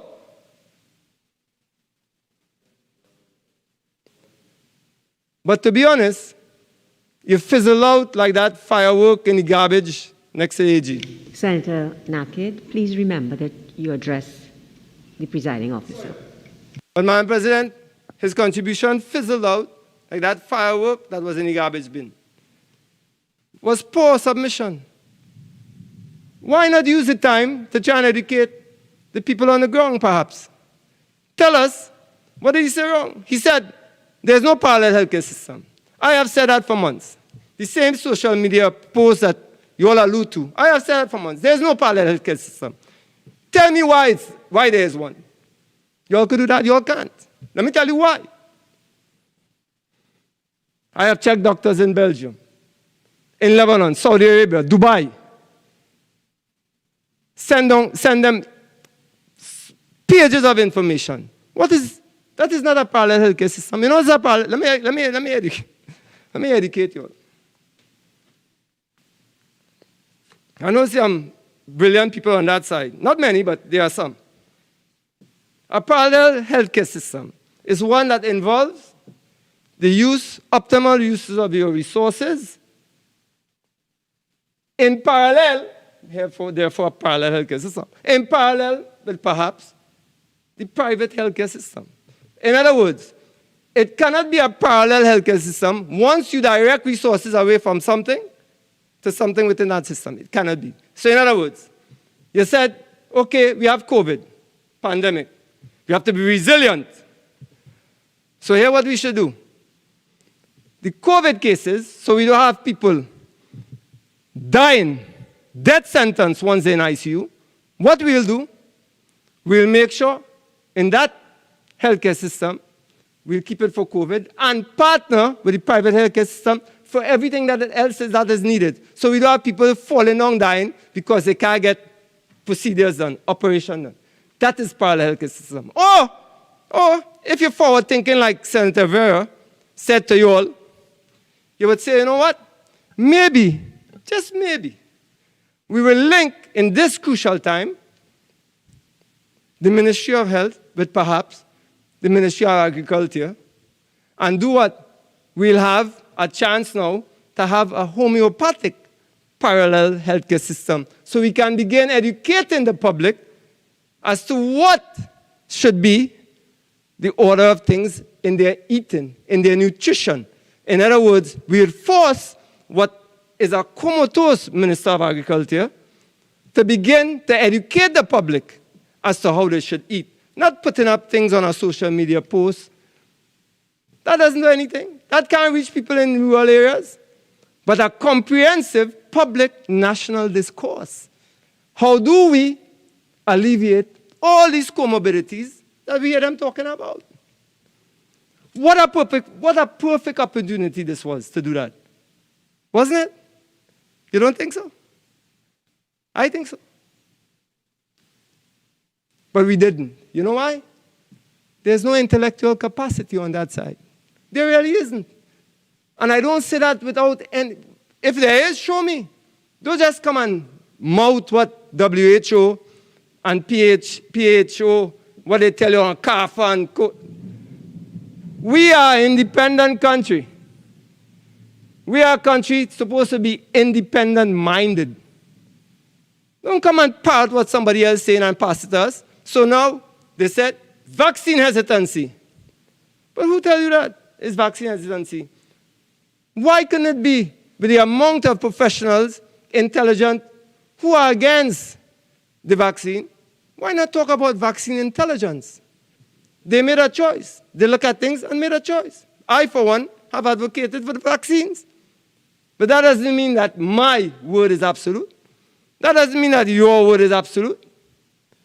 What about having a discussion? No. Because that is the Achilles heel of this government. You never consult in any meaningful way. Not with the tutor, not with the education, not with the nurses. It's your way or the highway. And why is that? I mean, I could get, you know, I had a laugh when I hear Senator, through you, madam, some of the senators, they talk about we should keep the discourse and we should have respect for our public servants and all that. Okay, if that's the case then, why do you all allow all the time the constant berating? Not for something that she has advocated, but personal attacks on the political leader of the opposition. Why none of you all come out and talk about that? Why? Why you all always have to dog whistle? Like the Minister of Foreign Affairs, that she herded 5,000 boys, dog whistling. And she wasn't a freedom fighter there. Why? I'll tell you why. You really don't know how to come out of this, huh? You on that side. You really don't know how to liberate economically. All those little black boys on that hill there. You all don't know, huh? You really don't know. I'll have to assume that's the reason, or then I'll have to assume something even worse, that you don't want to. Is that why the Minister of Agriculture, Land and Fisheries doesn't seem to want to have an overarching agricultural policy to put things in place that could relieve us of our dependence on food imports? Is that to allow friends and financiers to keep importing food at higher prices? I'm asking these questions, and I hope I get some answers. Don't try to tell me about what UNC do in 2030 and over. I talk more now. What a perfect opportunity this was to have nationwide consultations with the farmers to talk about food security. Not only about giving out lantania and seedlings and hampers. You can have a separate ministry for that. The Ministry of Seedling and Hampers. He could do that real good. But put somebody of competence in the Ministry of Agriculture, Land and Fisheries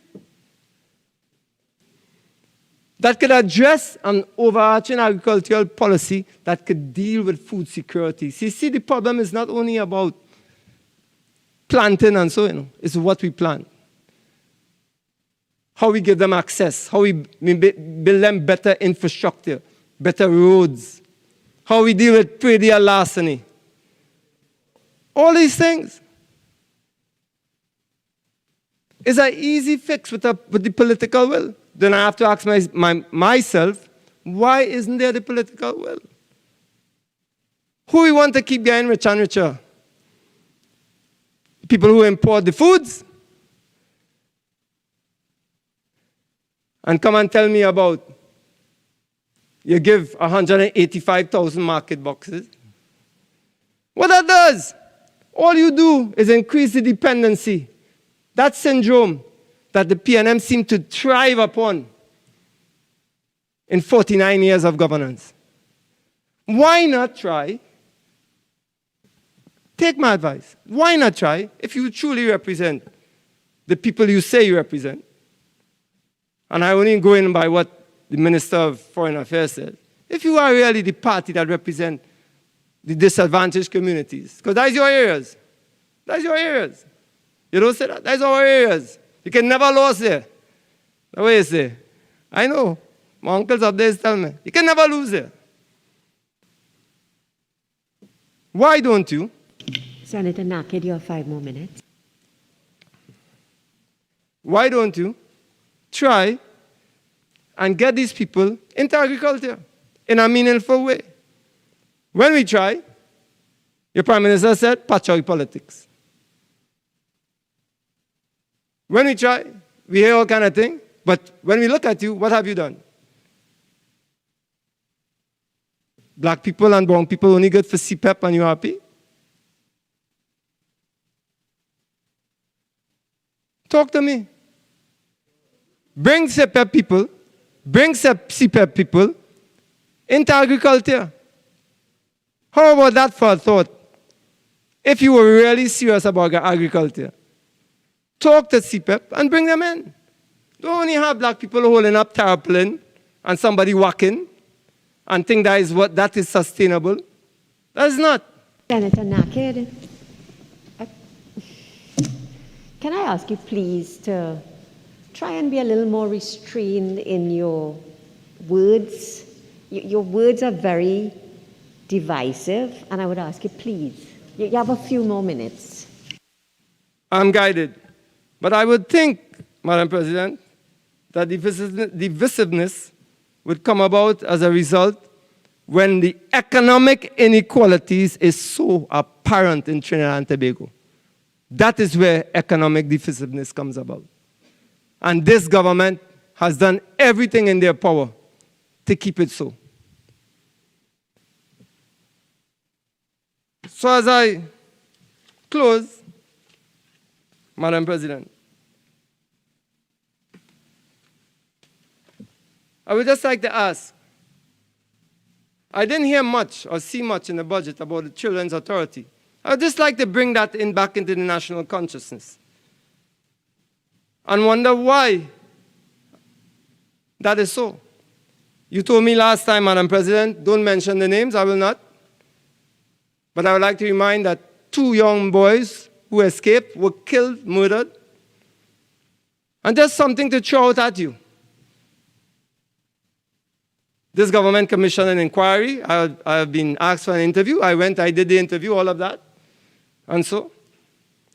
And my question, how come this government, other than that inquiry, has never addressed the director of that Children's Authority, under whose watch 5 boys escaped and 2 were murdered? And I'll leave this with you. That is why our institutions, it is so important that we remain independent and not become PNM party groups, a way for PNM to transfer funds. Because I've asked the question before, 3 times in this House. How can you account for that allocation to Children's Authority where it comes up to almost $200,000, $185,000, I want to be specific, $185,000 per child under the Children's Authority? That not maths in. You cannot account for that money. So where's that money going? And then came back mid-year with a $16 million allocation. Where's that money going? And no account until now. And you have a director held until now unaccountable. Who, after those boys escaped, asked Mr. Jamal Shabazz, can he locate these boys? Why would that be?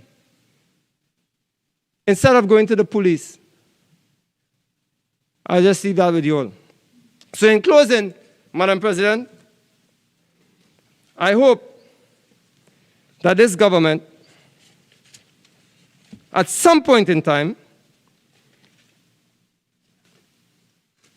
will keep those people of the disadvantaged communities, turn them into true stakeholders of the communities, and not the hustlers that they have become under this PNM government. I thank you, Madam President.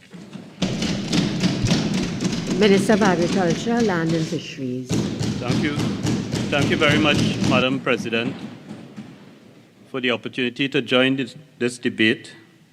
We've had 34 speakers. I'm the 34th, Madam President, 34 speakers on this bill, and I'm happy for the opportunity. I want to thank the Minister of Finance, as all my colleagues have done, and the Minister of Planning and Development for the tremendous work that has been done in very difficult circumstances and over several years, but this year in particular, in the context of COVID-19, which is far more extended than we all anticipated. The budget is premised on 3 pillars: transforming the economy, food security, and ensuring that no one is left behind. And a lot of times we focus on the expenditure side. I listen to a lot of my colleagues talk about what we should do, could do, if they were here, what they would do, without ever referencing the revenue stream. And this budget must be considered, like all from 2015, in the context of not what we want to dream about, but what we can afford. This is about affordability and doing the best that we can do in the circumstances. Madam President, I did not expect, at a certain point I thought Senator Nakhid, who takes up a lot of my time because I normally come after him, I didn't expect to have to say anything. He was going along very well.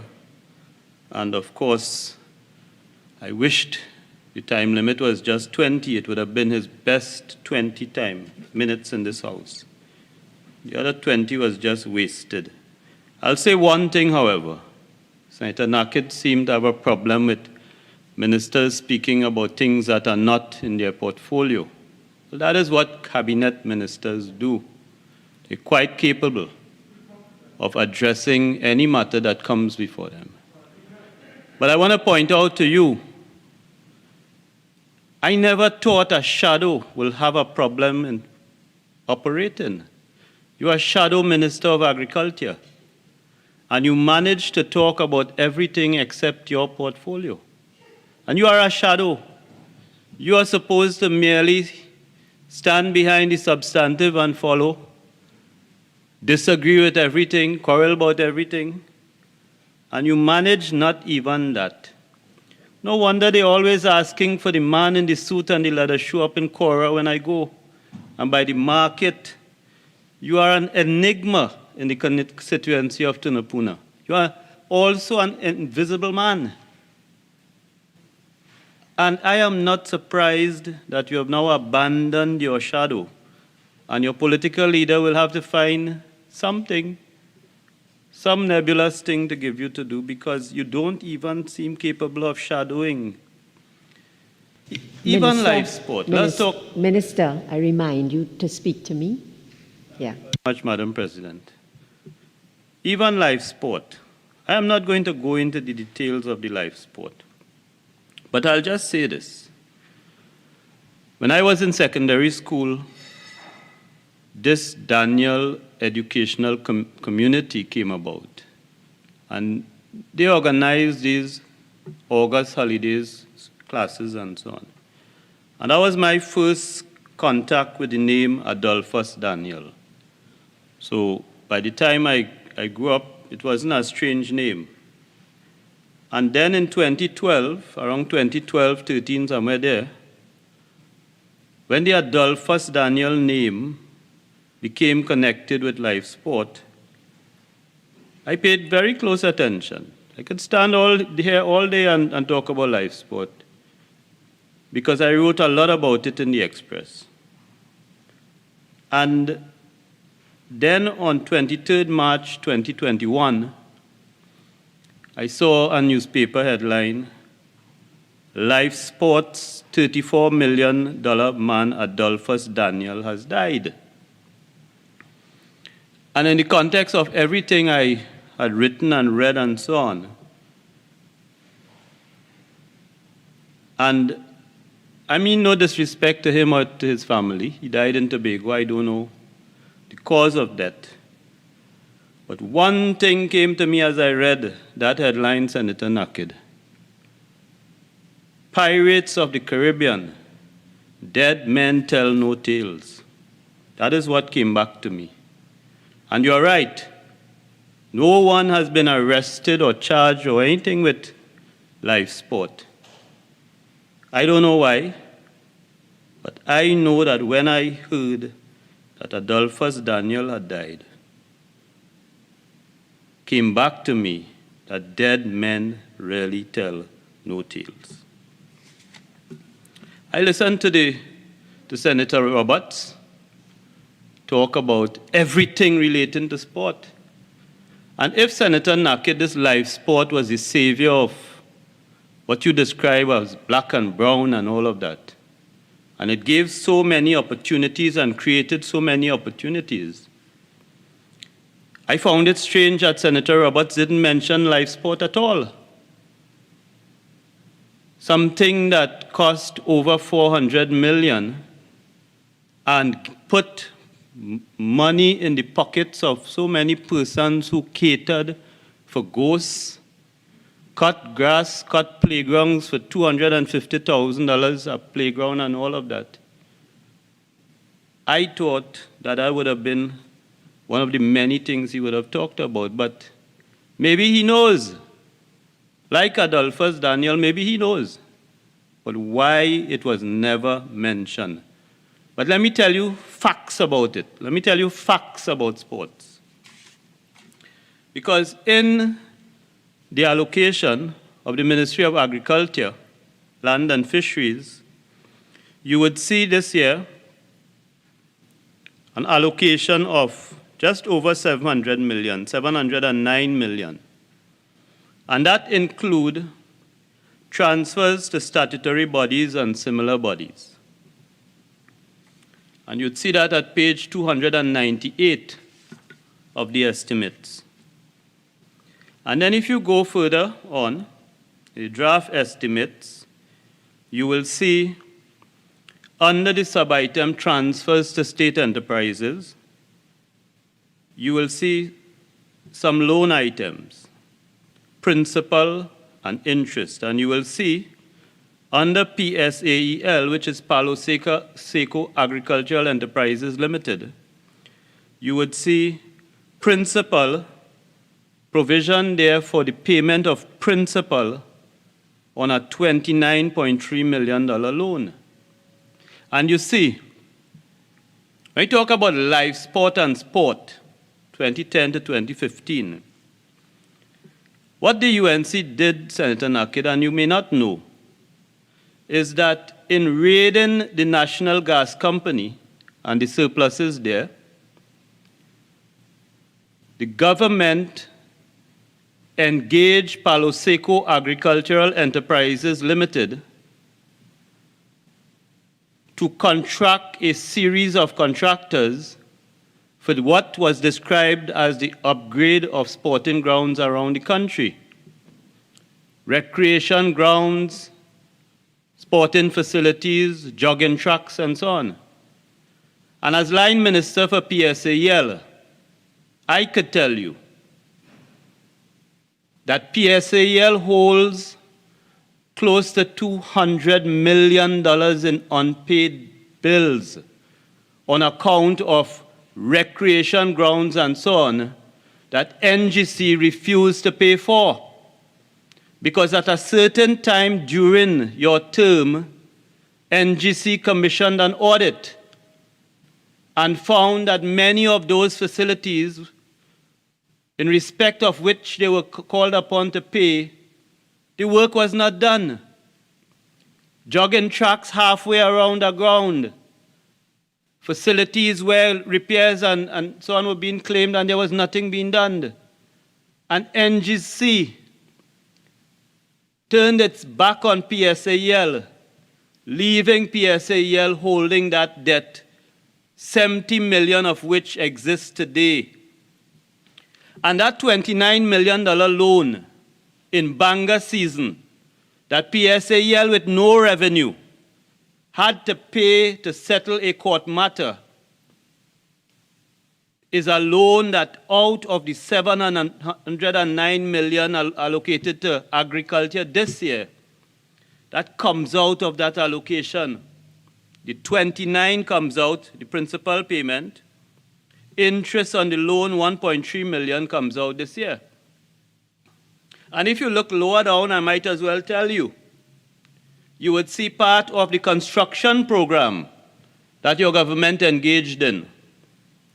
Also, remember I said in another place, in 2021, 6 years later, I am still cleaning up UNC mess. And what you see there is a $90 million loan that comes out. That is more than 10% of that $709 million allocation for this year. It is a $90 million loan that EMBD had to take out in this Banga season to settle one construction claim, one claim, court claim. So 29 plus 1 million in interest, plus a $90 million payment on principal, plus 2 other interest payments, and you find that out of that $709 million allocated to agriculture this year, 135 has to be paid out to service loans for debt incurred by you, for which there was litigation, and in respect of which the defense of the state enterprise was that this work could not be verified. It does not exist. And that is the legacy of sport. That is the legacy of sport. Go around the country. And the principal beneficiary of that work via NGC was the famous SIS group and the 65 companies in that group. Go and check the records. I listened to Senator Leida. And I must thank you, Senator Leida, even though you were wrong. You sounded very angry that this $500 million was not real, and it has been reduced this year to 300, and I'll explain it to you. You do not need to be upset with the Minister of Finance. I've said it on many occasions. The Minister of Finance has quarreled with me for not spending the money fast enough, and I'll explain that to you. And Senator Lutchmedial, well, I was disappointed and I was surprised. I did not expect that a little, I don't know, is a problem on a walkabout in Bel Air somewhere will cause you to consume your 40 minutes in this budget debate dealing with my colleague, the Honorable Minister of, the Honorable AG, Honorable Attorney General. I didn't expect that at all. I was quite surprised. And me even more surprised at the absolute lack of substance in what you have contributed today. Absolute lack. And in fairness to you, I will point out 7 areas in which it just lacked credibility, substance, facts, and it was just petty. I would describe your contribution as pettiness. And if you are aspiring both for my colleague's constituency and his current job title, you have to do better. You have to do better. Your first point on national security and saying that it's about time sport be allocated more than national security. Well, you had your time. And between 2011 and 2015, across 5 budgets, you consistently increased your spend on national security. If you are reducing crime, there was no need to. And in the top 10 items, even that year when there was live sport, sport never figured in your top 10 allocations to ministry. And you move from 4.7 billion in security to 5.17 to 5.5 to 6.5 to 6.99 in 2015, your last budget. You weren't decreasing, and you weren't saving and fighting crime successfully and moving money for sport. And the records are there. You can't fool everybody. You could fool yourself. And you did a very good job at that today. You talk about the leak over my head as showing no value for money. And you talked about EMBD. And I will explain that to you.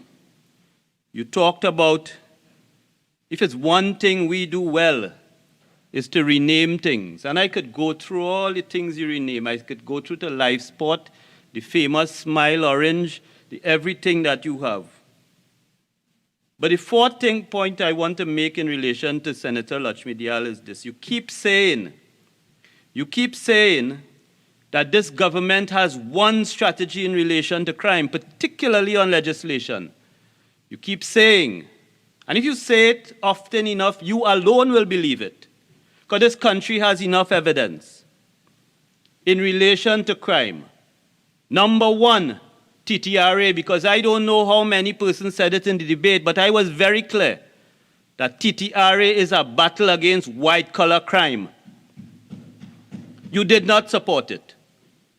I spoke on gambling and gaming, and I'm very happy to see that the police are now tackling some of those groceries where you could go and play playway and get a receipt for Malta and shandy and underwear, as I explained in my debate. You did not support that. Gambling, known globally as a source of organized crime, as a place where organized crime organizes itself. Firearms, you offered no support. Even when young men were packing AR, you offered no support on evidence and in particular witness anonymity. We had to strip that bill out of we had to strip witness anonymity out and bring that bill here to get support. You refused to support it. Anti-money laundering, I've gone through on many occasions on every mutual evaluation round. It was pointed out that on simple things, including gambling, you were not achieving, you were not meeting the targets. We had to update the legislation here. Whistleblower, you offered no support. Anti-gang on 2 occasions in 2016 and 2017, you refused to support anti-gang. And we had to split bail and anti-gang. We had to separate the two and try to get them passed separately. Follow the money, you had no interest in that. That is a big crime-fighting initiative. And that is a commitment made in the CFATIF and FATIF process. That is a commitment that is made. DNA, we had to pass the regulations eventually. We had to operationalize eventually. Because having gotten the legislative change, you sat and did nothing. A simple thing, look, local government reform has nothing to do with crime.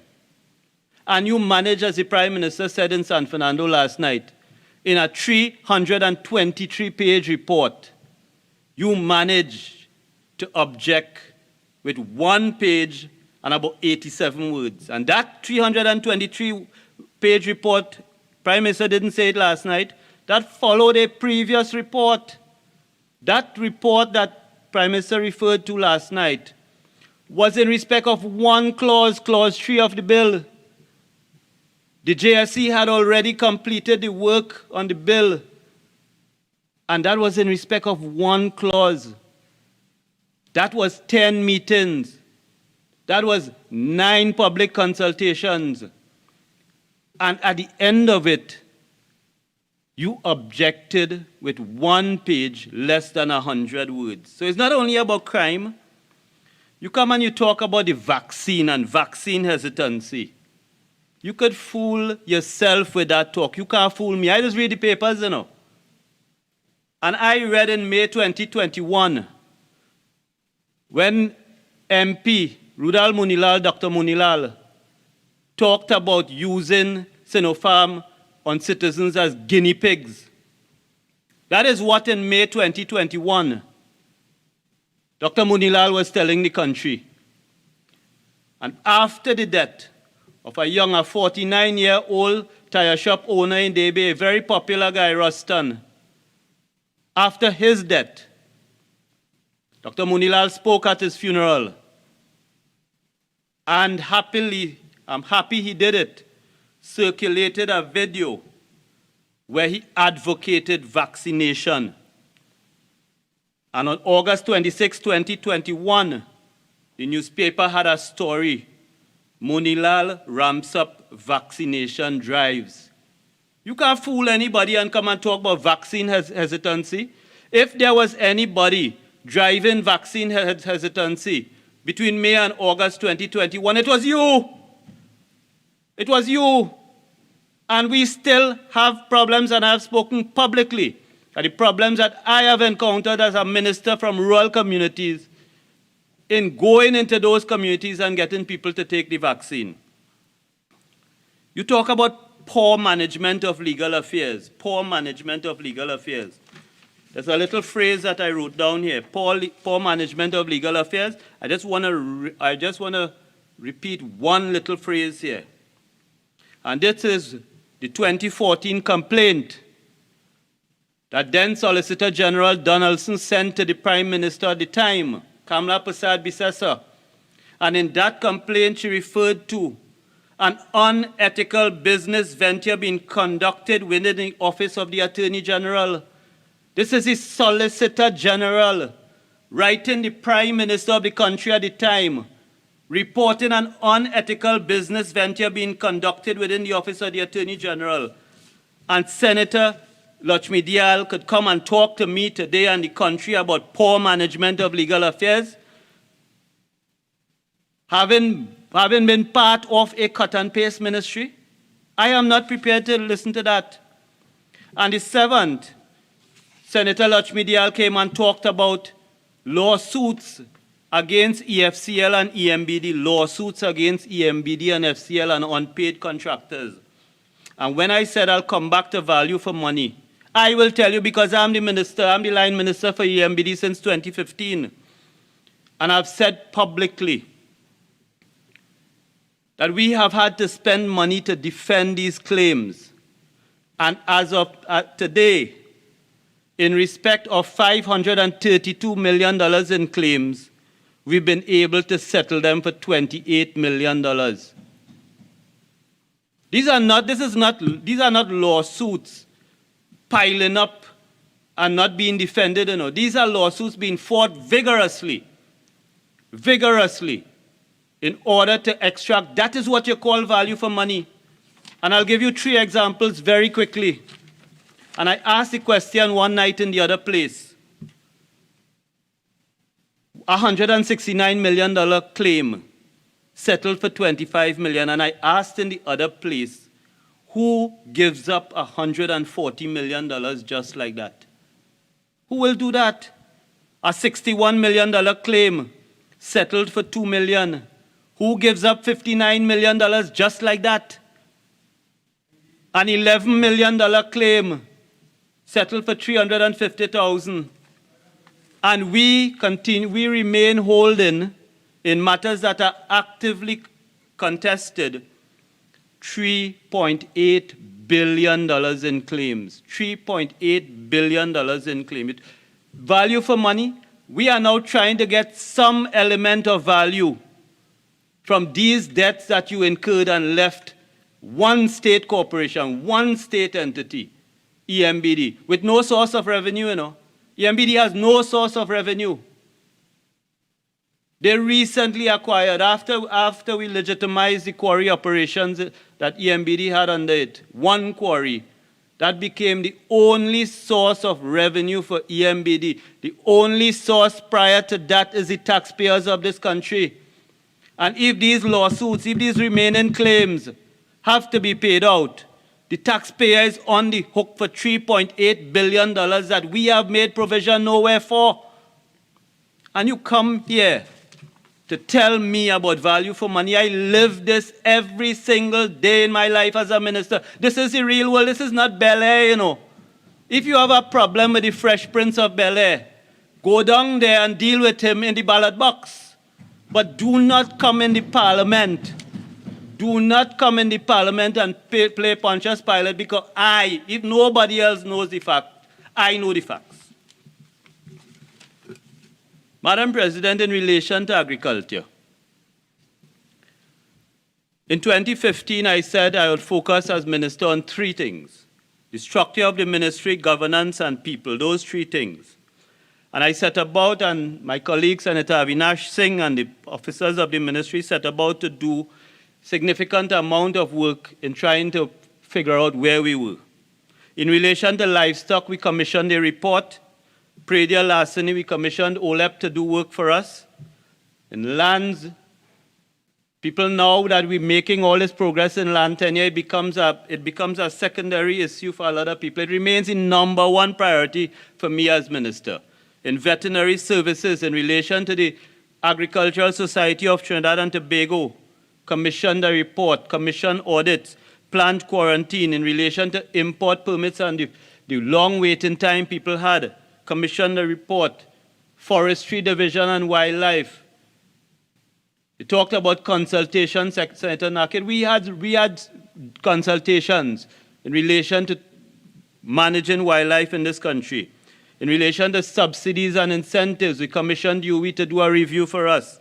Flood assistance with all the claims of fraudulent payments and fraudulent claims. We commissioned an audit. And an incomplete piece of work is an audit into land surveyors and valuators in this country. I'm just saying that in relation to the work that we did in order to determine what next has to be done. In relation to governance, we met a mess. And I did something and we did things that you were not prepared to do. So having reviewed the agencies and having reviewed the state enterprises, Caroni Green, something you were all over the place saying exporting pepper all over the place, full page ad, Caroni Green, exporting pepper, earning foreign exchange. I asked Caroni Green to do one thing for me, and that was to produce evidence of a U.S. account or an account where they hold foreign currency, and they could never do that. Caroni Green never exported anything. They used a government subvention to fund pepper cultivation to compete with poor farmers on the local market, and they were dumping the pepper in the market. They weren't exporting anything. They were closed down. Seafood industry company, well-intentioned at first, and they became a research. They spent $3-4 million a year on research in prawn. They bought tilapia from the tilapia producers and sold it at a very highly subsidized price. We cannot sustain that in this country. That cannot be the model on which we operate. The taxpayer, the state will intervene in those areas where assistance is required, but we cannot run a business on the basis of buying something and selling it at a loss. You can't run business like that.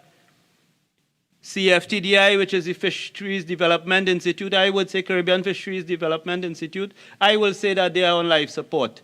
We've done 2 reviews, gave them an opportunity to function. I would say that they are on life support. ADB, in my first contribution, budget contribution, I pointed out that ADB had granted loan for a spa. ADB had granted loans to people for all sorts of crazy things. And I could tell you with confidence now, ADB is not perfect. The Minister of Finance writes some very strong letters to ADB in terms of debts, the indebtedness, the debt profile, the recoveries, and so on. But ADB is in better hands and in better management. NAMDEFCO, you belittle the 185,000 hampers. The same poor people that you're talking about who should be kicking ball and playing cricket and so on, they have to eat too. And you could belittle that because life is good for you, Senator Nakhid. Life is great. I don't jealous you. But we had to make an intervention, and NAMDEFCO has been the intervention. And it is not just 185,000 families. It is more than 300 farmers, including those you sought to represent on the East-West corridor. 300 farmers. They were paid $50 million in this or more in these difficult times. The local chicken processors, $7 million. And during the period May to September 2021, NAMDEFCO was able to buy 6 million pounds of produce from local farmers. It could mean nothing to you, Senator Nakhid, because you don't know farms, you don't know farmers, you farm in the supermarket. You have no idea what goes on in this country. Palo Seco Agricultural Enterprises have talked about that. Their operations have been reduced, and they do minimum operations right now. EMBD have said EMBD had to be strengthened in order to deal with this. Which state enterprises is carrying a litigation profile of close to $4 billion? They had to be strengthened. They had to be given the right boards, the appropriate instructions, and so on, the appropriate funding in order to defend the country's interests. And the Agricultural Society of Trinidad and Tobago, a lot of ministers played football with the ASTT. Well, I must credit Devant Maharaj for laying the foundation that I had to continue in ensuring that the taxpayers' interest in ASTT was protected. And I've done a lot of things. I'm not going to go into the detail, but I'll tell you this. The $4 million mountain debt and interest that ASTT has incurred must be dealt with by the board and must be dealt with by the ASTT. In relation to people, the third element in 2015, dealing with our people, we had to ensure that performance appraisals in the ministry's address. You can't be running a ministry and the system allows a performance appraisal and years go by and you're not doing performance appraisal. Disciplinary measures, Madam President, I have no problem in saying to the country that I believe that there might be few, if any, ministers who has referred more disciplinary matters, in my case to the Prime Minister, than I have done.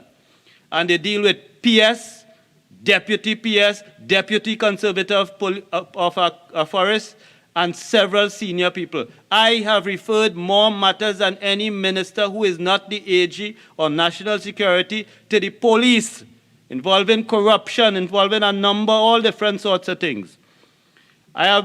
We reviewed training opportunities. The same people were getting the same opportunities all the time. It had to do with job title and where you rank in the organization and not along a development path. And finally, in relation to boards and committee appointments, ensuring that people with potential were given the opportunities. But Madam President, in relation to the allocation, I want to say about the 500 million. The 500 million was a fund. Senator Lyda, it was a fund established. And in the last fiscal year, we did a lot of the planning in relation to this. So Cabinet has approved Homestead. Homestead is a policy of this government. Cabinet approved a series of projects, the first of which is in El Reposo in Sangre Grande. The second one is in Talparo on 200 acres of land. We expect that when completed, those will cost 250 million. That has been committed out of the 500 million. In this fiscal, we have made provision to pay some bills which will become payable in this year. The NAMDEVCO food boxes program was funded, as you know, through a variation in this parliament of $62.5 million that came out of the 500. The ministry itself has committed itself to do certain projects to boost the farmers, and they relate to water management, $18 million in projects for water management, $2 million to improve the water supply to the National Seed Bank in Chagaramas, $11 million to Plumita. The main expense there is to change those pumps which are more than 35 years old, to do that in this fiscal. That is just some of the things we've planned. In this year, Minister of Finance announced a very ambitious access road program, $80 million in this fiscal year, covering roads that we have never been able to get the money because of the cost involved. We're going to focus on those high-cost roads in this fiscal, $80 million. We've talked about digital transformation. We have a very ambitious plan through the Minister of Digital Transformation and iGov. We've been investing every year. The ministry has been investing in its IT capacity, particularly in relation to land tenure, and we've committed $18.5 million of that $500 million for that. We've committed we've talked about greenhouse. I've talked about Greenhouse Park and the need for the state to be the lead developer in greenhouses if we are to get that to replace a significant part of open field and traditional agriculture, and we've committed $40 million for greenhouses. We have the agriculture incentive. We've now launched a new aspect of the 100,000 grant, which is a fast-track process.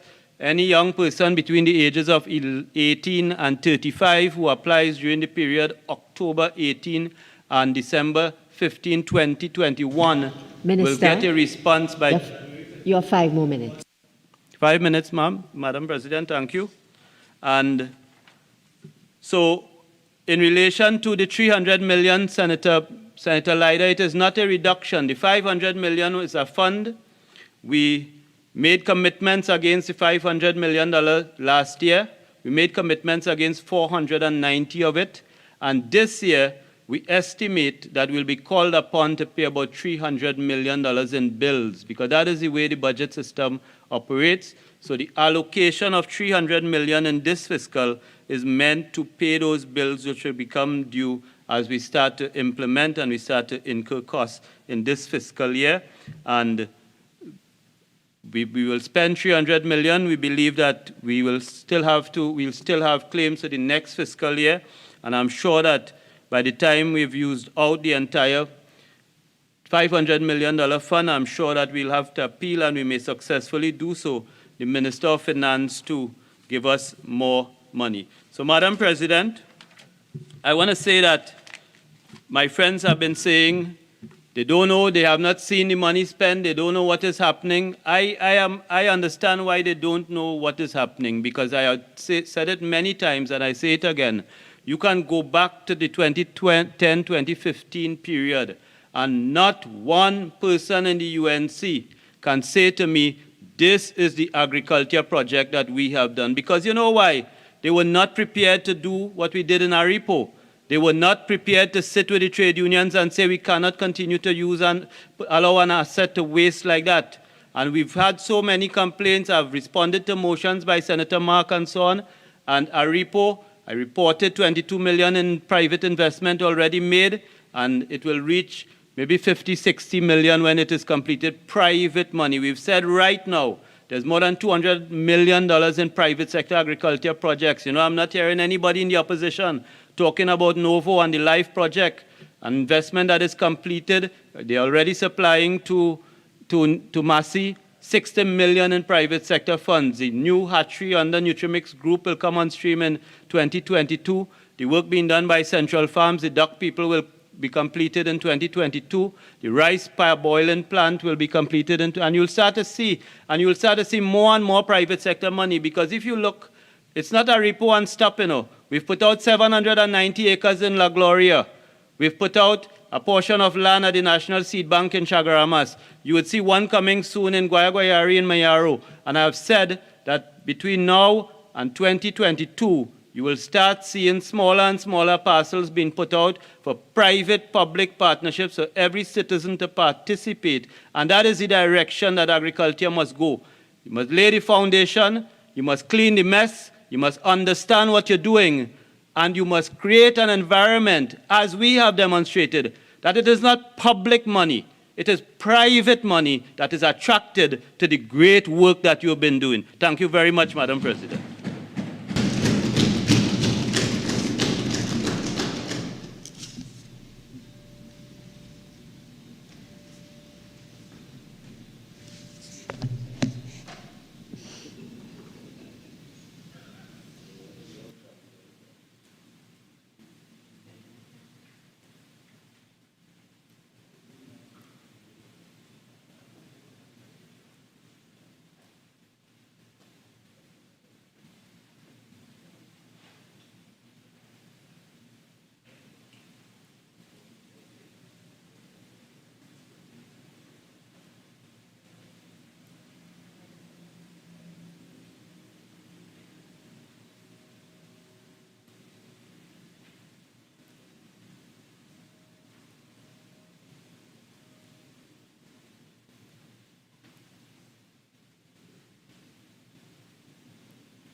Minister of Finance.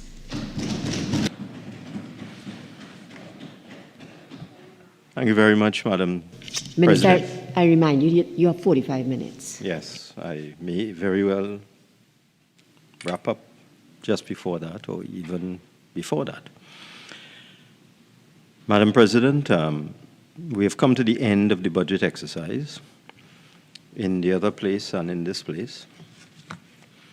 When I commenced this process in the Senate, I made the point that I was moving an act to provide for the service of Trinidad and Tobago for the financial year ending on the 30th day of September 2022.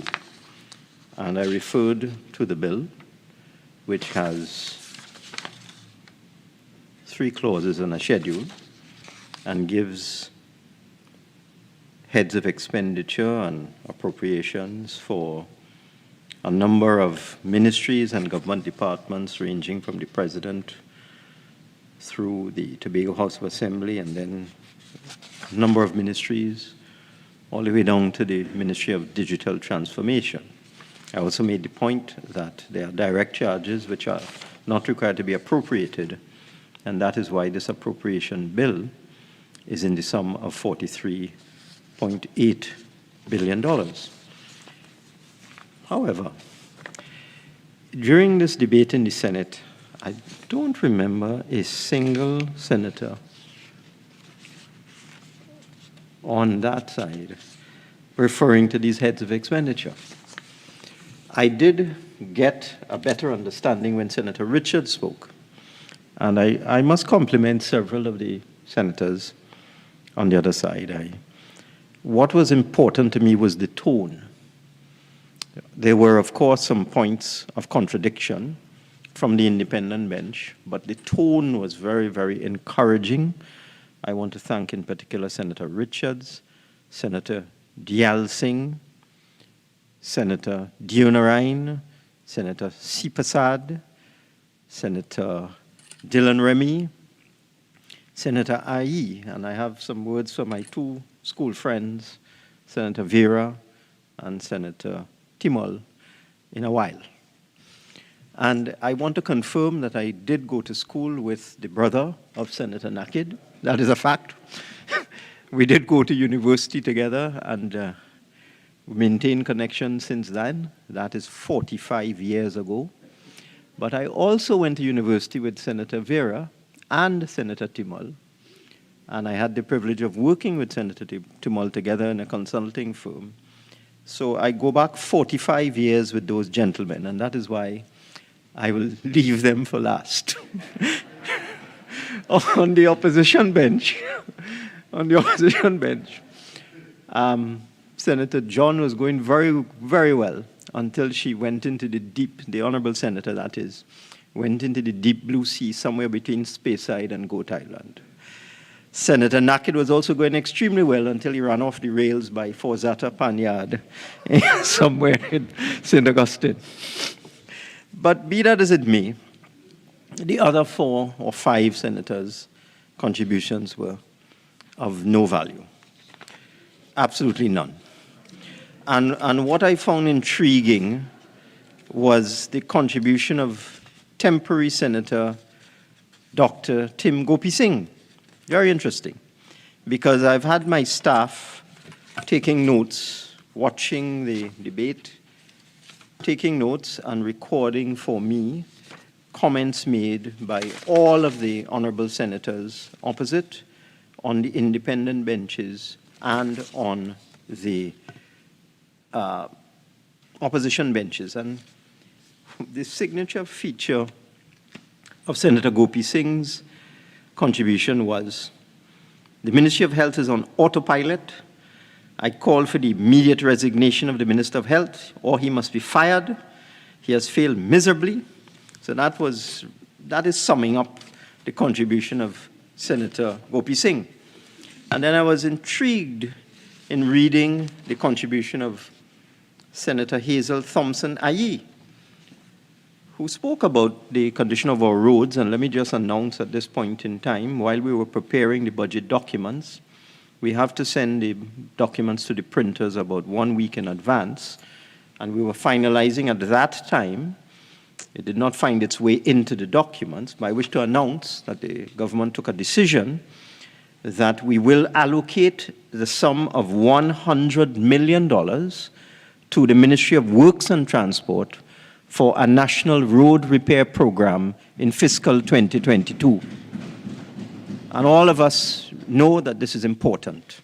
All of us have hit the inevitable pothole on our way home, and therefore the minister is going to be given $100 million to do a national road repair program specifically to deal with that problem. It will be funded either through realignment of the Infrastructure Development Fund appropriations or by way of loan financing through a special purpose state enterprise such as NIDCO or some other relevant state enterprise. So I thought that was important that I say that, because in the notes from Senator Hazel Thompson Ayi, the senator did in fact refer to the incidence of potholes throughout Trinidad and Tobago. And it did jog my memory that we did agree to this National Road Repair Program. But Senator Ayi also said the following: the Minister of Health has done an incredible job given the difficult task of handling COVID-19. When I square that with Senator Gopi Singh, who said the Minister of Health should be fired, he has failed miserably, I'm afraid I will have to go along with Senator Hazel Ayi's definition and description of the Minister of Health's performance in the last 2 years. He has done a fantastic job. I want to congratulate him. And all impartial commentators, even people who don't support the PNM, have made that point. He has done exceptionally well in terms of handling this unprecedented global pandemic. And I wondered why Senator Gopi Singh spoke like that.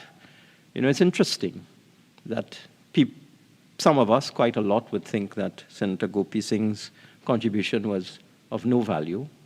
And others on the other side, I guess they have to say so, thought it was wonderful. I thought to myself, what's the problem here? So I pulled up an article on post-election grief. And post-election grief is real. And, you know, the article speaks to a lady who shortly after Abraham Lincoln was elected in 1860, she documented her concerns in her diary. She didn't support that party. She felt grieved. She said, now is the beginning of woe. And they say from post-election grief comes depression, sadness, loneliness, and fatigue. And they say the cure to post-election grief is to get back into politics. So it seems there's no cure for Senator Tim Gopi Singh, poor fellow. So I understand what the problem is. It's post-election grief. But moving on, let me go to Senator Mark. Senator Mark made his usual scandalous, untruthful, wrong, false, I wish I could say some unparliamentary words, contribution, following on a commentary in one of our daily newspapers about an investment by First Citizens Bank in a Jamaican company. There's a particular journalist who has been writing a torrent of negative articles about this, seeking to give the impression that something is wrong. And Senator Mark fell into that trap or willingly joined into that negative campaign and uttered absolute nonsense in his contribution, asking for an investigation. Well, let me just say, Madam President, these are the facts. First Citizens Bank is diversifying outside of the Republic of Trinidad and Tobago with the full support of the government of Trinidad and Tobago. First Citizens Bank is seeking to make investments throughout the Caribbean, seeking to acquire banks throughout the Caribbean, in the Northern Caribbean, in the Southern Caribbean, and even outside of the Caribbean region. And we are encouraging them. The only way for our companies to grow is to diversify outside of the economy of Trinidad and Tobago. I remember the CEO of Massey telling me so many years ago that that company had maxed out in terms of market share in Trinidad and Tobago and had decided many, many years ago that having also maxed out in the Caribbean in terms of market share, that Massey decided to go into Central America and is now doing very, very well in penetrating markets in Central America. So that is the future for our large companies. They must diversify. They must reach out into international markets. Republic Bank is in Ghana, for example, having acquired a significant bank in Ghana. So let's go to this old talk about Barita. What is Barita? Barita Investments Limited is a publicly traded company on the Jamaica Stock Exchange. It has the distinction of being the oldest operating stock brokerage company in Jamaica. It is 44 years old. It is the largest securities dealer in Jamaica. It has under management 300 billion Jamaican dollars in assets under management, which would be somewhere in the vicinity of 15 billion Trinidad and Tobago dollars. The company is audited by one of the top firms in the world, by BDO, a global accounting firm, and its board of directors are all prominent and long-standing members of the business community in Jamaica. It is not a fly-by-night company. As I said, it's 44 years old and is the largest security dealer in Jamaica. So FCB, in seeking to diversify outside of Trinidad and Tobago, in seeking to grow, purchased shares in Barita. The aggregate cost of shares purchased by FCB was a total of 5.8 billion Jamaican dollars, or somewhere in the vicinity of 260 million Trinidad and Tobago dollars. Since acquiring these shares between 2019 and 2020 and so on, the value of that portfolio has grown from $260 million Trinidad to $390 million Trinidad, Madam President. So FCB has made a capital gain on its investment in Barita of $130 million over the last 2 years. $130 million. And it gets dividend income of 5% or in excess of 5%, which is one of the highest dividend rates in the Caribbean. And therefore, I want to congratulate FCB for its investment in Barita. I want to encourage FCB to continue to invest in the region, as I do also encourage all of our CARICOM partners to invest in Trinidad and Tobago. We must not be so insular. If we cry down Trinidadian investment in Jamaica, it creates an atmosphere, an anti-Trinidadian atmosphere, like a former prime minister years ago created such a bad relationship with Jamaica by saying that Trinidad and Tobago is not the ATM of the Caribbean. So if earning $130 million on a $260 million investment in 2 years is bad, I don't know what is good. So that was just Senator Mark making one of his usual wild, groundless, baseless, scandalous, frivolous, and useless allegations. The other opposition senator who also seemed to be competing with Senator Mark and Senator Roberts as to who could shout the loudest or scream the most in this parliament was Senator Leida. And Senator Leida tried to insinuate or state that the construction of the Tobago airport is somehow a terrible thing. And you know, I have a word of advice for members of the opposition who want to cry down the construction of the new terminal building in Tobago. That is not going to assist you with respect to getting support among Tobagonians. I am happy to be the Minister of Finance who was given the assignment to, for at long last, be responsible for the management of the construction of a world-class airport terminal in Tobago, bringing Tobago into the first world in terms of airport infrastructure. I am proud and honored to be given that assignment. And that terminal building will be built.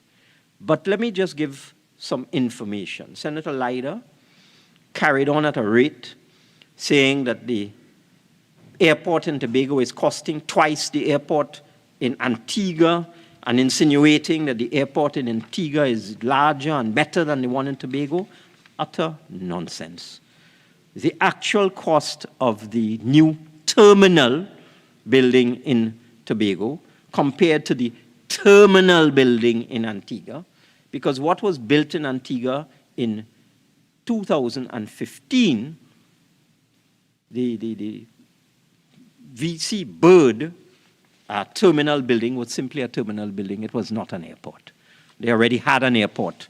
Anybody who has traveled to Antigua, anybody who has traveled intra-Caribbean would know that Antigua is a hub for air transport in the northern Caribbean and already had quite an extensive runway infrastructure with extensive parking for aircraft and so on. So what Antigua did is built a terminal building, which is exactly what we are building in Tobago. The cost of that terminal building 6 years ago was 670 million Trinidad dollars. The cost of the terminal building and associated airfield works in Tobago is 870 million Trinidad dollars. And you have to deduct from that, Madam President, $154 million for enhancements to the existing runway, taxiway, additional parking for wide-bodied aircraft in Tobago. So the actual terminal building, Madam President, in Tobago is costing $700 million. It's significantly larger than the terminal building in Antigua. And not only that, in stark contrast, Madam President, the new terminal building in Tobago is a LEED building. And LEED is an acronym for Leadership in Energy and Environmental Design. It is the most widely used green building rating system in the world. And that terminal building, when completed, will be a smart building, an energy efficient building, and one of the most modern buildings in the world. And therefore, Senator Leiter's carrying on about the airport terminal building in Tobago, like Senator Mark was a bus mark. So let me move on now to comments made by independent senators opposite, because I can't say anything else about the opposition senators. As I said, Senator John was going good until she fell into the sea, and Senator Nakhid was going good until he fell off the rails. But the other 4, 5, waste of time. So let me move now to the independent senators. The independent senator, C. Prasad, referred to a study that had concluded that over 300,000 persons are living on not more than $900 per month. I want to remind honorable senators that that study was not accepted by the government several years ago because it was deemed to be unscientific. It was found that the authors of that study had not been rigorous in their analysis. And while it gives useful information, it is not a good reference point for determining poverty levels in Trinidad and Tobago. But Senator C. Prasad made a very important point, and I wish to thank her for this, that, and I quote, "We need to aggressively explore and develop Trinidad and Tobago oil and gas assets and use these resources to fund the country's future." And went on to give some suggestions with respect to a national energy policy, which would include accelerating the development of our resources in as short as possible time, providing incentives for private capital, increasing exploration and development in shallow water and in deep water. And I dare say the senator is absolutely correct. If in fact this change will come, this movement away from hydrocarbons as a primary source of fuel, and we move towards renewables as the primary source of energy, then we do need to extract and exploit our hydrocarbon reserves as quickly as possible. We do. That's a very important point. I am not so convinced. In Europe, for example, in Europe, the European Union, I remember I was doing some studies some years ago, and I was looking at renewable energy in Europe, and I saw that they had a commitment among countries of the EU to have 20% of energy from renewables by the year 2020. And some countries achieved that, and some did not. Some went way above, and some went below. But there are some countries in Europe that rely on coal, one of the most polluting hydrocarbon elements in the world. And they must rely on coal. It's their only resource. They can't afford to buy oil, they can't afford to buy gas, and they are exploiting their coal reserves. And countries like Poland are reversing their commitment to renewable energy just because that's the only choice that they have. That's the resource that they have. And I want to make a point. While it is important that we move towards the use of renewables, solar in particular, for the generation of electricity, that's a very important objective. We should strive for that. You don't make any money out of renewable energy. You don't get anything for it. When you extract oil and gas, you sell it and you earn revenue. Renewable energy comes at a cost. You get nothing from it. You will replace dirty energy, let's call it, from oil and gas with clean energy from renewables, but you don't earn any revenue from that. You may get some revenue savings because you could divert the natural gas in particular that currently powers our power plants, divert that towards petrochemicals and other processes. So you may be able to divert the gas and earn some revenue from that diverted gas, because currently the gas that is used for electricity generation in Trinidad and Tobago is subsidized. So you will get some incremental savings there. But I want people to remember, when you're on this renewables bandwagon, we don't earn any money from renewables, but we earn a lot of money from oil and gas. And that is the situation that can I interrupt you for a second? Oh, certainly. Thank you so much. Just a question based on your comment a while ago on the Dr. Ralph Henry 2014 study. In light of the fact that the government did not accept the findings in that study, and the only one before that was in 2005, does the government plan to commission a study of their own, given the impact of the pandemic and certainly your own comments in the newspaper about the levels of poverty that may have risen, so they have an empirical sense of what is needed for intervention? Thank you. Senator Richards, I cannot say at this point in time that there is a firm cabinet decision to do that, but I would certainly encourage it. I think it's very, very important that we get real data rather than speculate on what the real problem is, because one of the things that touched me with Senator Richards' contribution was when he spoke about people who are incapable of accessing assistance. They're in a state of hopelessness. They just can't. I remember when I was the Minister of Health, and Senator Dayal Singh may know about this. I remember I'd come into health, and the then CMO, who is actually the uncle of the current CMO, and I think he's the Dharmacharya now, that is Rampasad Parasram, giving me a book. And I said, what is this? And it was a book about mental health. And in it, I saw something called the Messiah complex. And I said, what is that? And he said, you know, there are people, they can't do anything.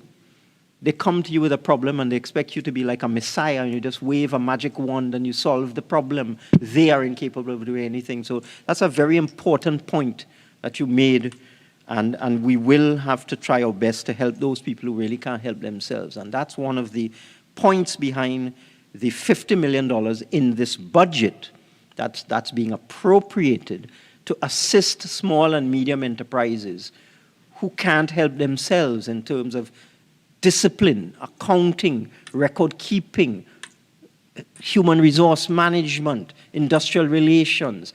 They just live from day to day, from the days take to the next day. They have no savings. They have no management accounts. So we have $50 million in the budget to assist all of these small and medium enterprises who are not up to date with their statutory obligations. We will provide them free of charge with professional services to get themselves in shape and get the discipline that is necessary. But it's a very, very important point. And that's why I was intrigued at the tone of honorable members opposite, rather than some of the things said, because everybody has their own opinion about the way forward for the country. Let me come now to my two school friends, Senator Teemal and Senator Vera. And, you know, sometimes you can get carried away in the concept of a utopian society. And there was a lot of that in what Senator Vera was talking about, the concept of utopia.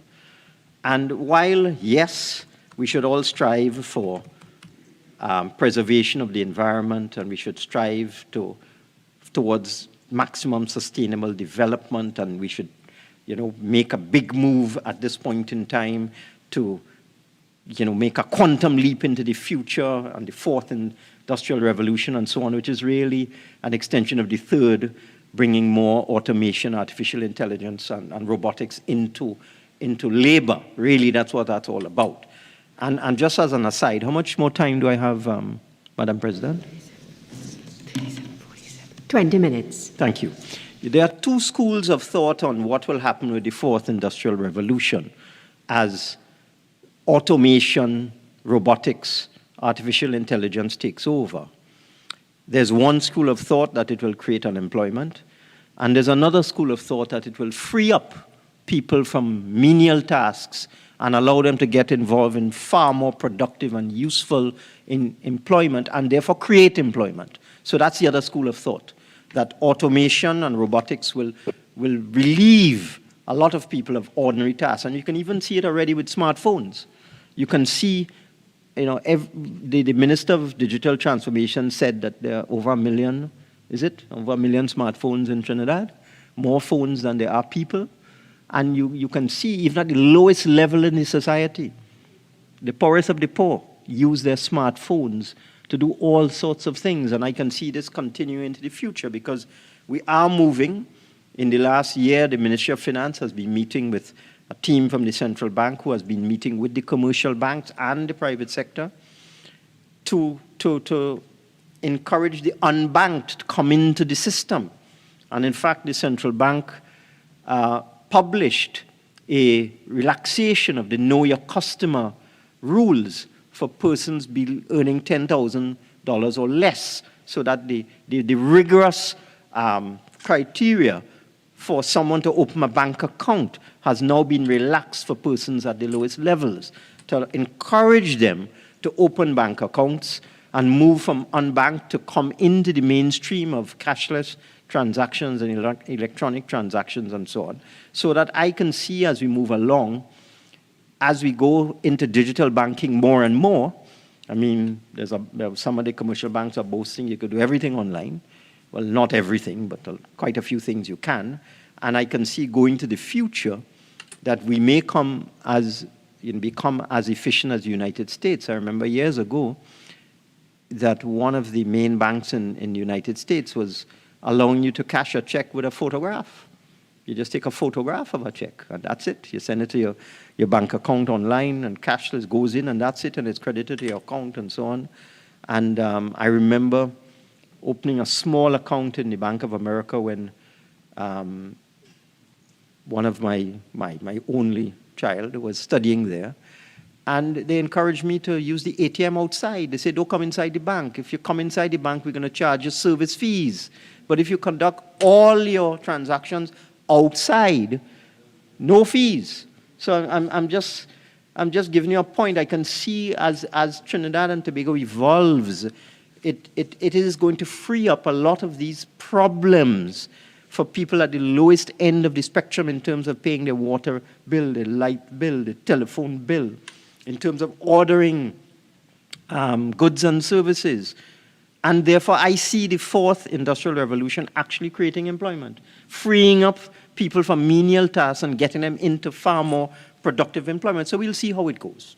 So I wanted to just say to my two friends that this utopian view is nice, but Senator Viera in particular complained about the construction of the highway from Commuto to to Manzanilla.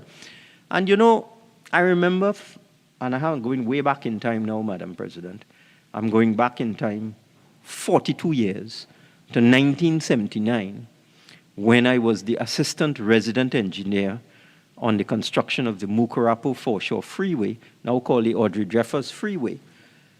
And in those days, 1979, we already had a transportation plan which envisaged a east-west connection between Chagaramas and Toko, a north-south connection between somewhere in the vicinity of El Socorro, St. Augustine, going all the way down to San Fernando, and then connecting into Point Fortin and Mayaro, so that we have had a highway development plan on paper now, developed by experts for over 40 years. And the Commuto to Manzanilla highway is simply the completion of the east-west corridor link. That's all it is. And I want to read now from a Privy Council case, and that is the case of Fishermen and Friends of the Sea versus the Environmental Management Authority. And it was a Trinidad and Tobago case. The judgment was given in October 2018. The citation is UK PC 24 of 2018. And there's an intriguing statement in there as the Privy Councillors, as the law lords were going through the factual matrix. They came upon this statement from the Ministry of Works and Transport. By the way, the government won that case. The Privy Council agreed that all necessary environmental precautions had been taken, and including wildlife underpasses and things like that to allow animals to go underneath the highway and so on. and also there was no adverse impact on the environment. The Privy Council agreed.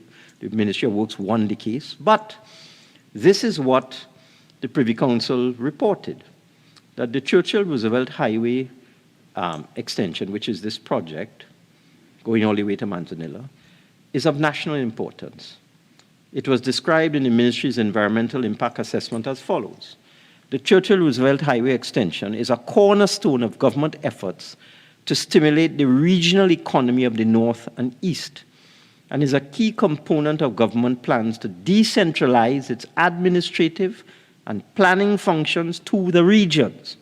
It is envisaged that the highway will help to close the income and communications gap that exists between rural and urban Trinidad by supporting agriculture in the region, the northeast region of Trinidad, facilitating the regeneration of the town of Sangre Grande, consolidating its role as a regional center, and promoting tourism development on the north and eastern coast. And the point I'm making, that's self-evident. The United States built its economy, the most powerful economy in the world. The United States built its economy on the foundation of a national highway grid. If they had not done that, they would not be the economic powerhouse that they are today. They would not have the capacity for the transport of goods.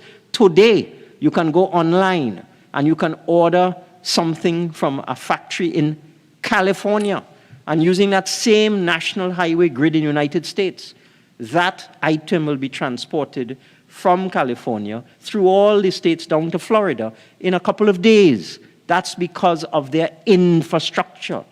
And therefore, it's easy to talk about environmental issues and preservation of the environment, but there's a flip side to that. If you decide, all right, you don't want to disturb the pristine environment in the northeast of Trinidad, then you may very well be keeping the people of northeast Trinidad in poverty, because you're not giving them the transportation links that they deserve and they should get to stimulate agriculture, industry, and tourism. So I'm just making that point. You can get carried away with utopian concepts. We have to live in the real world, and Senator Richards made that point, that the last year's budget and this year's budget is dealing with a crisis. That's what we have to do. We're dealing with a crisis. So that's what I will say to my two school friends. But I would also say to them, don't give up. I mean, I really admire and enjoy the passion, and your contributions are very, very welcomed. If I can move on now to some of the other contributions. Senator Deoroop, I'm sorry. I don't have 2 hours to analyze your contribution. Everybody else got 1 page. You got 4 pages. So thank you very much. Thank you very much.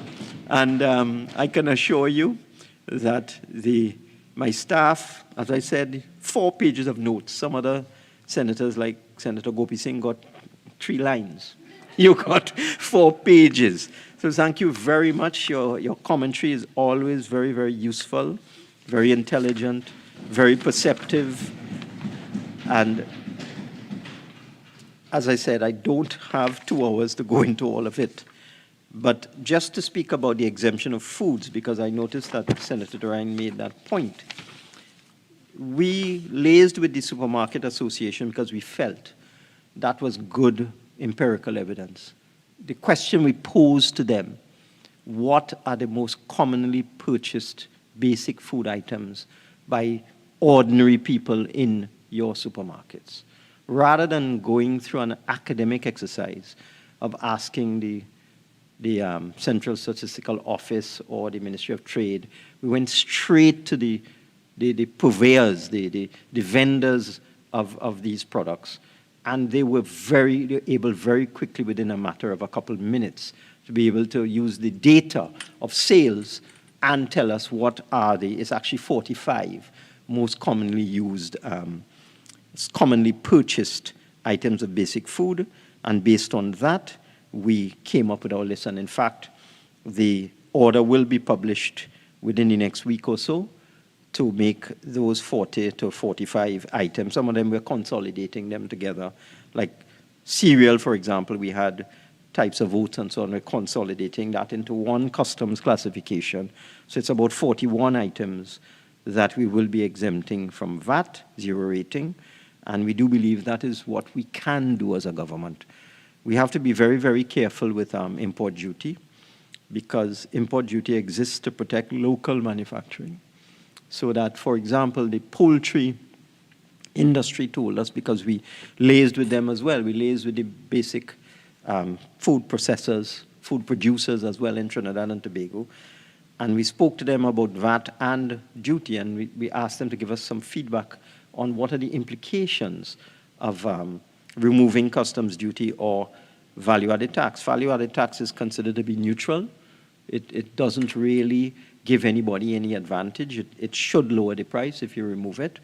But if you remove customs duty, like with poultry, they said that, and I said it in the other place, that there are American producers of poultry with parts of the bird that are not favored in the United States, like leg and thigh. They don't eat that very much.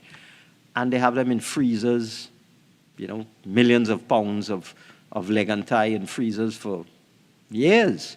And they're just waiting for Trinidad to be able to reduce the import duty, and they will flood the local market with chicken and destroy the local poultry industry in addition to being very unhealthy.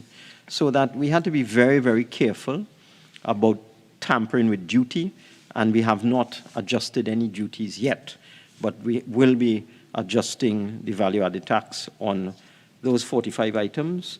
And as I said, we went to the Supermarket Association to get real empirical data. But all of the comments of Senator Ryan, you spoke about our budget assumptions. You asked me again for the medium-term fiscal framework. Hopefully when this budget exercise is completed, we can publish that and lay it in the Parliament. And you also made a comment that if we expect to balance the budget within the next couple of years, it means that we will have to cut expenditure and generate revenue in the order of about $9 billion. You're absolutely right. But I want honorable senators to remember that in one of the previous years, 2018 or 2019, we got revenue up to $47 billion, and it was climbing. So it's not impossible to get revenue up to $50 billion, and it's not impossible by weaning some of the state enterprises off of subsidies and transfers to get expenditure back down to 50 and to balance. It's not impossible. It's just going to take a lot of work. And while I'm on that, you know, it's fashionable for the media to accuse the Minister of Finance of being responsible for everything: health, agriculture, energy. You know, if I get a statistic from the Ministry of Energy about oil production and I quote it in a budget speech and it doesn't happen, there, oh, Minister of Finance, he didn't achieve his target for oil production. Minister, you have 5 more minutes. Thank you. I'm almost finished. And if I say we're going to have an agricultural stimulus program, and for one reason or another, things are maybe a bit delayed because of proper planning, that's how he didn't achieve his agricultural target. So I would say to members opposite, you need to approach the ministries that have responsibility for the issues. As Minister of Finance, it is just my job to report. In the past, there have been ministers of finance who finish a budget speech in half an hour. Just come in and say, well, you know, this was the revenue, that was the income, this is the deficit, and in those days you used to have surpluses. And these are the fiscal measures, and thank you, and go home. And there was no discussion whatsoever. There was no proper reporting to the nation. I have chosen a different approach, try as best as I can to give as much information as I can, as much reporting as possible, as much forward-looking statements as is possible. And interestingly enough, by speaking for 3 or 4 hours, I get 2 complaints. 1, you talk too long, and 2, you didn't talk long enough. And I saw that in 2 editorials in the same newspaper on subsequent days. On a Tuesday, they say, he talked too long. He could have finished that in an hour. Waste time. That's on the Tuesday. And on the Wednesday, he didn't speak about tourism. He didn't speak about culture. He didn't speak about sport. Why he didn't talk about those things? And I noticed this theme also creeps into commentary. the fact of the matter is that in the budget presentation, we try our best to report without talking for 6 hours on as many things as possible, and Senator Nakhid is correct. I don't know where he's gone. It is the responsibility of the line ministers to report on their ministries, and I would ask members, I don't want to use the word confront because it's not a good word, it's an aggressive word, but I'd ask you to approach individual ministers to speak about their plans and their policies and their programs and so on for the years ahead. Standing Order 42.5, just to allow the minister an opportunity to indicate whether he has any interest in the matters before us.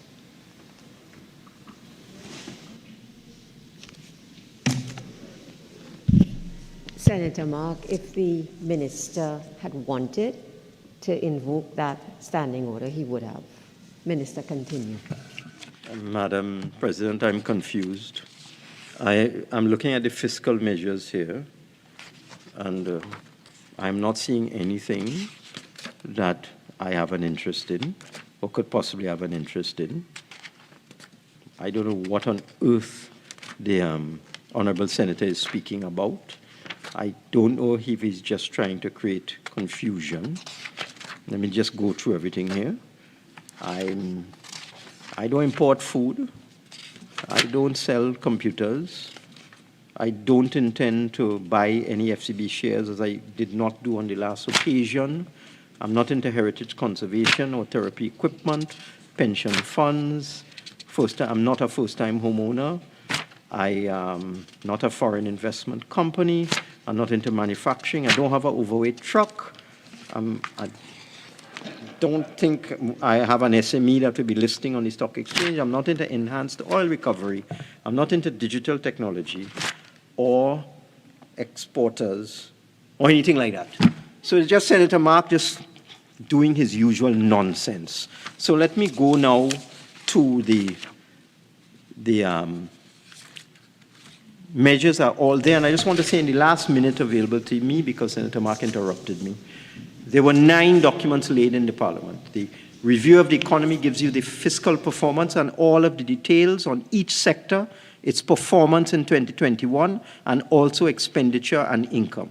The estimates of revenue will give you the estimates, the actual revenue for 2020, the estimate for 2021, the projected for 2022. The estimates of expenditure will give you 2020, 21, and 22. So all of the information that I've been asked to produce, which is not possible in a budget speech, is in the documents. I urge members to read the 9 documents. All of the answers to your questions will be in there, and I beg to move, Madam President. Honourable Senators, the question is that a bill entitled An Act to Provide for the Service of Trinidad and Tobago for the financial year ending on the 30th day of September 2022 be read a second time. Those in favour say aye. Those against say no. I think the ayes have it. A bill entitled An Act to Provide for the Service of Trinidad and Tobago for the financial year ended on the 30th day of September 2022. Minister of Finance. Thank you, Madam President. In accordance with Standing Order 57-2, I beg to move that a bill entitled An Act to Provide for the Service of Trinidad and Tobago for the financial year ending on the 30th day of September 2022 not be committed to a committee of the whole Senate. Honourable Senators, the question is that a bill entitled An Act to Provide for the Service of Trinidad and Tobago for the financial year ending on the 30th day of September 2022 not be committed to a committee of the whole Senate. Those in favour say aye. Those against say no. I think the ayes have it. The bill will not be committed to a committee of the whole Senate. Honourable Senators, the question is that a bill entitled An Act to Provide for the Service of Trinidad and Tobago for the financial year ending on the 30th day of September 2022 be now read a third time and passed. Those in favour say aye. Those against say no.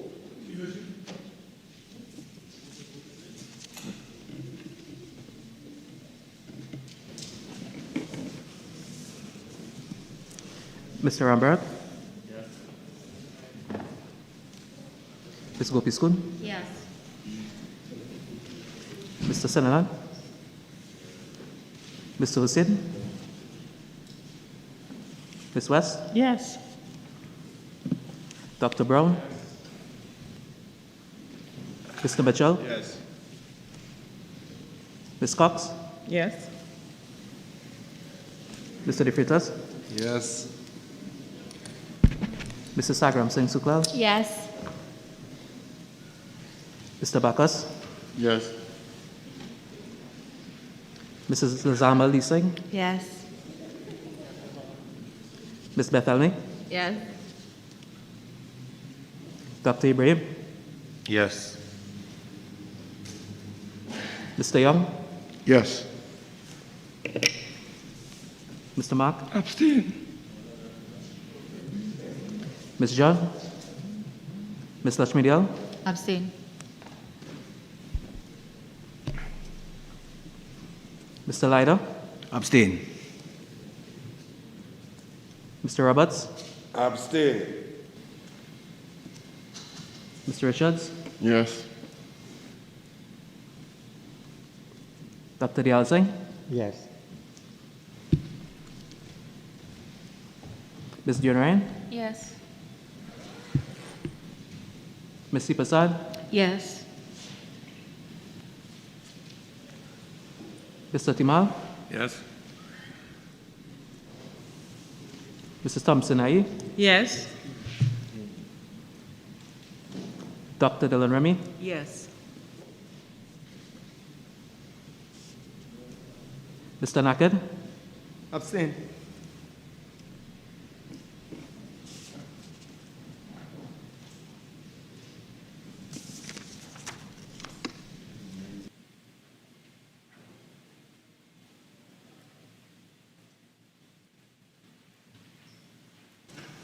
Madam President, the result of the division is as follows.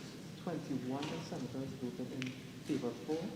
There were no senators voting against, and there were 5 abstentions.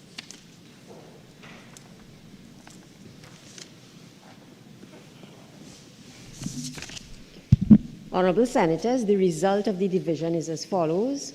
21 senators voted yes, no one voted no, and 5 members abstained. The bill has therefore been passed.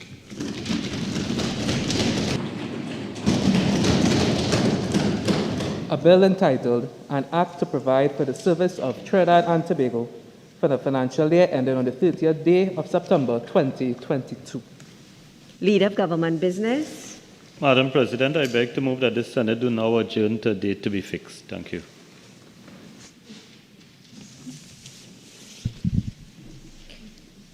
Honorable Senators, the question is that this Senate do now adjourn to a date to be fixed. Those in favor say aye. Those against say no. I think the ayes have it. This Senate now stands adjourned to a date to be fixed.